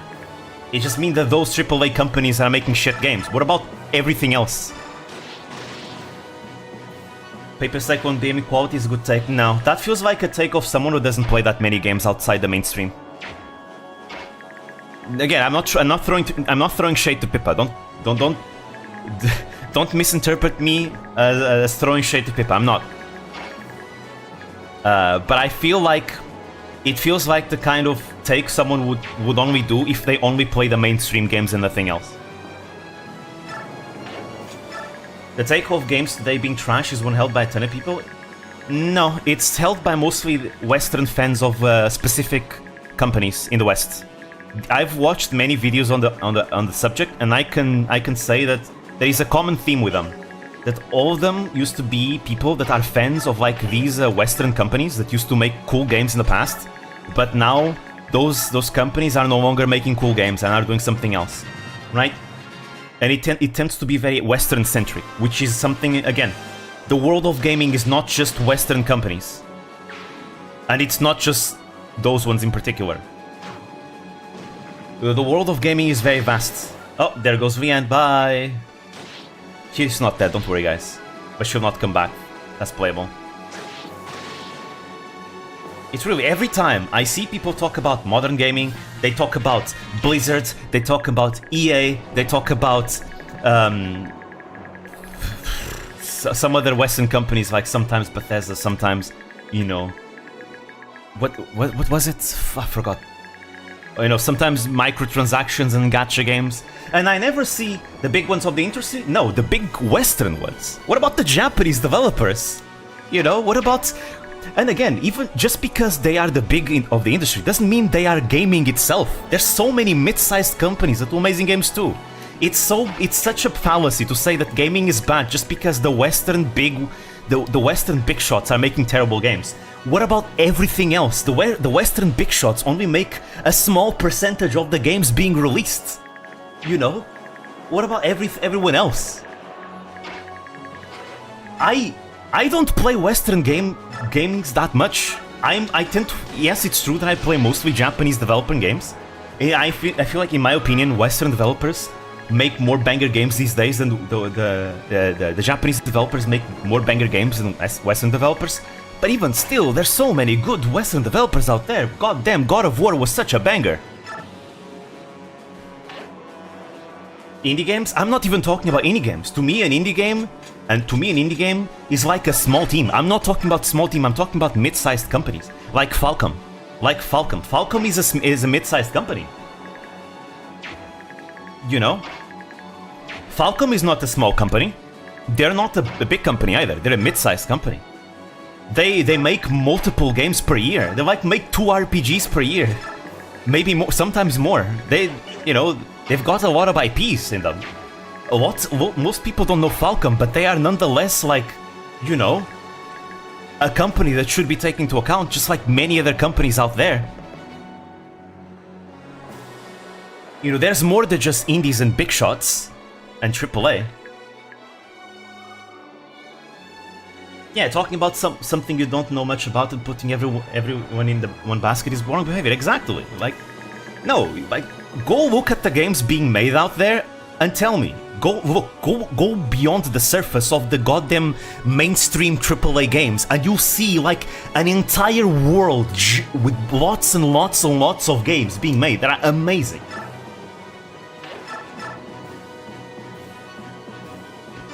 Funnily enough, the Japanese are stealing the attention of the West in a ton of ways. So look at the comic book industry. Again, because they actually care about making a good product. Not everyone, obviously, there's always outliers, even amongst Japanese companies, obviously. But in general, the Japanese companies haven't really lost that spirit. And there's Western companies doing the same. Again, God of War Ragnarok was a banger. There's a lot of love put into that game. It was a very good game. And it's made by a Western developer. It was made by a Western developer. We're gonna get amazing games. We got amazing games revealed recently. We're gonna get Final Fantasy 16, which I actually want to play that one, not gonna lie. And again, and you also need to look at the genre, because some genres are not as popular, but they still have amazing games being made in them. The JRPG genre is one of them. It's a very niche genre. I feel like turn-based JRPGs are not that popular, beyond like maybe Persona, or Final Fantasy, right? But there's so many JRPG developers out there that are unknown that make amazing games. Dude, Atelier Ryza, the one with the girl with the thick thighs. Atelier Ryza was such a good game. They made 3 games. 3 Ryza games. They're good because Gust has been in the industry for a long time.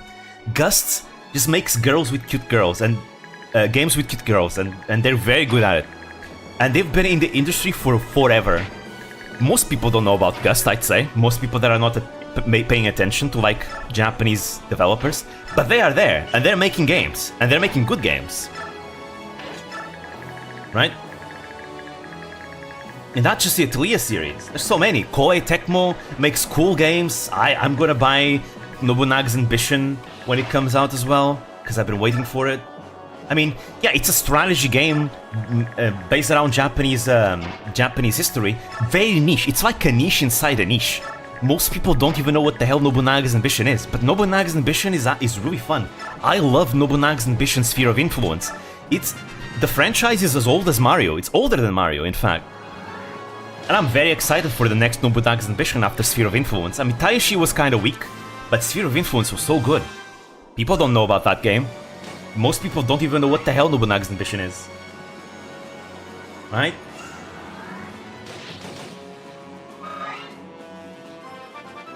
Anything Yoko Taro makes is bound to be good too, so I'm looking forward to see what he's gonna make.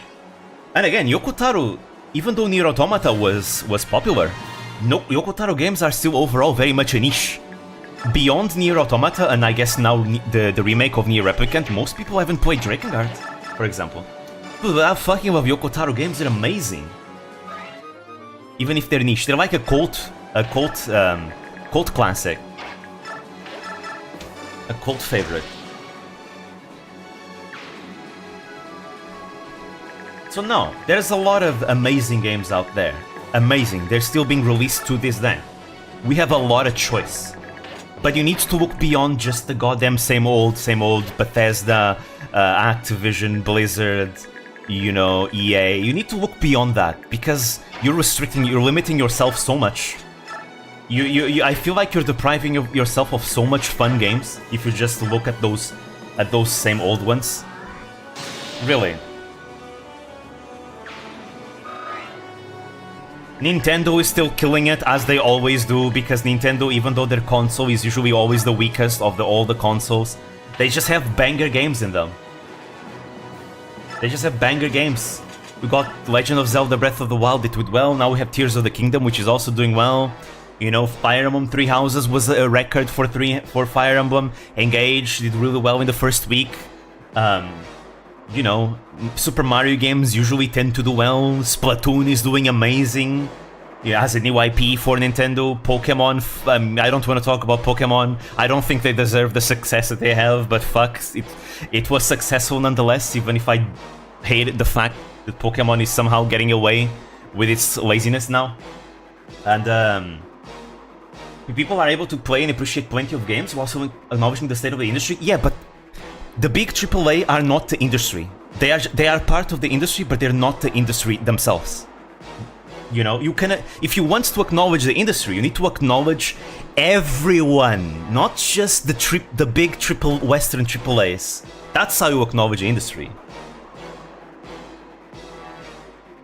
Because really, it's not fair. You're not really talking about the industry if you're not taking account everyone else as well, which is like the majority.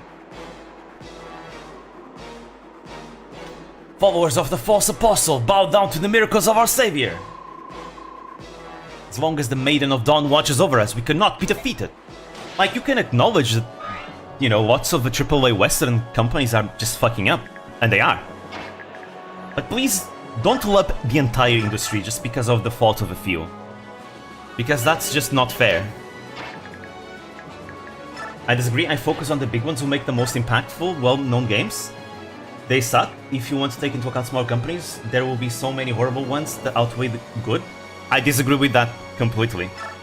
First of all, what even is impactful? How can you say that the Western companies are the only ones that are actually impactful? Again, that's ignoring the entire Eastern side of the conversation. Like, and also the good Western ones that still exist to this day. You know, Riot has been doing great for themselves. Again, Studio Montaigne, is that their name? The ones that made God of War, they're doing great. You know, in spite of their flaws overall, you know, what's the name of I forgot the name of that company, god damn it. The ones that made Cyberpunk, you know, in spite of all the problems that they had along the way, they still make good games. You know. What about Nintendo, who the Eastern side is a whole nother deal? No, I disagree. If you want to talk about games, you have to keep in mind everyone. Because the gaming industry is not just the West. The gaming industry is everyone that makes games in the world. That's what the gaming industry is. And Japan is probably one of the most impactful parts of the gaming industry because PlayStation and Nintendo, which are the two biggest consoles in the entire world, are Japanese. What do we have here in the West? Xbox. But like, Sony owns PlayStation. Nintendo is like another big shot. You can't talk about the big ones without talking about the Japanese industry, you know, because they are the big ones. The Japanese side is the big one. Really?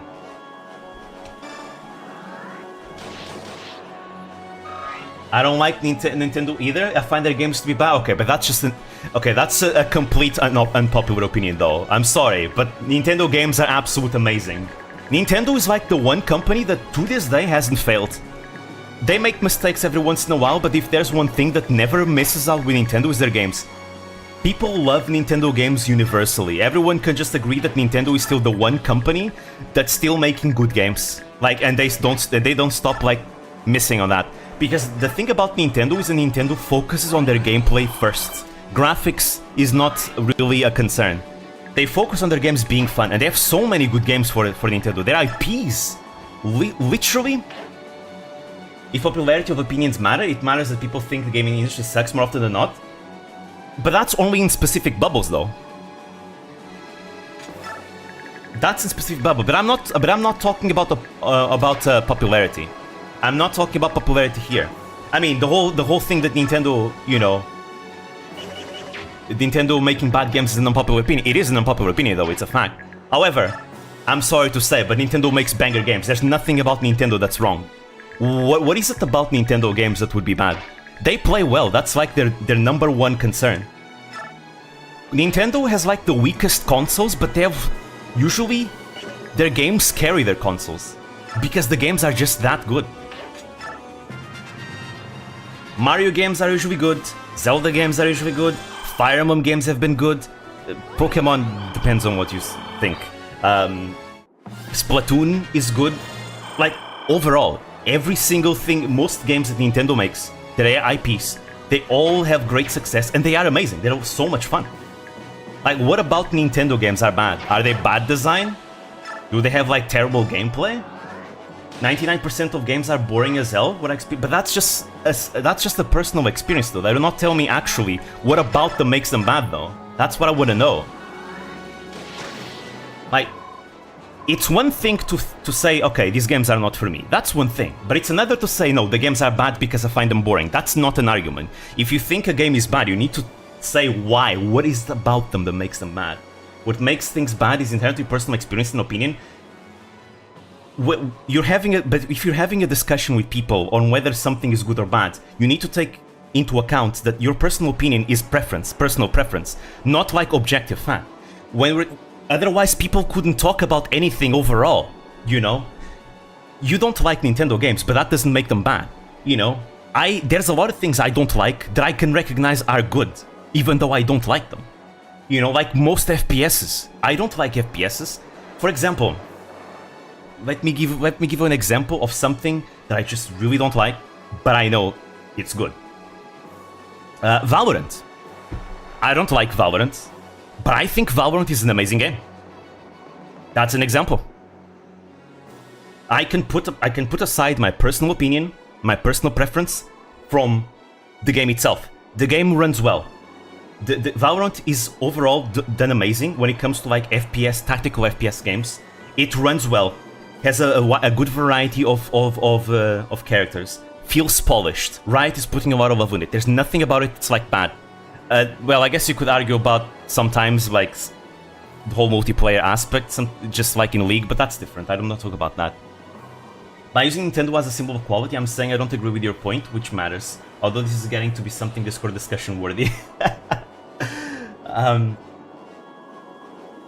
But no, I think Nintendo as a symbol of quality is good because they're making good games, even if you don't like them.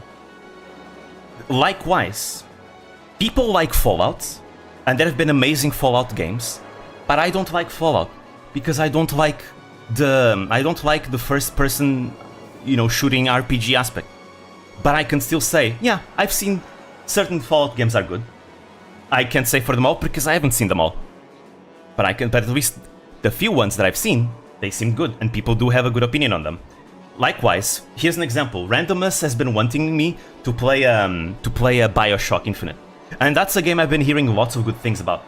And I've seen things about BioShock Infinite. I think it is a good game. It's just not my thing. I just don't like that type of gameplay. It's just not my thing. But does that mean I think the game is bad? No. It's a good game. I can recognize it. There's nothing about the game design, about the polishing and anything that would dictate otherwise. Nintendo games are just overall really good. They have good design, they're well designed, they're polished, they play well, right? There's nothing about them that would make them bad, with a few exceptions. Again, everyone knows, I think, by now what I think about Pokemon games right now. I really hate Fortnite, but it doesn't mean this game is bad. Exactly. I just hate core gameplay. Pretty much. I don't like Fortnite either, but I think the game is fine. I think the game is good. Again, so many things that I could keep going on and on and on and on about it. I can acknowledge when something that I don't like is good. When I think that's a very important thing, because otherwise it's impossible to have conversations with people. Because if everyone only dictates their objective facts based on their personal preferences, how can people ever talk objectively about something? They can, at that point. The only way to talk about something objectively is when you can look past personal preference and, think about the same standards with everyone.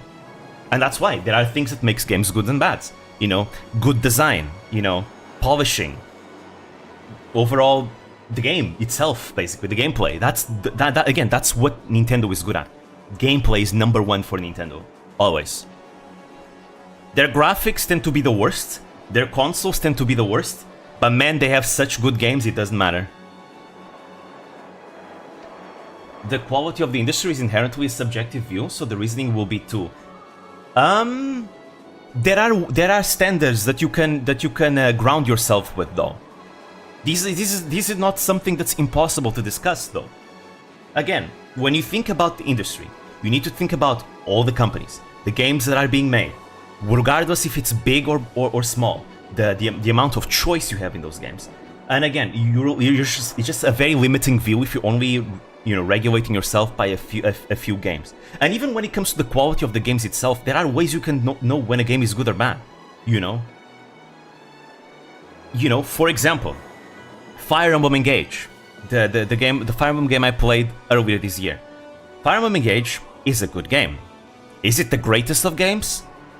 Probably not, especially if you take story into account. But if you take gameplay into, as more weight, Fire Emblem Engage is an amazing game. And even if you take everything into account, Fire Emblem Engage is overall just an amazing game. It has one of the most polished and most well-designed experiences in the entire Fire Emblem series. You can truly tell that the devs put a lot of thought into the challenges that you have to face in the game, and they give you all the tools. Even though the game gets really hard, especially in maddening mode like I've been playing as of late, the game gives you all the tools that you need to just beat the game, right? It's gonna be challenging, but you have all the tools. And you can use the tools in such fun ways and creative ways that makes the game always feel fresh no matter what. Again, it's polished, the animations look smooth, they've been adding lots of quality of life changes that the fans have been asking for, like menus and things, which are just nice. And just overall, the game has a good progression and everything. It's such a good game. Right? Some people will not like Engage. For whatever reason, right? That happens. Personal preference. Does that mean Engage is bad? I just told you all the reasons why Engage is good. These are like specifics. It's no longer like me talking about personal preference. I'm talking about specifics, right? I'm talking about the actual mechanics behind how games work, right? What makes a game good? Why? What? Things like that, right? If I go and play an unpolished experience, you know, that the devs just didn't care about, most likely people are not going to have fun. Some people probably will, but at the end of the day, there are ways where you can see if a game is good or bad, right? Obviously, it's never going to be 100% objective, because there is always a certain degree of personal preference and bias, but it's still able to be argued about, because you can still appreciate something being good even if you don't like it. And I don't think that's difficult to do, as long as you understand what makes games tick. And the same applies for the industry as a whole. It's usually a matter of perspective, I feel. Perspective, I feel. Sees the damn tent already? True. My death means nothing. The Maiden of Dawn will bring victory to Dane.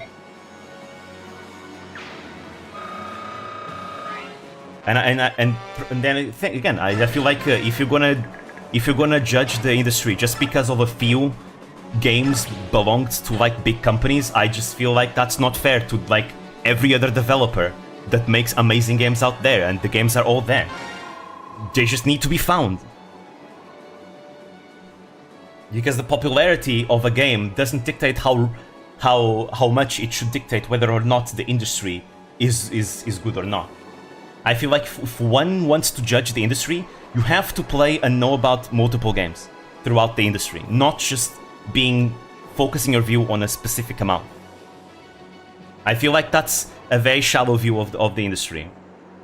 It would be kind of akin as if I tried to judge, you know, the state of the VTuber industry and only looked at Hololive and ignored Nishisanji, ignored Vshoujo, ignored Face Connect, ignored Hydelien, ignored VSPO, ignored VOMs, ignored everything else. Like, no, because Hololive is not the industry. The industry is more than just Hololive. You know? That's why. You can't just focus on one thing when judging an entire industry. The Dane army is much stronger than it was 3 years ago. Yes, by far. Even after the situation turned against them, every soldier fought with valor. Quite impressive. They kept muttering about the power of their general, this Maiden of Dawn. The soldiers seem obsessed with her. This might sound strange, but I think of it like this. They believe in her as much as you Holy Knights believe in the Apostle. That's different. Looking at Hololive is one specific company. My method and others of looking at the gaming industry is to look at the bigger companies, not just one. Yeah, but even while looking at the bigger companies, you're not looking at all the bigger companies. You're just looking at the specific view of a specific part of the industry, which is the western side of industry, and you're not even including all of them. You're just including a few of them. Again, you can't just do that. And again, those big companies aren't the industry as a whole. If you want to look at the industry, you have to look at the entire industry, not just a select few. The select few is not the industry.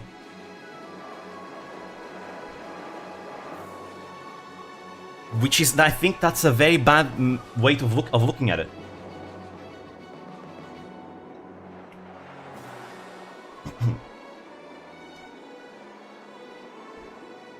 I understand, they are formidable and deluded, then I shall use caution. I think the same for being objective. You need to play good games and shitty games to become an expert. If you want to play masterpieces, good games might become shit for you, or you miss out the good ones. Like a lot of people, I feel like a lot of people, the reason why they can put up with bad games is because they only play bad games and not good ones, right? And I feel like that's the reason why these companies, these big companies, are making terrible games. Why? Because people only play their games and don't play anything else. Because you could see that the moment people start playing other games, then those companies would probably start changing their approach. Because the companies will do whatever gives them more profit, right? But if the companies make bad games, but people keep buying, in the language of money, you're telling them to keep doing what they're doing, which is not good. Which is why it's good to take into account everyone in the industry. Again,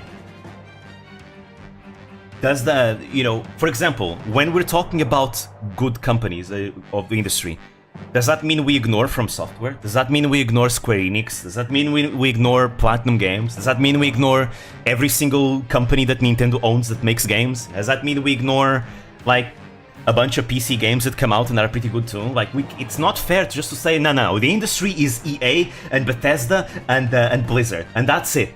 That's all the industry is. Like, no, that's just not good. That's a very shallow view of the industry.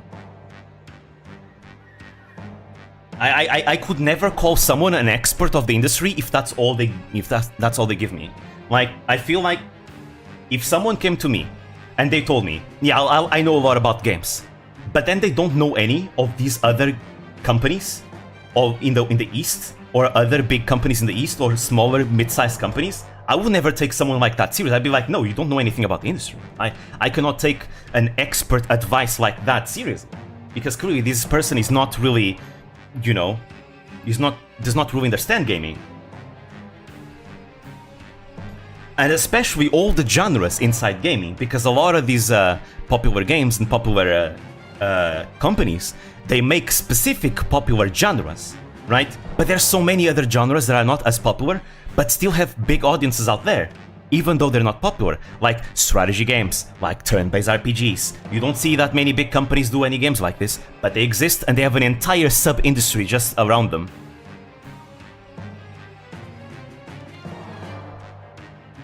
Here's why. I'm very passionate about games. I'm very, very passionate about games. Alongside Vtubers, games is like the other thing that I'm super, super passionate about. And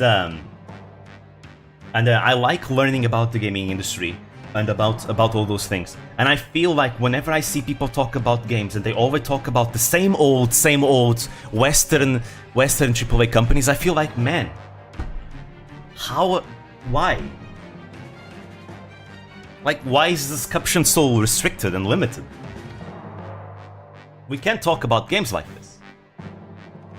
Assassin's Creed Odyssey, this is a good polished game, ruined by stupid gameplay and level up system, but polishing game was enough to majority of people who play only their game as I liked it. But for others who have more variety of games played, these games are horrible. Exactly. And these I bring Pokemon here again. Because Pokemon is still to this day a very successful franchise, even though I think the games are not that good anymore. But a lot of Pokemon players, they've gotten into the habit of playing Pokemon games. And they don't play other things, right? Sometimes they do.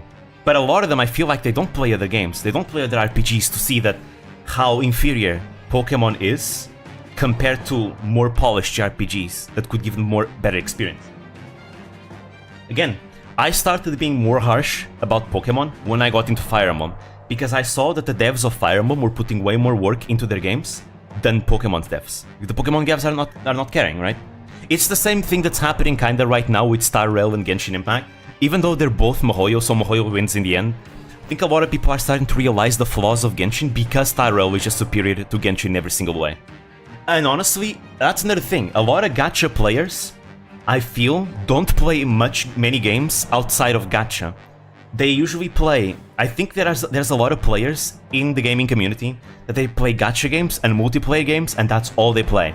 It's League of Legends, Apex Legends, Valorant, maybe some other multiplayer game, and then they play gacha games, and that's all they say, and they judge gaming completely based on that. And I think that's such, again, a very limited way of seeing the games. You would need to just stay the hell away from gacha, almost always predatory and an extreme money sink. For sure, though again, you can also play it as a free-to-play, to be fair. As long as you have enough willpower, you're fine. But just in general. But yeah, I mean, earlier I said that I feel like gacha games are always flawed by definition. And unfortunately, the money aspect of gacha is literally the fix for the flaw, and I feel like it's a flaw that the devs put there on purpose, and that's why I feel like I can never take gacha games that seriously. Even though I do play some gacha games, you know, I play Star Rail, I play FGO, I play some others. But yeah. By the way, Dimo, which I've heard of YouTubers Live can be a good Zatsuden game. I've heard of that. I actually need to check that out. That sounds interesting.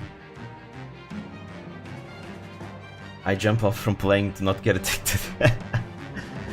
Gacha games are designed to make you pay. The insane painful grind is just there, so they can say it's optional. I mean, yeah, for sure. Like, think about it. Gacha games, you can play them as free-to-play, obviously, right? But at the end of the day, a lot of the paying mechanics of the games are there to solve problems that devs put there themselves. I think Asmongo talked about this one day, and I completely agree.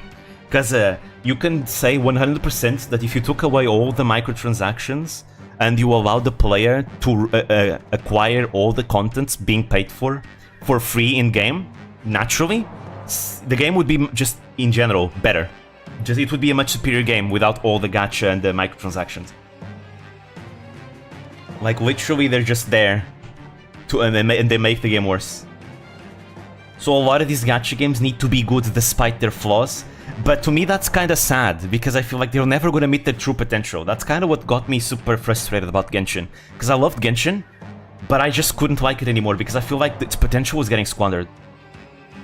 It's a great game. It was on sale a while back. Oh, okay, I need to start. Is it on Steam? If it's on Steam, I'll start paying attention to see. Because I've actually wanted to do more of these simulation managing games. Because I think it's really fun. But yeah, like, one of the things that I want is to, one day in the future, if I can get myself some more popularity, is being able to showcase more games to more people. Obviously, I'm going to be playing mainstream games too, but I want to show some games that are not as well known and that are great. That's kind of what I want to do with Trails, because I love the Trails series, right? I will play modern games that are AAA, like Final Fantasy 16 is coming out and it's looking really goddamn good, and I've heard so many good things about it as well. I think it's going to be a great game, and I'm going to play it. There's still a bunch of games that I haven't played, like Sekiro. I bought Sekiro, that I haven't played it yet. I bought The Witcher 3, I haven't played it yet. I'm not going to stream Witcher, but I will stream Sekiro at some point. And yeah, I think... Because think about it, even when it comes to VTubers, a lot of VTubers stream usually what's like the popular game that's coming out right now. And I feel like that's once again very limiting. Very, very limiting. I mean, I get it, right? It's the popular thing, so there's like a lot of interest in it. But at the same time, it feels sometimes kind of samey. That's why usually, whenever I see like a VTuber stream a game that I like that's kind of less known, I always get super excited and I watch the VODs. I think this is kind of why I watch so much Kiara. Because Kiara plays a lot of JRPGs, and I feel like JRPGs overall tend to be a genre that's not as popular. But there's a really good gems in them, amongst them. So I end up watching Kiara as a result, because she plays games that I like and that I feel like, you know, are interesting, not that many have played them. And, I mean, to be fair, Kiara herself is just very entertaining. I just like her. She goes on tangents all the time, and that's kind of one of the highlights of her stream, is that her tangents are super entertaining. If I had to say yeah, I was gonna say that right now. If I had to say who's the Kiara of Nijisanji Ien, I would say it's probably Illyria, because Illyria plays a lot of JRPGs as well. Though I haven't watched as much Illyria so far. I do want to watch more of her, because I think she's great. Olga loves JRPGs too. Oh, really? Okay, didn't know that. But yeah, let's continue the story, because I could stay here talking about video games forever. Because again, I'm very passionate about video games. For which I wanted to ask about this, but it has been lagging for a while. You said you don't like FPSs, but you seemed to welcome Doom Eternal when I suggested. Is there anything that you like about it?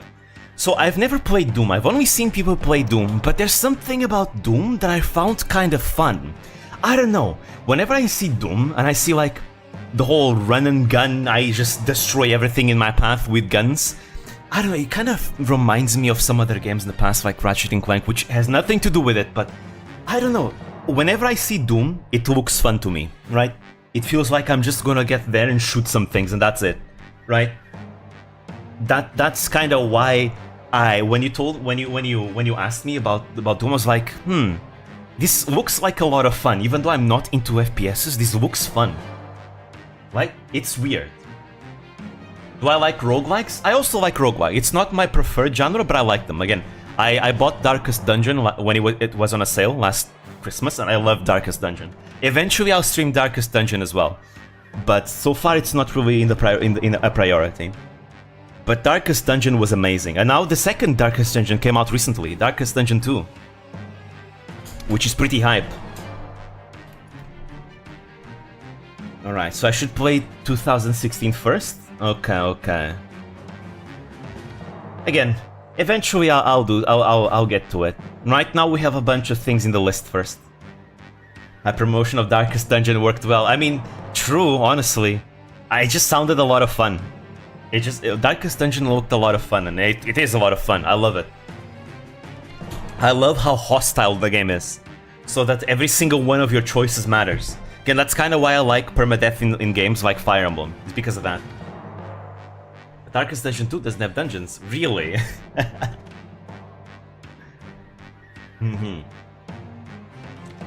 Also, the Lovecraftian aspect is another big selling point, because I love Lovecraftian, anything Lovecraftian. It's super fun. Though I feel like, when it comes to Lovecraftian games, a lot of them, I don't know if this is just me that I haven't seen enough of them, but a lot of them that I've seen end up being just horror games where... Whoops, I'm sorry. That came out of nowhere. But, what was I saying? Oh, I forgot what I was saying. They tend to be horror games, and I just don't find horror games interesting, personally. It's just my personal thing. Because a lot of horror games have passive gameplay, where you're just someone investigating something, exploring, and then running away from a monster, and I don't like that type of gameplay. I like when you actually have some gameplay, like, again, Darkest Dungeon, I think technically counts as horror, right?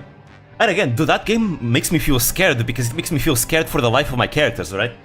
Well, because it's such an oppressive game. I mean, kind of the same way that Bloodborne is also considered a horror game, right? Those are my favorite types of horror games, right? Just horror themed. I like those more because, I don't know, it feels like the gameplay is engaging, which is fun, which is like the most important part for me. To me, when it comes to any game, number one, gameplay is king, always. But just the fact that you tend to fear for your characters and all that is really nice. But when it comes to horror games where it's just jump scares and all that, I'm just not a fan of that. Because I feel like, I don't know, it just doesn't interest me. It's not the gameplay type that I like. Now, to be fair, I haven't played that many horror games either. I played the Hololive horror game, which, you know, it was decent, I guess. I mean, it was a game. I didn't find it that scary. But so I guess Sora was right, because Sora herself said it wasn't that scary. I have a confession, I'm actually scared about some horror games, because they affect me emotionally and my ability to sleep at night. Really? Huh. Interesting. As a massive horror game enthusiast myself, we don't like jump scares either. They're cheap and dumb. They are. They really are. If you had to pick a favorite horror game, which one would it be? And why? I'm actually very interested to know. Because obviously horror games, the appeal of horror games is the thrill, right? It's the thrill. That's like the appeal. Which is something that, to me, what gives me more thrill is when I can lose something. Like when I have this engaging gameplay, this fun engaging gameplay, that I can lose something. That's kind of like what I like about Fire Emblem, right? There's a thrill that I might lose a character that I like. And things like that. That's why Iron Man runs are so much fun.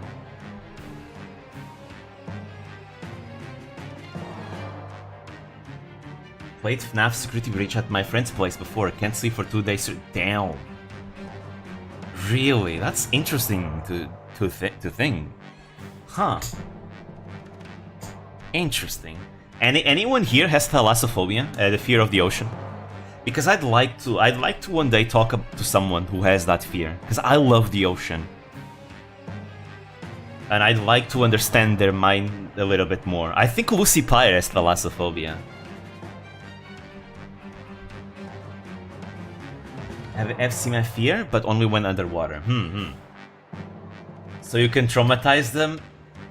Sometimes. Sometimes. I love the ocean so much. Only when underwater. I really like I really like the underwater aesthetic. I really like that underwater aesthetic so much.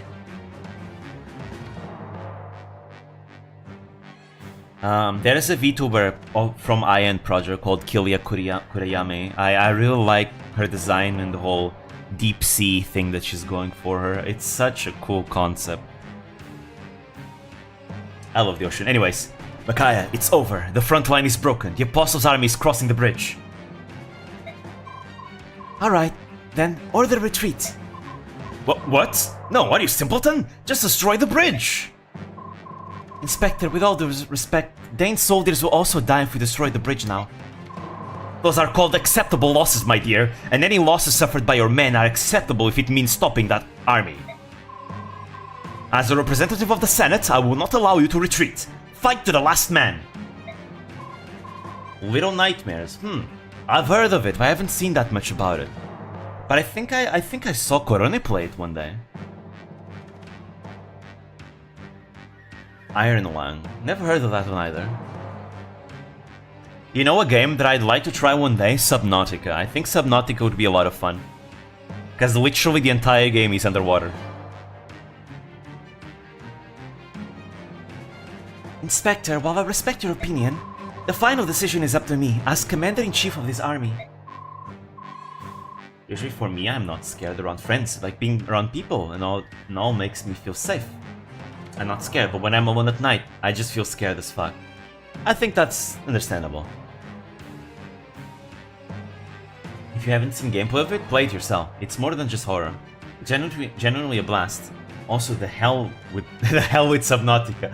I don't have much fear of the ocean, but that triggers it. I love Subnautica so much. The atmosphere of Subnautica is so fun. The whole deep sea, and then you go deeper and deeper, and it gets so scary because you don't know what's gonna appear, and suddenly, that there's a ghost leviathan. And then you hear the sounds of, from a distance, the deep sea creatures, roaring.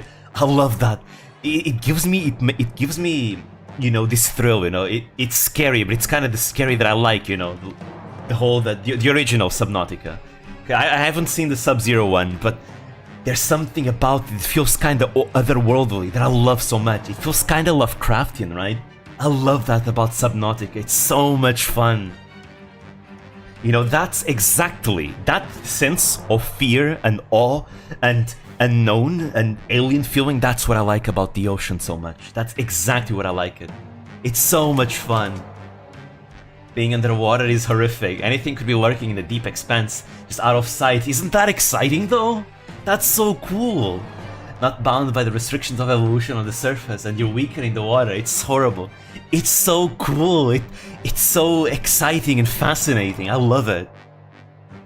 That feeling that you get, that absolute terrifying feeling, is exactly why I love it. I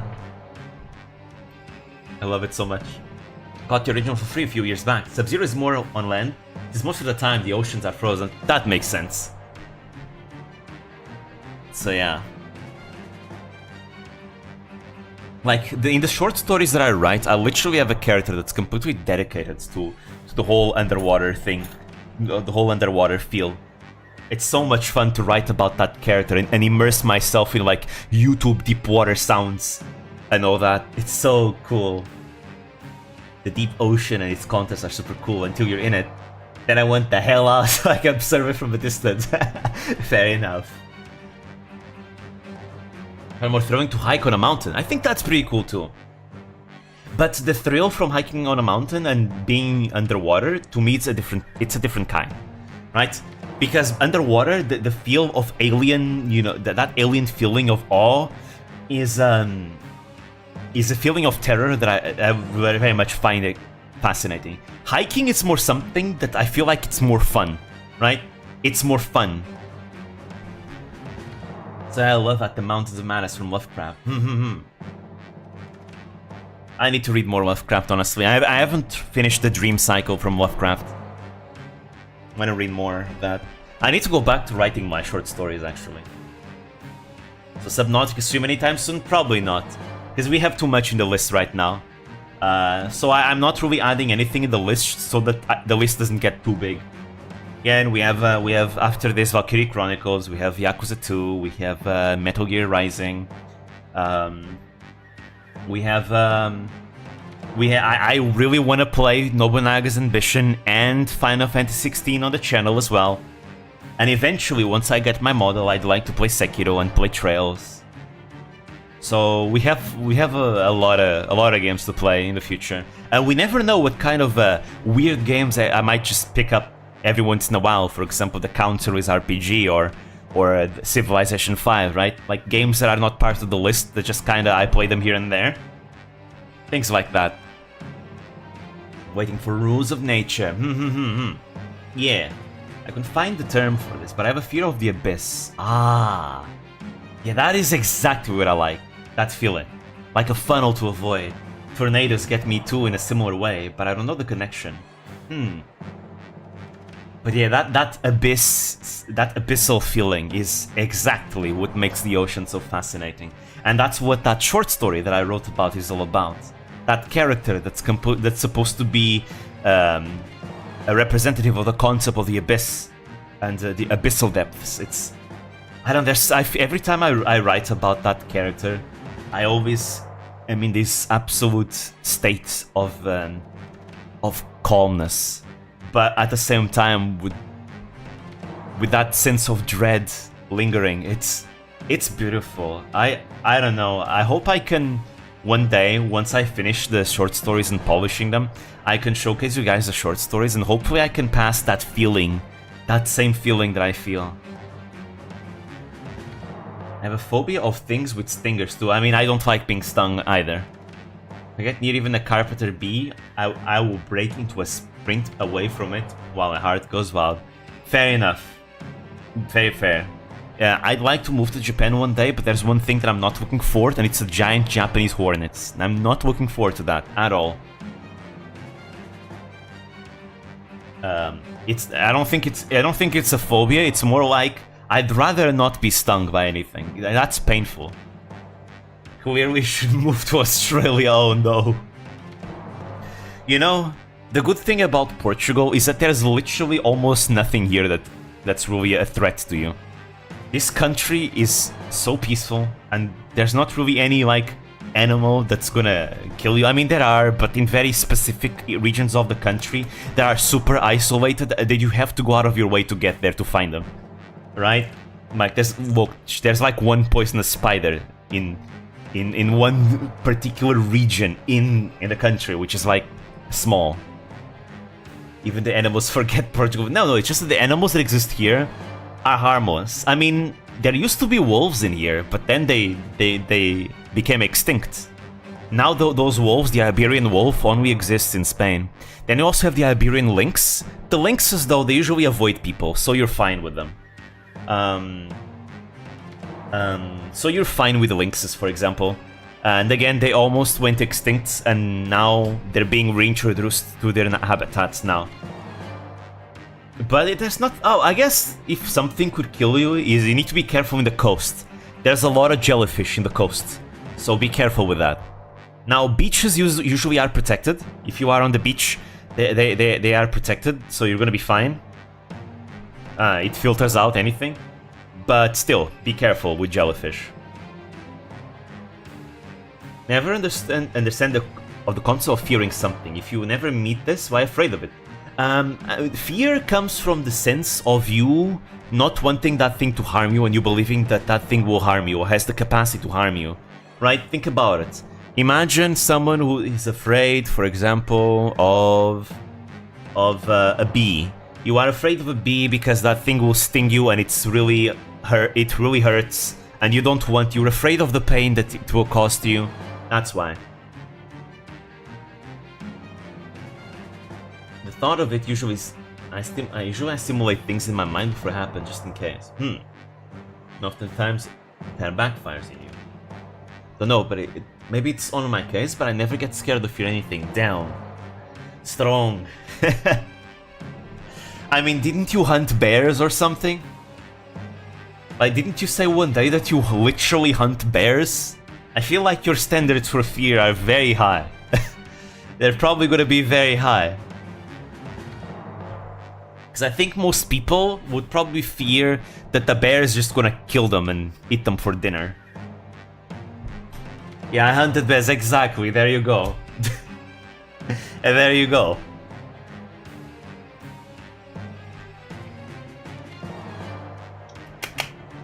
So yeah. Then there's also the fear of the unknown. You never know what something might cause to you, right? What sorts of harm something would cause to you. That's kind of like the point of cosmic horror.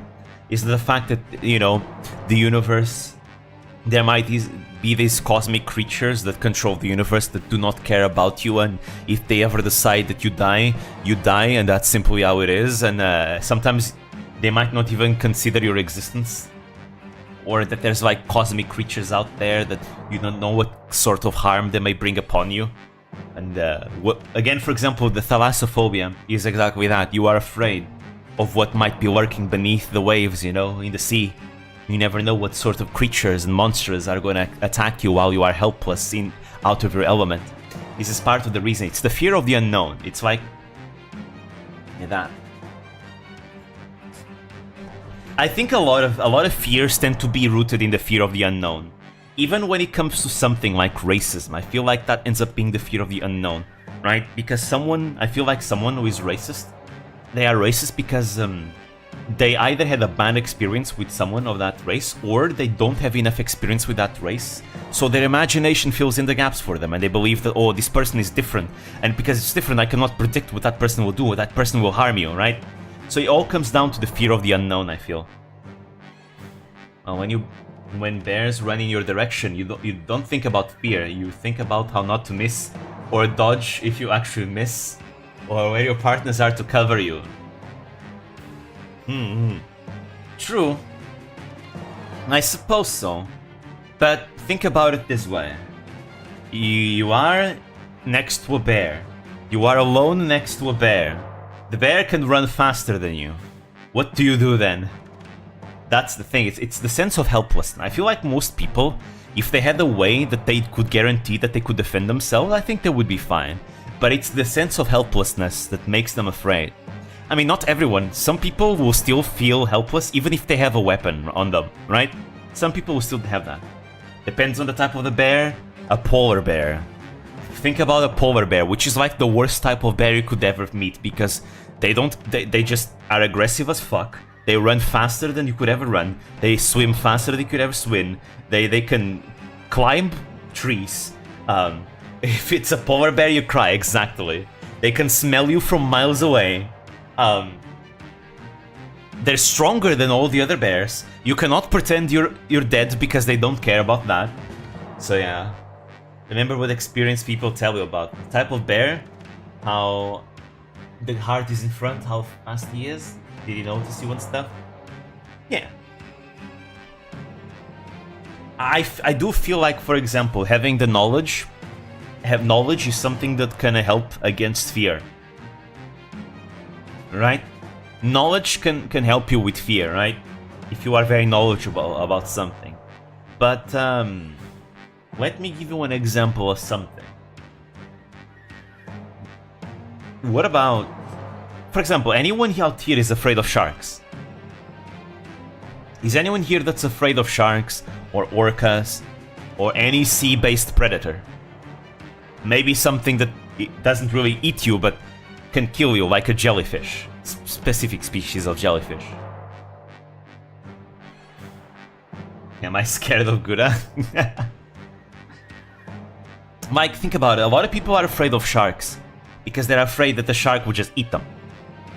Now, for the most part, sharks are not really interested in humans, and there's many ways to deal with the shark.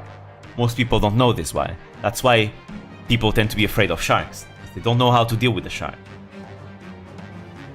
Likewise, imagine being in the African savannah and encountering like a lion or like a hyena.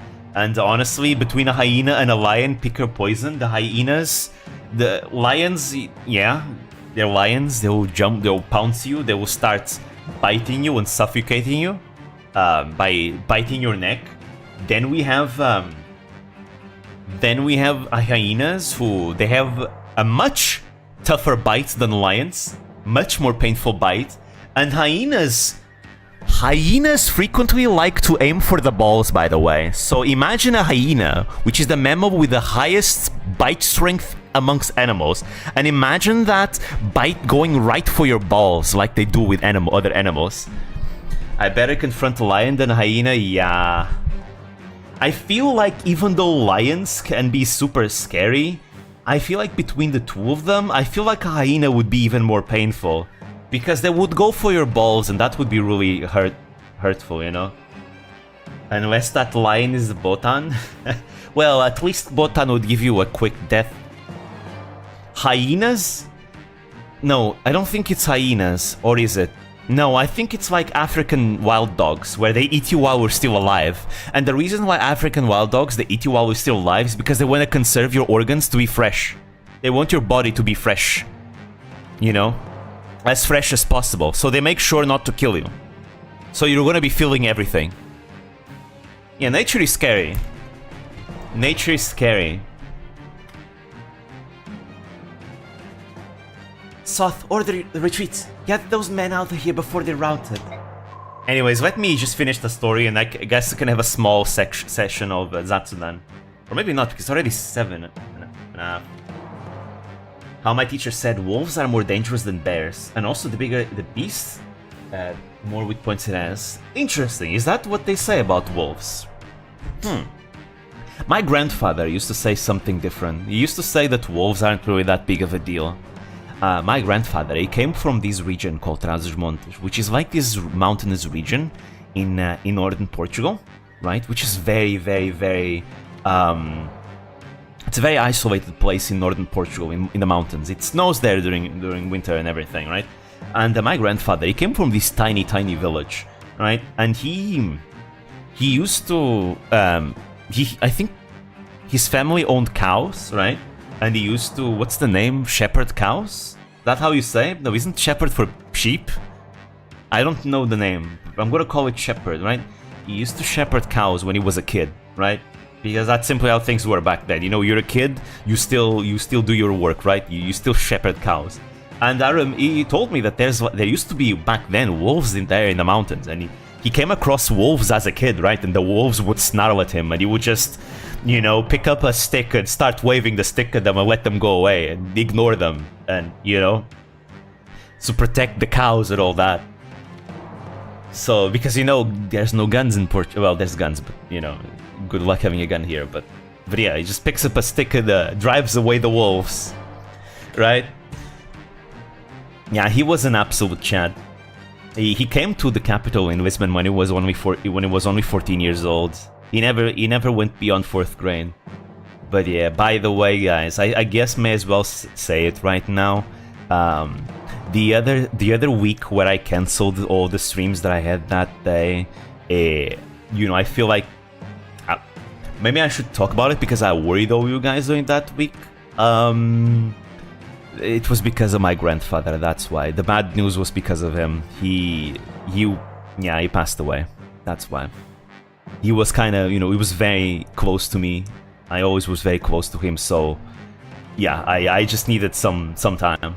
And this was the first time someone so close to me passed away, so, you know, I was kind of figuring out how to deal with the feelings. But yeah, anyways, let's not make this so serious anymore. Let's not make this so serious anymore. I do like remembering like the things about him because I think he had a lot of fun stories, right? And to these ladies, like, I think these are so cool stories to talk about, right? And I just found an opportunity here to talk about the fact that, you know, he used to just drive away wolves with a stick, you know, to protect the cows that he... and all that. Which is always really funny, and I was always just you know, drove away wolves with a stick, and it worked. He was still a kid. That was... goddamn. He had his Chad moments. He really did. Anyways. Nirasumi canceled this stream and not stating why, told me it was like family away. It was. It was definitely. Maybe one day I'll talk more stories about it. I feel like I've kind of moved on. I can talk about it without, you know, feeling bad anymore. Because now it's all, now just the memories coming back. And I think it would be fun one day to talk about more of his stories. Because he's done a lot of stuff. He fought in the war, for example, and all that. Anyways. Well, that was attacking cows, wolves. In my region, wolves are hunters. If they see you, they will try to attack you. I mean, yeah. That's what they do. They're hungry. They want prey. They want prey. They gotta fill their bellies somehow. So yeah. Regardless. Insolent little brat! How dare you disobey my orders! We could always leave you here while the rest of us retreat, Inspector. How's that sound? I will report this incident to both your king and the Senate. Start thinking of an excuse now, whelps! Pompous fool! Well, I'll go order the retreat. Oh, Micaiah? I'm sorry. Don't move. I'll be right back. What's happening? I was doing so well for a while. I feel like fog is clouding my mind. Am I losing my powers? Funny. I always wish that I didn't have this far sight. It often feels like such a burden. But this clouded vision seems so strange. Now I miss the clarity. Ironic, isn't it, Yune? I wonder why that could be.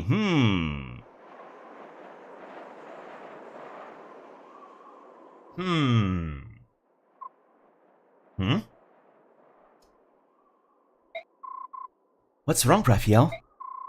I sensed something strange. It just came out of the blue. It was some sort of voice. My brother, did you just call for me?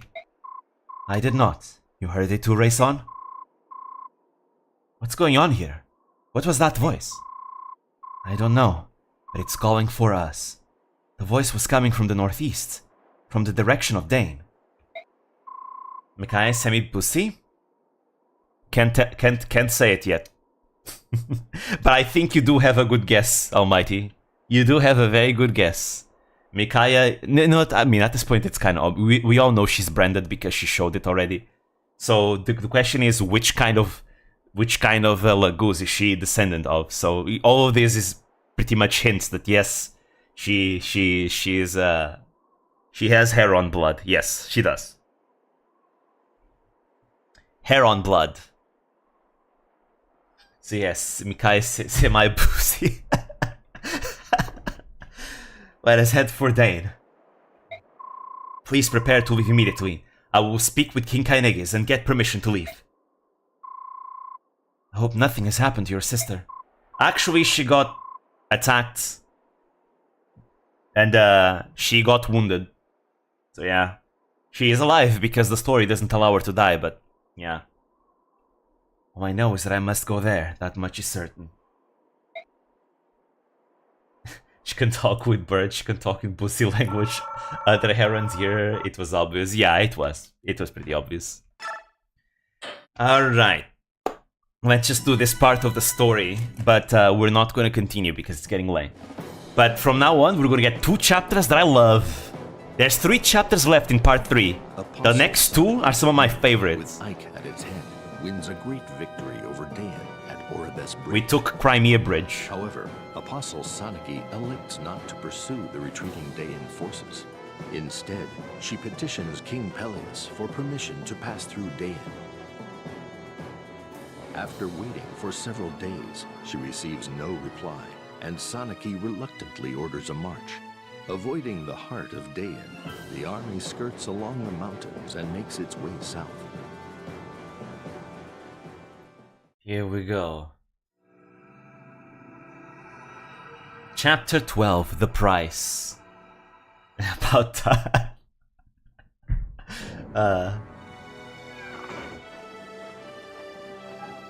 Micaiah ain't looking too good. Micaiah, what's going on? I heard you took ill on the field. Are you alright? What happened? What do you think, genius? Micaiah fainted because you've been pushing her too hard. She's terrified that she won't live up to your expectations. I didn't realize. I'm so sorry, Micaiah. According to the doctor, she's suffering from severe exhaustion. She must stay in bed for a time. Well, I'm glad that she's alright. Do you think it will take long for her to recover? We must stop the Lagoos after all. Our task is not complete. Okay, that's it. Are you out of your mind? I'm getting Micaiah out of here. At this rate, if the Lagoos that we shouldn't be fighting don't kill her, you certainly will. What? But you can't leave. Oh yeah? I'd like to see you stop me. I held out until now, thinking it was the best for Dane. I was wrong. We're through with you. Please, Soth, you must reconsider. Micaiah can't leave now. King Pelias, I agree with Soth. Let Lady Micaiah go. She has done enough. No, don't leave, please. I'm begging you. I need Micaiah to stay. Pelias, what are you doing? Our army cannot function without Micaiah. I can't let that happen. The army must continue to fight. Listen, I don't know what deals you've made with the Empire behind our backs, but I won't let you hurt her anymore. If Micaiah leaves the army, she will die.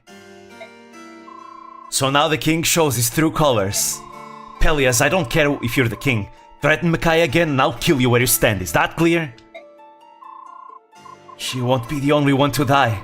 You, me, every single person in Dane, we'll all die. And it's all my fault. Pelias, you didn't... You signed the blood pact, didn't you? And here comes the most hated plot device in the entire series.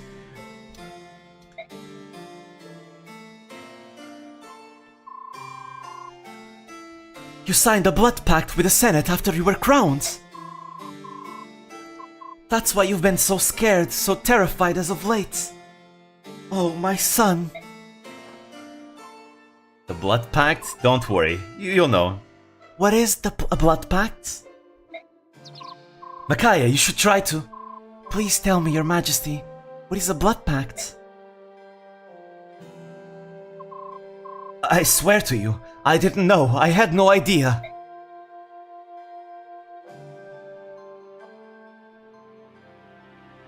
We're about to know. This is a very controversial plot device. Nobody likes it, and yeah, it's a very weak plot device, but oh well, we gotta accept it as fact. What could be so urgent that the Empire messengers would pay a visit at this hour? Has something happened? King Pelias, please prepare to receive Vice Minister Lycaon. Oh no, I have hiccups now. No. What? Wait, can you pause a bit? I'm gonna piss my pants if I don't go to the toilet. But yeah, I'm hicking a bit. I wonder, sometimes this comes out very weirdly. The hiccups. Here, I guess we can talk and continue our Zatsudan until we return. Sure, why not? But oh boy, come on, hiccups don't start being a thing, please. No, I don't like hicking, it's really annoying. Do you guys know of a way to deal with hiccups? I sometimes try the whole holding your breath, and sometimes that works. Other times it doesn't work, and I can't find a consistent way that it works. Although you've been afflicted by the blood pact, oh no! I'm about to die, no! It's fine. My body may perish, but my spirit is eternal. I will remain, no matter what. Hold your breath, and look up is the one that I usually go for. I never tried the look up version. I should try then. Yeah, usually I just hold my breath, but it doesn't work all the time.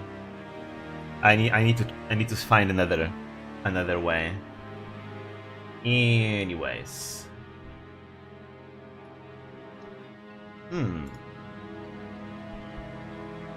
Damn, today was kind of a heated stream, don't you guys think? We had some quite heated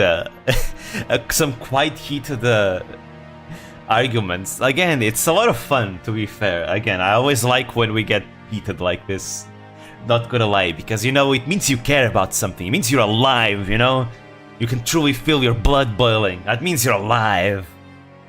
It's fun. I like it. But yeah. Here's hoping that the things we speak of on stream don't come to bite us in the ass because someone decided to misinterpret what you say, you know, because that happens a lot. Oh well. I suppose we must align with the base side of the... No, actually no, let's not align with anyone, let's just stick to our own. I think that's better. And we just joined. Your FE streams are always a treat. Oh, really? Thank you, that means a lot, actually. Sometimes I feel like whenever I play Fire Emblem, I feel like I don't deliver that well on, you know, a good experience. Especially in the last stream that I did. It's true that the previous Fire Emblem stream, I wasn't exactly on my best. But, you know, I feel like I was silent a lot of the times. And, I don't know, I'm very self-conscious when it comes to, like, me being silent on stream. I feel like I should be talking all the time, right? Especially since I don't have, you know, a model yet. There's no way you guys know what the hell I'm emoting or anything, right? That's why. If there's something I'm trying to get better at, it's definitely me trying to speak more, and being able to entertain better. I still have a long way forward, but I definitely want to get better at that. Anyways, let us keep going. I liked Fire Emblem streams before I played the series itself. True, that is true. You watched them before you got into Fire Emblem. Huh. But yeah. But again, maybe this is me being a perfectionist, right? I'm a bit of a perfectionist. Every time I get into something, I just tend to look harshly upon myself. And because I want to get better, right? I want to be better. So I'm never satisfied. No, this is not enough. I need to be better. So yeah. Though to be fair, as of now, I'm mostly preoccupied with increasing my ability as a speaker, right? Because eventually, once I do get myself a model, I need to do an entire overhaul of everything. Because you know, my setup, my streaming setup, I mean, not outside but inside the streams, is a bit scuffed. You know, I don't even have a chat anymore. Even that basic, I can't put back anymore. And a bunch of other things. I need to learn more OBS and all that. So those are things that I will figure out eventually once I decide to take streaming, you know, a bit forward, a bit more seriously. Because right now it's more of a casual thing.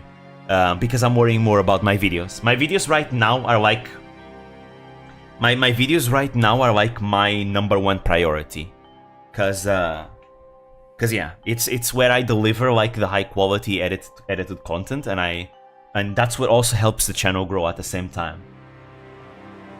It would be great if you was perfectionist on the stream design. True. When it comes to stream design, not so much because I'm just very scuffed. Buy a new monitor, put beside. Actually, I have a monitor, but I just don't use it. It's my old TV. It's my old TV. I used it for the Fire Emblem Engage streams. Doesn't need to be good. No. I have a decent one here that can work actually. I just haven't done anything with it because anything that has to do with like tech support or just tech in general, I get super lazy because I want to get into the creating part rather than the tech part. That's why. When it comes to like my streaming setup and all that, it's lacking when it's compared to other things that I do because I just want to create things.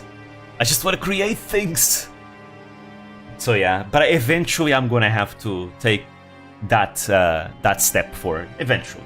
Right now it's still videos that are my priority, so I'm not really focusing that much on that. Videos are priority because I want to try new ideas as well, and I'm working on a video. I wanted to release it next week, but I don't know if I can. But if I can, good. If not, maybe it will take an extra after that. But still, I think it's gonna be a fun one. Anyways, how do you do, King Peleus? How did you get here? Our Empire's magical research has made leaps and bounds. This rewarp staff is our latest invention. And guess what? The rewarp staff is an actual thing in Fire Emblem Engage. It was added there finally. With this staff, one can get to any desired destination instantly. Isn't that just wonderful? Before this lovely little item, we used that ghastly warp powder. Warp powder. Remember who else had warp powder? Yes, indeed. It was the Black Knight. I wonder what this means. It worked well enough, but would completely exhaust whoever used it. What's the use of someone traveling anywhere they wish if they're too exhausted to do anything afterward? But the warp staff exists in Binding Blade too? Yes, in Binding Blade we have the warp staff. The rewarp staff is different. The rewarp staff is a staff you only get as playable in Engage. It's a staff that allows the user to teleport. The warp staff that you see throughout the series allows an ally. You warp an ally, right? That's the difference. One is self-used, the other is used on allies. White warp power would be like, yeah, exactly. It's teleport. Funny how all the contrived BS in the game comes straight from the Senate. Exactly. The Senate is to blame for everything in this game. Everything. Even the bad plot device. It's all the Senate's fault. What's the use of someone traveling anywhere they wish if they're too exhausted to do anything afterwards? It take a very strong soldier to withstand the powder's side effects. The rewarp staff solves that problem. Vice Minister. Now I've said too much. I just can't help myself. I love innovation so. If I may, what is the purpose of your visit? Oh yes, no time for idle chatter. We have a favor to ask of you, Your Majesty. As you are no doubt aware, the false apostle has raised an army of subhumans to reclaim her throne. We require the use of the Dane army to wipe out this upstart Laguz alliance. Would you be so kind? I'm afraid I cannot deploy my army on Benyon's behalf. My country cannot continue to rebuild while fighting a war. Please understand. So you reject our request. Then I have no choice but to watch you and your people perish slowly. What? You came here to make threats? The terms of our pact are quite clear in this document. There it is. That's the treaty I signed on the day of my coronation. I don't see how this pertains to. All will be made clear, young Peleus. Yes, this is the same document. You, my naive young king, signed it believing it was an oath of reparation from Benyon. Sadly for you, however... What are you telling me? In truth, this wonderful scrap of parchment is a blood pact. Once you sign the paper in blood, you can never break the terms of the pact. A blood pact? But Izuka said he saw no problems with the terms of the treaty. No. Izuka? No, how could he? Dun dun dun! Turns out, there we go. That's right! Izuka is one of us! He found the perfect king who would execute the Senate's will. Izuka this entire time was an agent of the Senate. Bum ba-dum ba-dum bum bum. Again, the blood pact is a bad plot device. However, it works. It doesn't break any rules in the universe, right? It's a weak plot device, but it works, right? It's kind of lame because they could have done something better, but at the end of the day, it works. It's not a plot hole. It's not breaking like the story. It's just there, you know? It works. According to the rules of the story, it works. It makes sense. Which is why I don't understand that some people say that no, the story is bad because the blood pact is bad. I mean, yeah, the blood pact is not the best plot device ever, but it still works and it doesn't break the story. It doesn't break the story, really. That's why you always need to read the user agreement contracts. Yep, pretty much. Izuka is evil? Oh god, I never think about that when I look at him. I can't believe it! I won't! You'd better start believing it. You've at least heard the stories of the Forbidden Blood Pact, haven't you? It's a marvelous tool used by the wise to control the foolish. A ruler agreeing to the pact is bound to it, absolutely. Once sworn, the pact will punish any transgression against its terms with a complete destruction of its country. You can't be serious, that's impossible. Calm yourself, young king, and listen. I'll tell you an interesting story. Long ago, a foolhardy king signed a blood pact with the Empire to take back his lost kingdom. In exchange for his country, he vowed complete obedience. He soon broke the terms of the pact and began to disobey the Empire. Presumably, he didn't understand the power of the oath he'd sworn. Would you like to hear what happened after he defied the Empire's will?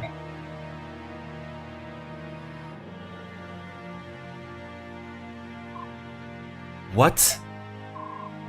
It was quite tragic. One man died on the first day. He was only a peasant, so no one really noticed. 2 more died on the second day, 3 more on the third day. I think you can see where this is going. The wave of mysterious death spread across the kingdom like a contagion. After 30 days, the king finally realized that this was the curse of the Blood Pact, the price of infidelity. He apologized to the Empire and pleaded with them to lift the curse.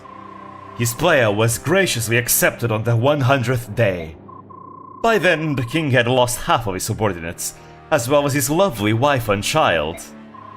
That country remained under the control of the Senate for a very long time. Hope I've made myself clear. No matter how you struggle, you have no choice but to follow the orders given to you by the Empire.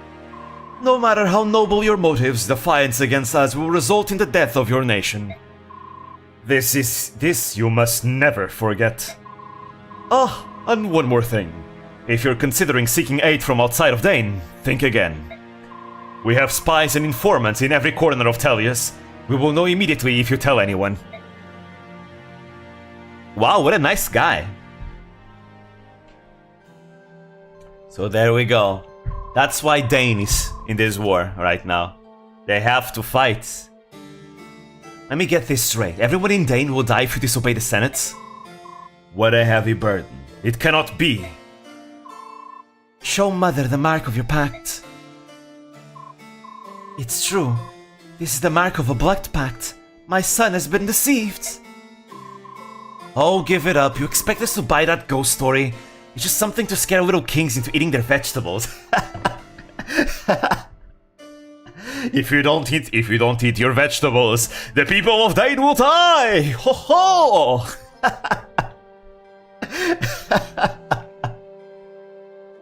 I like that idea. Before you go shining Benyon's boots, get some proof of the Senate's claims. You've done enough here. Micaiah, let's go. We'll let them find out if that story is real or not. It's all true, Soth. What?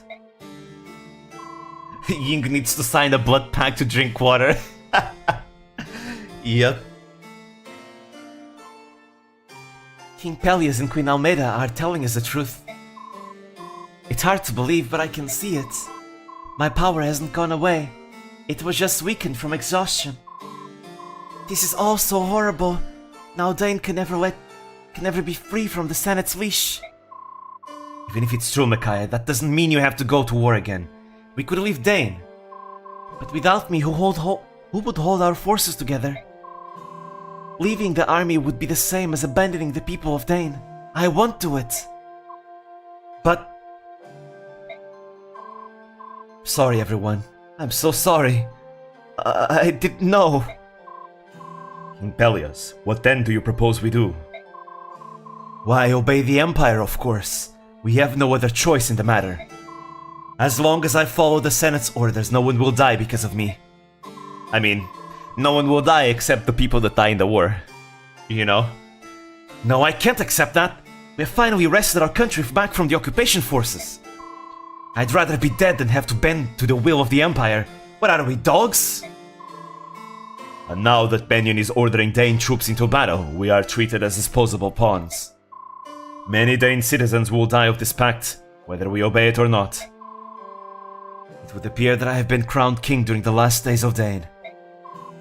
Follow or fight, the result is the same. We will be destroyed. With all due respect, Your Majesty, but we can't just give up. What? You heard me. The only way to really be doomed is to give up. Oh, another hiccup. Micaiah, there's no way out of a blood pact. None. What do you suggest we do? Look for a way out. I know Duke Vakane says the pact can't be broken, but of course he'd say that. King Pelias, you have the resources of the entire country to draw on, and the best of the reasons to do so.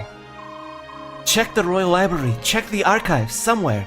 I'm sure you'll find something. Just don't give up. Micaiah, forgive me. I was so overwhelmed that I let myself give in to despair. But you're absolutely right. We can't give up just yet. We have people to save. Fortunately, we don't have much time. Benyon will not put off triggering the blood pact until after we found a way to break it. We can make time. If we take on the Empress and the Lagus forces, it'll look as if we're obeying the Senate. In the meantime, you can research the pact. Alright, I'll start immediately. Just give me as much time as you can. Of course, we'll do our best to hold them back, whatever it takes. Just use gasoline to clean the ink. Damn, burn them alive. Anyways, we're back to the Dawn Brigade for the next 2 chapters, and I'm very happy because I like playing with them. It's difficult, but it's fun. I have to head back to the castle. I have to know if there is a way to break free of the blood pact. Please be careful. Please, Micaiah, stop being so kind to me. It's too difficult for me. I can feel how you suffered. You've had to endure it all alone for so long. It's ghastly. It was my fault. I brought this curse upon Dane. No, you didn't know. I will protect Dane. I'll protect our country from harm. No matter what happens, you have my word. Micaiah, very well. I won't give up. We'll fight destiny together. Yes. I want you to take this. I found another one in the treasure room of the castle. Stand fast, Micaiah. I will find a way to save Dane. There we go. Oronio. Soth. Hello, General. I thought you were going to leave the army, taking Lady Micaiah with you. I was, but we can't. But now we can't. Both Micaiah and I are from Dane. We can't abandon our own country. I wonder if it's the same if you leave Dane. I don't understand. If you abandoned Dane and fought on the side of a different country, I wonder if you'd still be cursed. Who knows? I'm not a sage. In any case, it doesn't matter. Micaiah would never leave Dane behind. I see. Soth, here, take these. Why are you giving me this? I kept them as a parting gift to you. Since you're staying, I'd like you to take them now. General. Boots! Nice movement. These are all the funds we have for the near future. The problem now is stopping the Apostles' army from advancing. Conventional tactics won't slow them down. They'll easily break through our lines. What should we do? Time to betray Dane to dodge the curse. Micaiah? Are you alright? I'll leave the gold here. You're still not completely recovered yet. You have to rest, Micaiah. I'll try. Keep safe.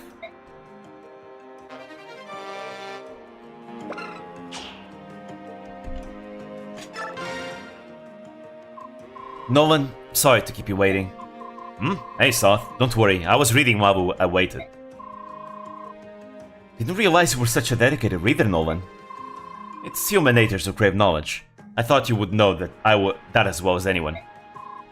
How is Micaiah, by the way? Is she doing well? Yeah, I believe so. She's alert, and she seems generally stronger. I see. Oh, that's good, right? Sorry to make you worry. Don't mention it. And I brought this for you. Hey now, this is a good axe.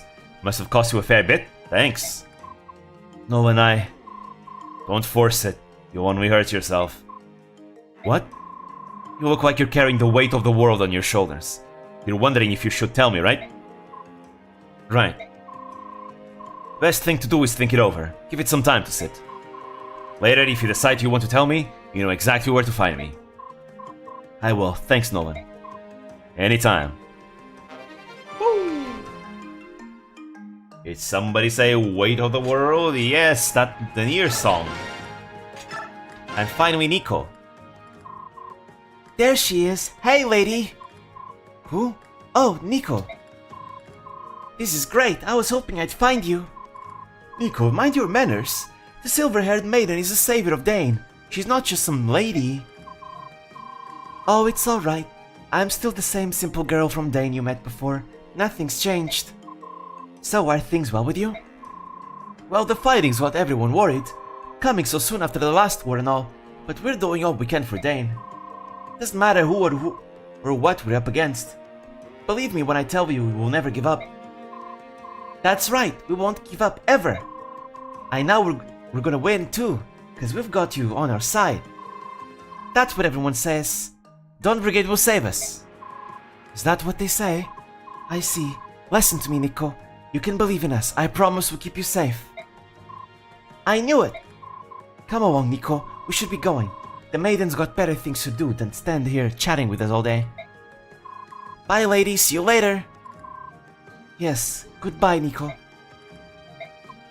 I want to save them all. The world is a better place with people like them in it. I know how you feel, Micaiah. That's why we started all of this. We've always been fighting for them. But this war we're in, it's not just. We're fighting on the wrong side.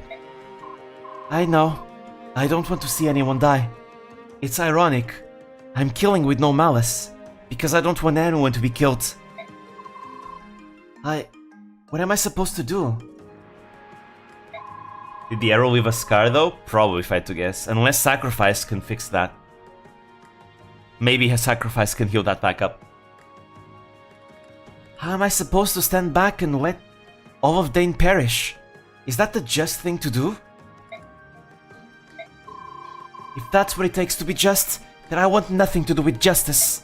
I'd rather be hated and feared like the Mad King Ashnard. I'd rather the Dark God take my soul. I'm going to save my people, Soth. If the rest of the world paints me as a beast to be reviled and hated, so be it. There you go. And can you believe that people call this character a Mary Sue? Can't believe people consider her a Mary Sue.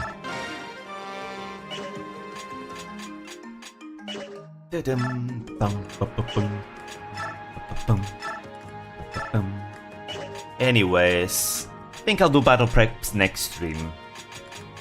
Look at that, look at Jill. She's back. She's almost promoted. In fact, I should probably use the Master Crown on her.